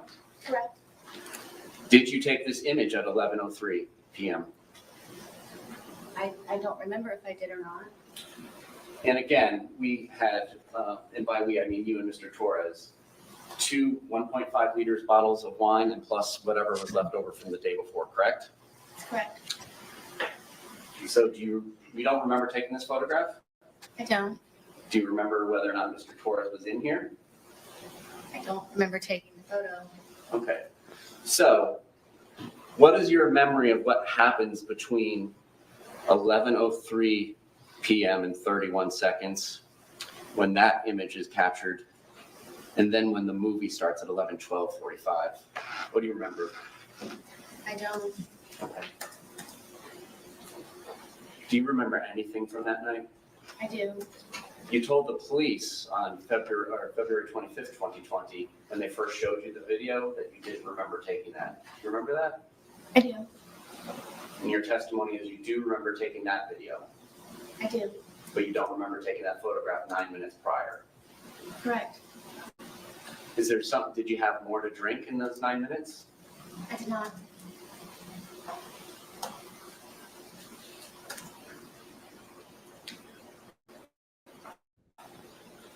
Was Mr. Torres in that suitcase the entire time between 11:03 when that image was taken and then when the second video was taken at 11:23 p.m.? I believe so, yes. So for 20 minutes? Yes? However long the time frame is. Did he begin telling you that he couldn't breathe before the video, or do you not remember? I don't remember. That's not gonna happen. Now, you testified moments ago that your two neighbors must have misremembered which night the loud noise was, correct? Yes. And now you're telling us that you don't remember taking the photograph at 11:03 p.m., correct? Correct. Did the police come out to your townhouse on Sunday, February 23rd, 2020? Yes. I'm talking about Sunday. This is the Sunday fun day when we're going to Publix twice. Were the police out at your residence? No. It was the day after, Monday the 24th, correct? Yes. And that Monday morning, you called 911, well, Monday afternoon at about 1 p.m., correct? Yes. And between that time frame, you were the only person in your apartment plus Mr. Torres in the suitcase, correct? Yes. So if anything had been disturbed in your apartment, you had all the time that you wanted to undisturb them before calling 911, correct? If I wanted to. Okay. And you still, your testimony is there was no loud boom that shook the walls of your townhouse at about 11 p.m. the night of February 23rd, 2020, correct? Correct. To the best of your memory, correct? Correct.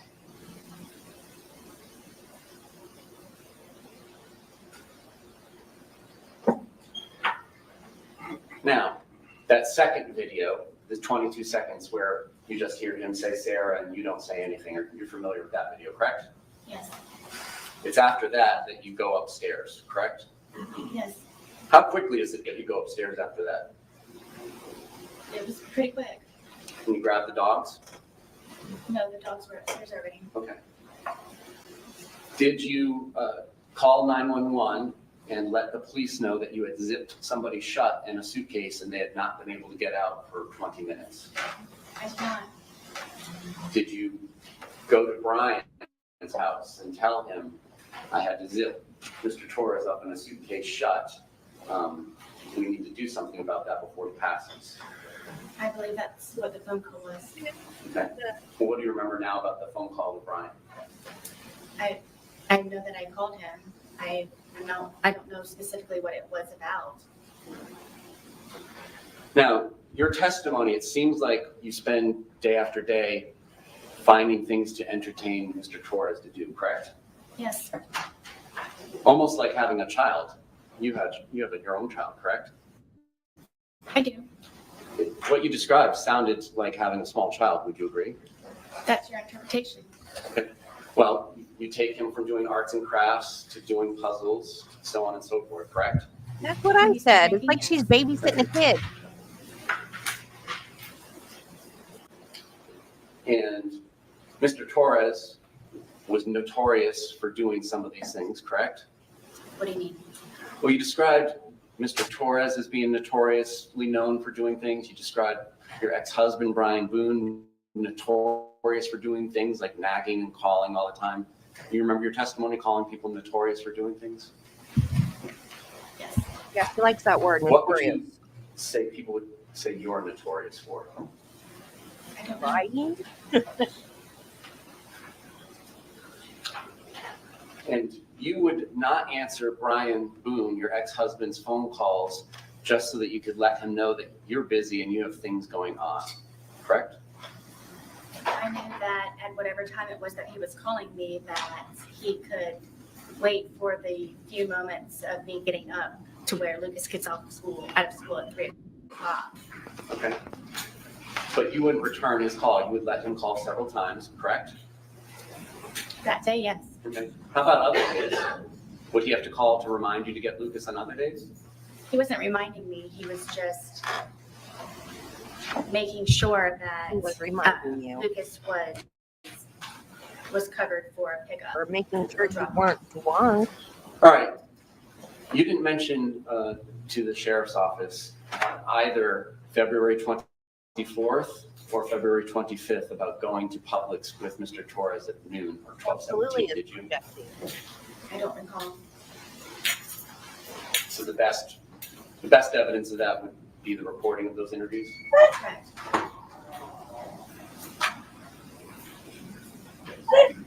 No. Did you not remember going to Publix with Mr. Torres that day? At what point? At any point? No, I didn't. You had indicated to the police that it was about 4 p.m. that you all had started drinking after doing chores. You recall that? I do. And your testimony today was that it was really more after you guys went to Publix at about 12 to 17 p.m., correct?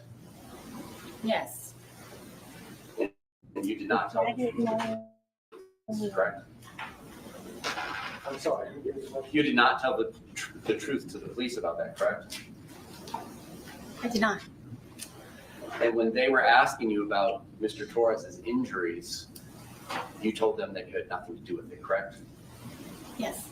And that was not the truth. Correct.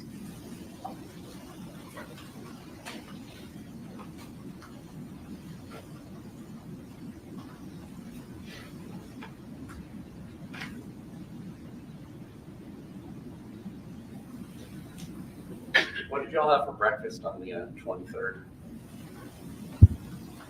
4 years ago. Did y'all have lunch? I believe we had leftovers from, I think, something that we had in the fridge. And do you recall what those were? No, not at this point, no. And then I believe you mentioned having a sandwich of some sort for dinner. No, I believe it was for, I'm guessing he and I ate at the same time.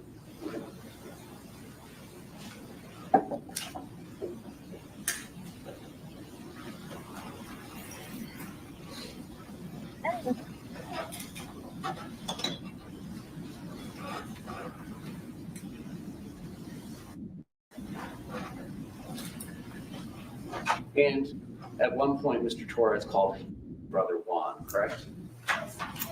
And do you admit that you were yelling in the background, telling Mr. Torres to tell his brother that he had been choking you? I don't know if I was yelling. I know that he could hear me through the phone. So how long had that been going on that day? When did you start getting on Mr. Torres about choking you in the past? He and I had conversations about it because he didn't remember doing it to me. And the next day and the day of. Is it fair to say that there are just points in time where you don't remember what you do either, correct? Are you talking about almost 5 years ago? I'm talking about from drinking. Is it fair to say that you don't often remember things that you did while you were drinking? I would not say often. Okay. In the course of your relationship with Mr. Torres, are there things you don't remember happening that happened the night before between you and him? I can't say that at this point. Hard to have a battle of You wits said when that there you only remember one side taking has that any photograph wits. at 11:03 p.m. on February 23rd, correct? Yes.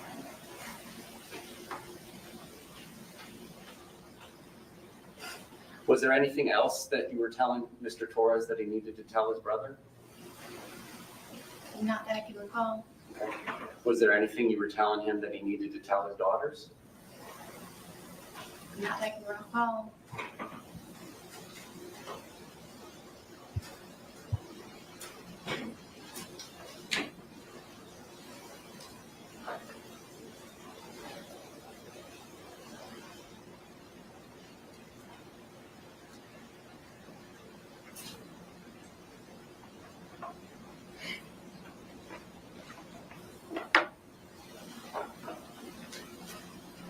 Now, you indicated that Mr. Torres would use your phone to look at pornography. Correct. Were there ever any points in times when it was you? Exactly. Was you looking at pornography? If I was, it was to go back and look to see.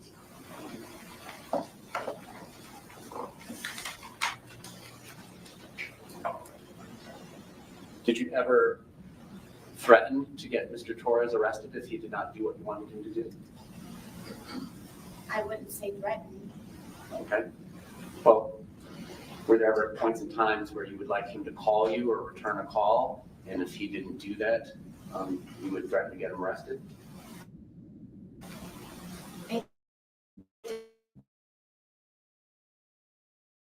Depends on if he had my keys or something that I needed from him. Okay. Cars. When did you get him off the lease? I'm not sure what year it was, but I don't think he was actually removed from the lease. Okay. I think he was made a different type of tenant. And did you change the locks so that he couldn't get back in at the points of times when you picked him out? I did sometimes. And then would you leave the key in the hiding spot that he was aware of? There were multiple hiding places. Okay. On any of the 911 why- calls, did you ever mention that Mr. Torres was aware of where you kept your keys and that's how you got back into the house? Why change the locks if you're going to hide the key right behind it? He would never break into my home. All right, it's your testimony that you did not push him down the stairs, correct? Yes. And in fact, it was him that dragged you down the stairs the night before, correct? Yes. Now, by dragged, did you leave your feet? Yes. And did you get scrapes on your knees or anywhere from the carpet? I'm not sure. Did you get any injuries, like bruises or abrasions or scrapes? I was missing a lot of my hair. Yes, that was on the stairwell. Okay. And you agree that you were photographed on February 24th when the police came out, correct? The day of the incident? Well, the afternoon after the incident. We're not sure when he passed. Yes. Some of those photographs showed ashtrays inside your house. I thought you said you guys couldn't smoke inside your house, We couldn't. but you did, right? Sometimes, yes.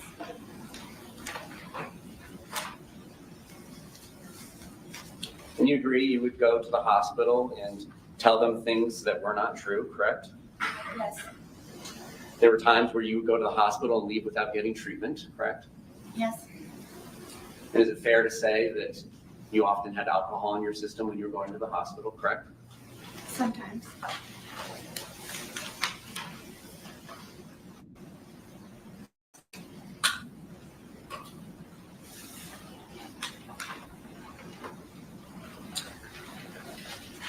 All right, so just to summarize the day to make sure we understand it. You all wake up sometime in the morning, but it's an unknown time, correct? On February 23rd. Or early afternoon. I had a problem with the detectives and them having me guesstimate times. Okay. Are you the kind of person, like most of us, that uses your phone when you wake up? No. So the first activity on your phone may have nothing to do with when you woke up. Is that fair for you? Yes, other than looking at the time possibly. Okay.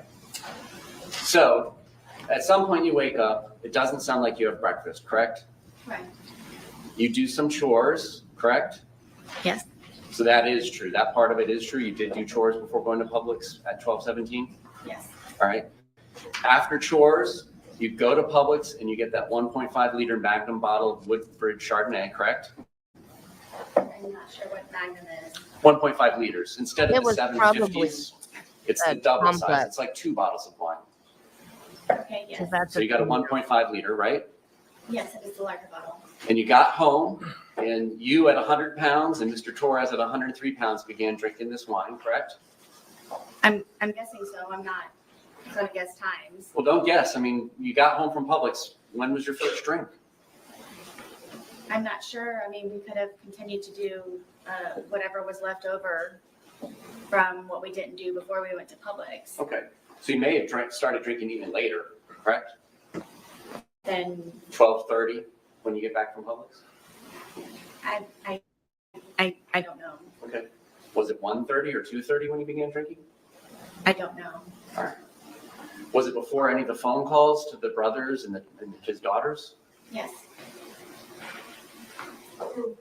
And so you drink what's left in the bottle of wine from the day before that's halfway labeled, correct? At some point. And then you drink 1.5 liters of wine, and he goes out and gets another one on his own without your permission or suggestion about 5:30, correct? Correct.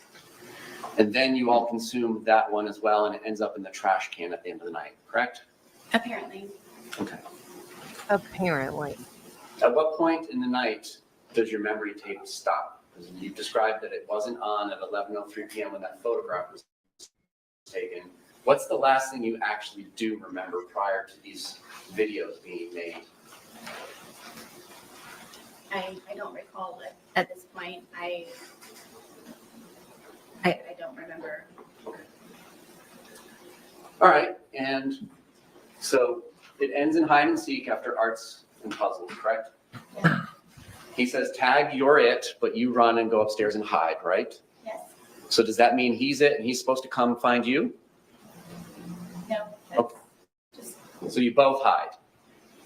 no. Okay. How does this work? I don't know how to tell you. Okay. I was it, and I went and hid. I mean, That's my when we understanding of played the rules of hide and seek is one person will be it, cover his or her eyes and count to like 20 and then go find the person that's hiding. Is that your familiarity with the rules too, or do you guys have house rules? I understand how the Okay. No, you don't. So explain to me, what was your expectation? You go up to the shower. Were you expecting him to come find you? I was. Okay. And after a while, he did not come find you. Yes. And that's when you return downstairs. Correct. And because of the way your townhouse is set up, you can kind of see over where the suitcase is and that he's trying to hide in there, but it's not successfully hidden just yet. I mean, yes, you have to come down a good ways in order to be able to. Right. But you testified those before you got to the bottom. Yes. And then you come over there and thinking that it's funny, you zip him shut, correct? Yes, we both thought it was funny. Okay. Did the defendant stand down? Enter into the well? Yes. Yes. You go down. Deputy, could we release her into the well, please? Oh, what are we doing now?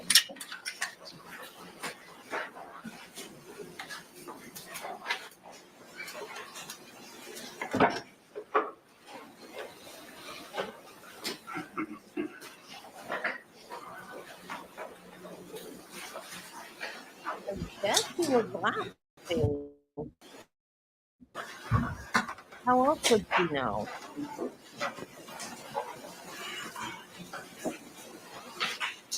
I guess he quit laughing as soon as he zipped it. David thinks Mr. J's gonna put her in the suitcase.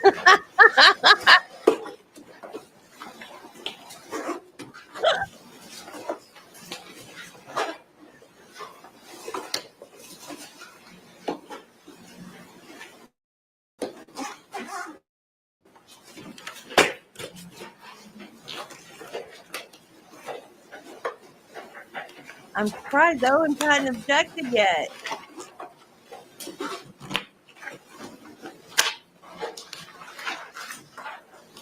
Dang this thing, get it every bit. All right.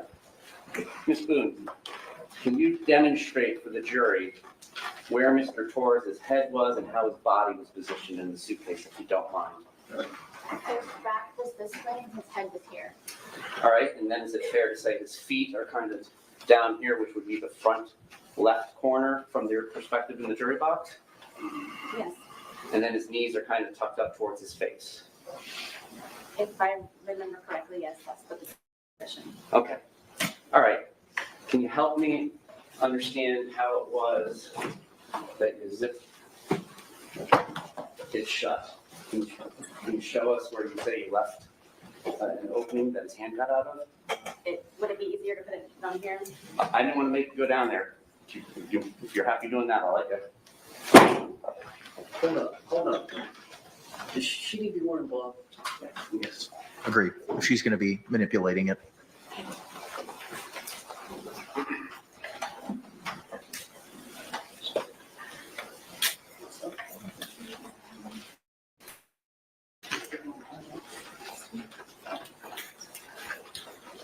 I want her to show exactly how she held it and flipped it and everything. I want an actual demonstration.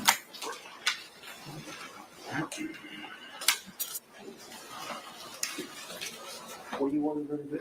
Just demonstrate how she zipped it shut. Okay, well, where's the paper clip? She said, where's the paper clip? That's what it was in.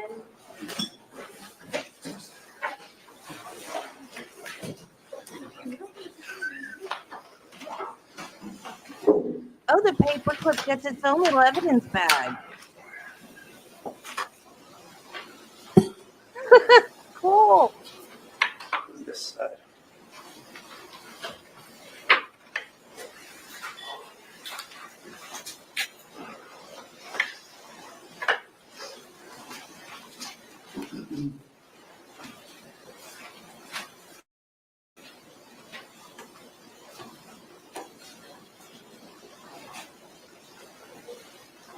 Okay, I realize the woman has been in jail for 4 years, but she's lived in Florida since she was a little kid. Why are her legs so white?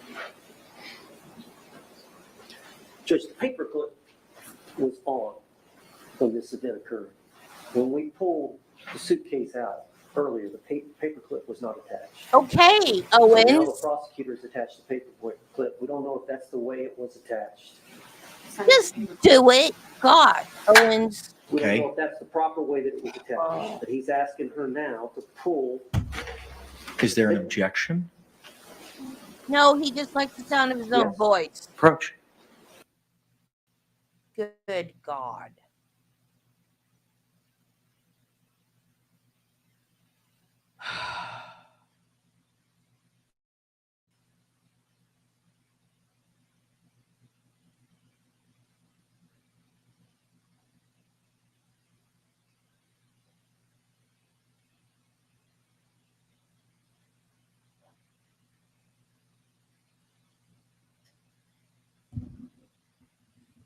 He even has to argue about a dang paperclip.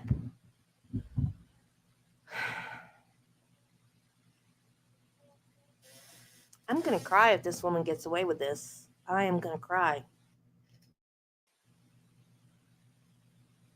And Owens is going to get a bunch of new clients and get rich over this woman.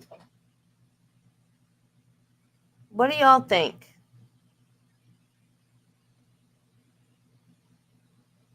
Do you think Owens can pull this off? Those pictures are pretty damning.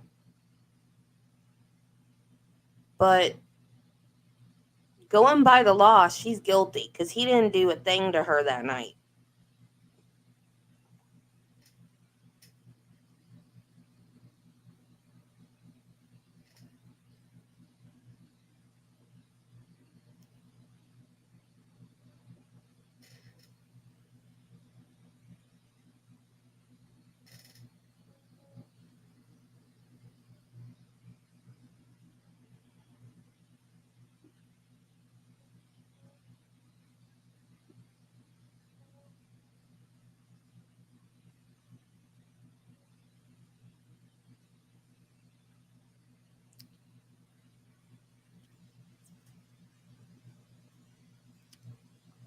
Well, I hate to think that will happen.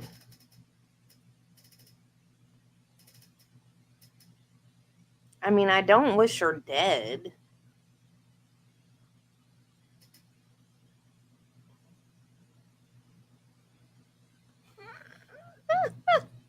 I will go with you.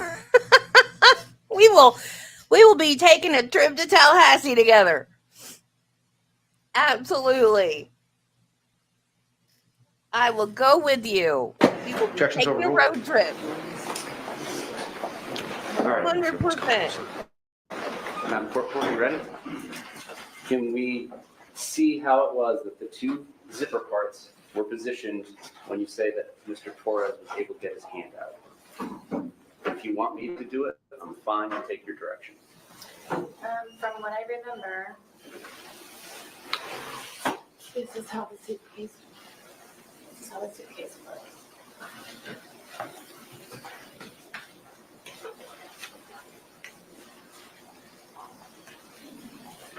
This was up here.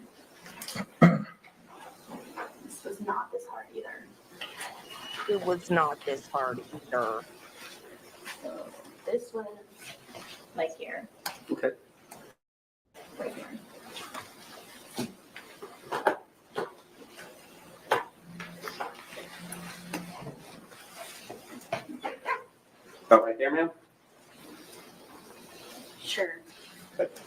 sir. Go and sit down.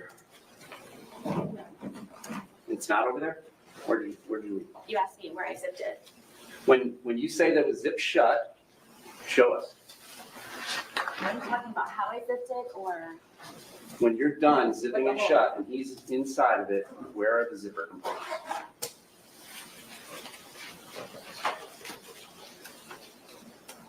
So it has two zippers, and the zipper pull is only broken on one of them?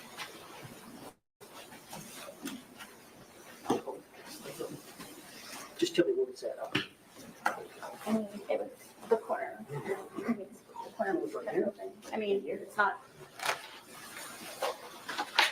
Nobody remembers. It was 4 years ago.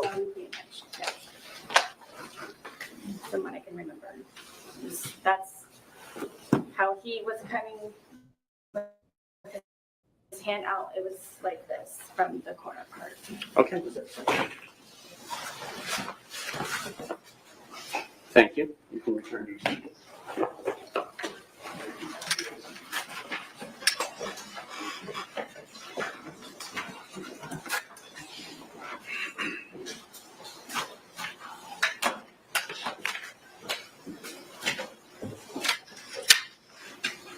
Did you ever change the position of those zippers once you put it in that position? I did not.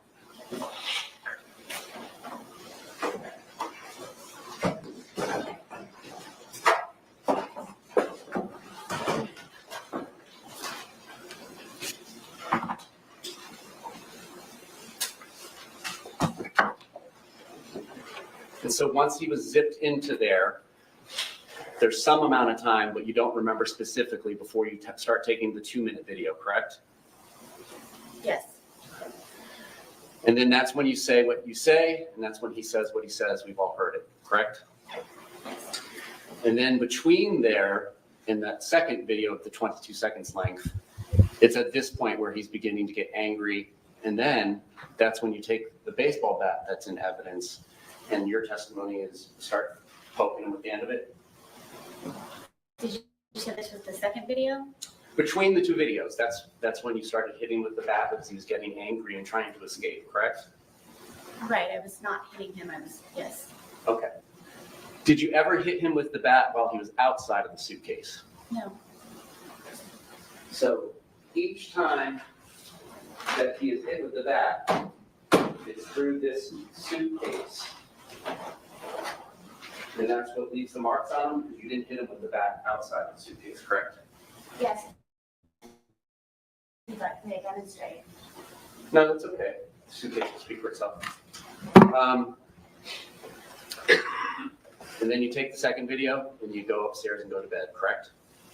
I apparently went upstairs and I used the phone to make a phone call. Okay. And then I fell asleep. All right.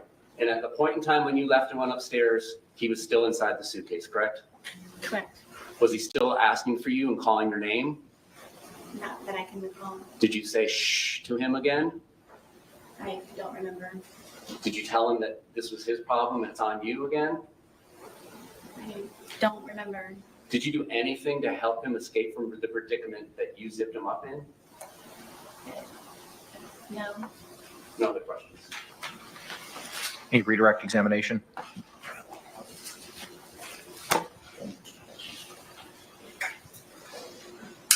Ms. Boone, he just asked you the question that you poked him and you didn't poke it. You poked, every time you poked him hard with the bat, he was inside the briefcase. The suitcase, yes. The suitcase.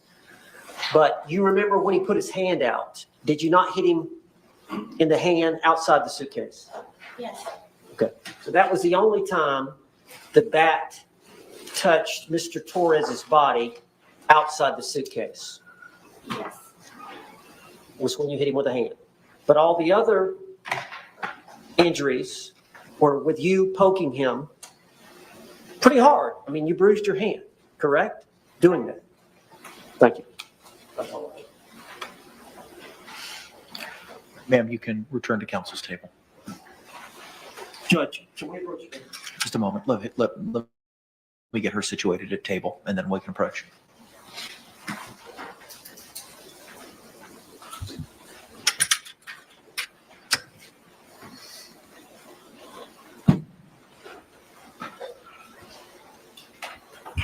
Come on up, y'all.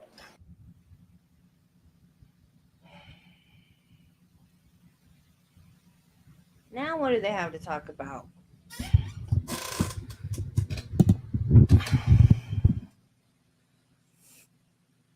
Whether or not they're going to call an expert tomorrow? I thought we already decided that.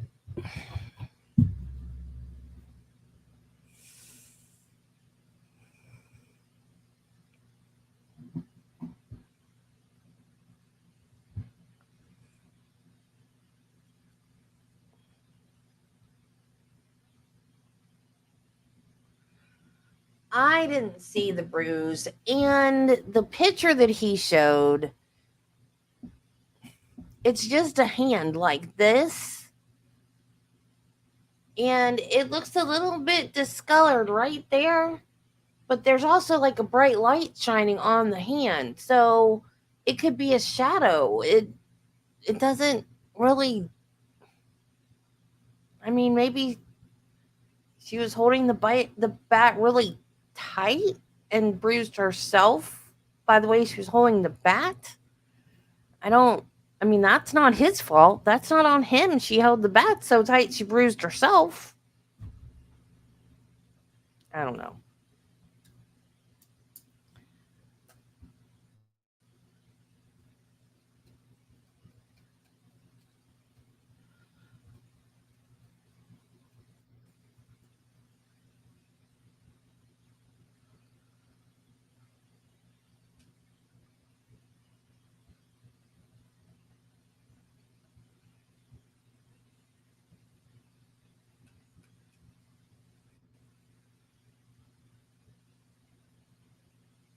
Yeah.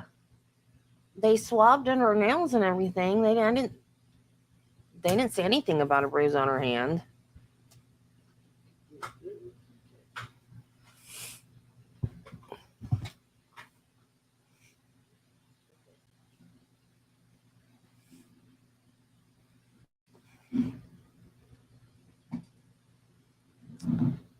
That bruise on her eye, though, that I would have left after that. I mean, All right, members of the jury, thank you so much. It is 5:42. At this point in time, the court's going to go into recess for the evening. I thank you again for your continued service and your attention in this matter. We're going to start tomorrow again at 9 a.m. here in 12 Alpha at the Orange County Courthouse. I'll read you another instruction. I know you've heard it. I'm sure you're sick of it, but I got to keep reading it. So thank you. Jurors, you must not conduct any investigation on your own. This includes reading newspapers, watching television, or using a computer, cell phone, the internet, any electronic device, or any other means at all to get information related to this case or the people and places involved in this case. This applies whether you are at the courthouse, at home, or anywhere else. You must not visit places mentioned in the trial or use the internet to look at maps or pictures to see any place discussed during the trial. Jurors do not watch local news or read local newspapers. Jurors must not have discussions of any sort with friends, family members, or even your fellow jurors about the case or the people and places involved. So do not let anyone talk about this case face to face. You must not talk about this case by using an electronic device. You must not use phones, computers, or other electronic devices to communicate. Do not send or accept any messages related to this case or your jury service.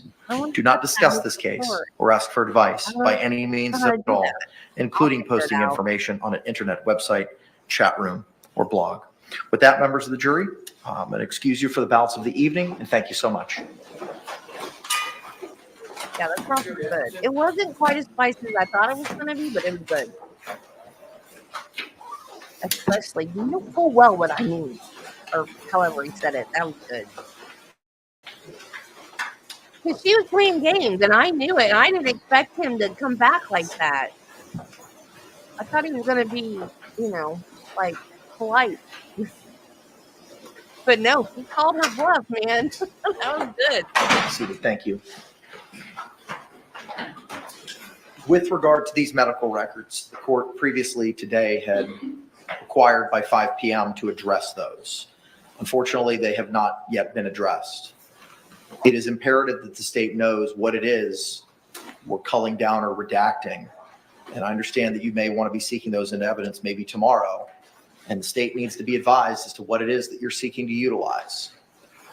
So where are we in figuring that out? Can I have 1 minute with the client? Yes, sir.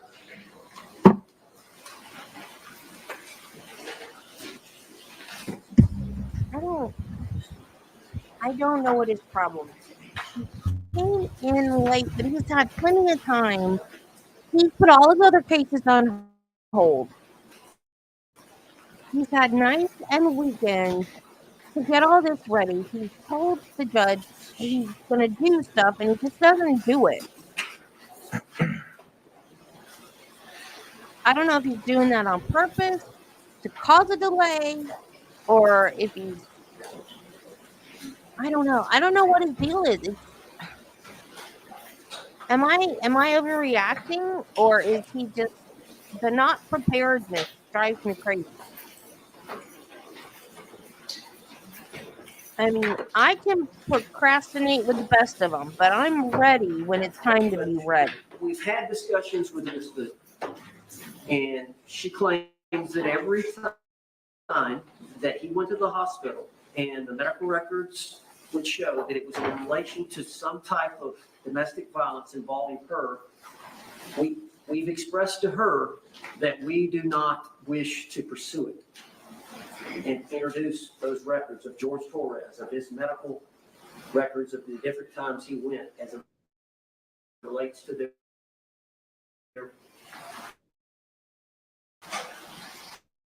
difficulties. Do you understand that? Mr. Owens. Just that I've explained to her that the lawyers make those decisions. Okay. And I believe she's in agreement now. I just wanted to get it on the record. Understood. All right, so ma'am, I just got a couple follow-up questions, similar to other conversations we've had over the last couple of days. I don't want to know about the specifics of any conversations you've had with you and your attorneys, just whether or not you've had them. You recall earlier today I had asked you questions about certain rights that you had the ability to decide. Do you recall that conversation that we had, ma'am? It was before you testified. Yes. Okay. Do you recall that I advised you that the lawyers get to make most of the strategy determinations at trial? Do you recall that? I do. And do you recall that you said you understood that? Yes.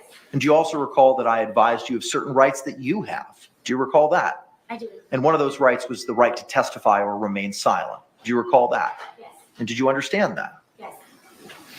So this decision is a trial decision as to whether or not there's certain evidence that your lawyers are going to seek to utilize in your defense. Do you understand that? Yes. Do you understand that they are exercising that trial strategy at this time not to pursue those medical records? I do. Okay. Do you have any questions about that? I don't. Are you on board with that strategy? I am. Are you still on board with the strategy utilized in your defense? All of it, yes. Are you satisfied with your lawyer's representation of you in this matter? Yes. All right. Thank you. State, anything else we need to address before we My retire understanding, for the evening? sorry, That's okay. my understanding is the last civilian witness they intend on calling is arriving at MCO at 9:03 in the morning tomorrow. It was either 9:03 or 9:05, yes. And planning will be to depose her in the evening at 5:30. Okay. Then, just scheduling purposes, we're trying to figure out when we would need our rebuttal expert, Dr. Werner, to appear. I know Mr. Owens had said they were endeavoring to finish by Friday, but I don't know if Dr. Harper's availability issues for tomorrow is going to change that anticipated timeframe. I'll try to reach out to her by text. That's usually how we communicate.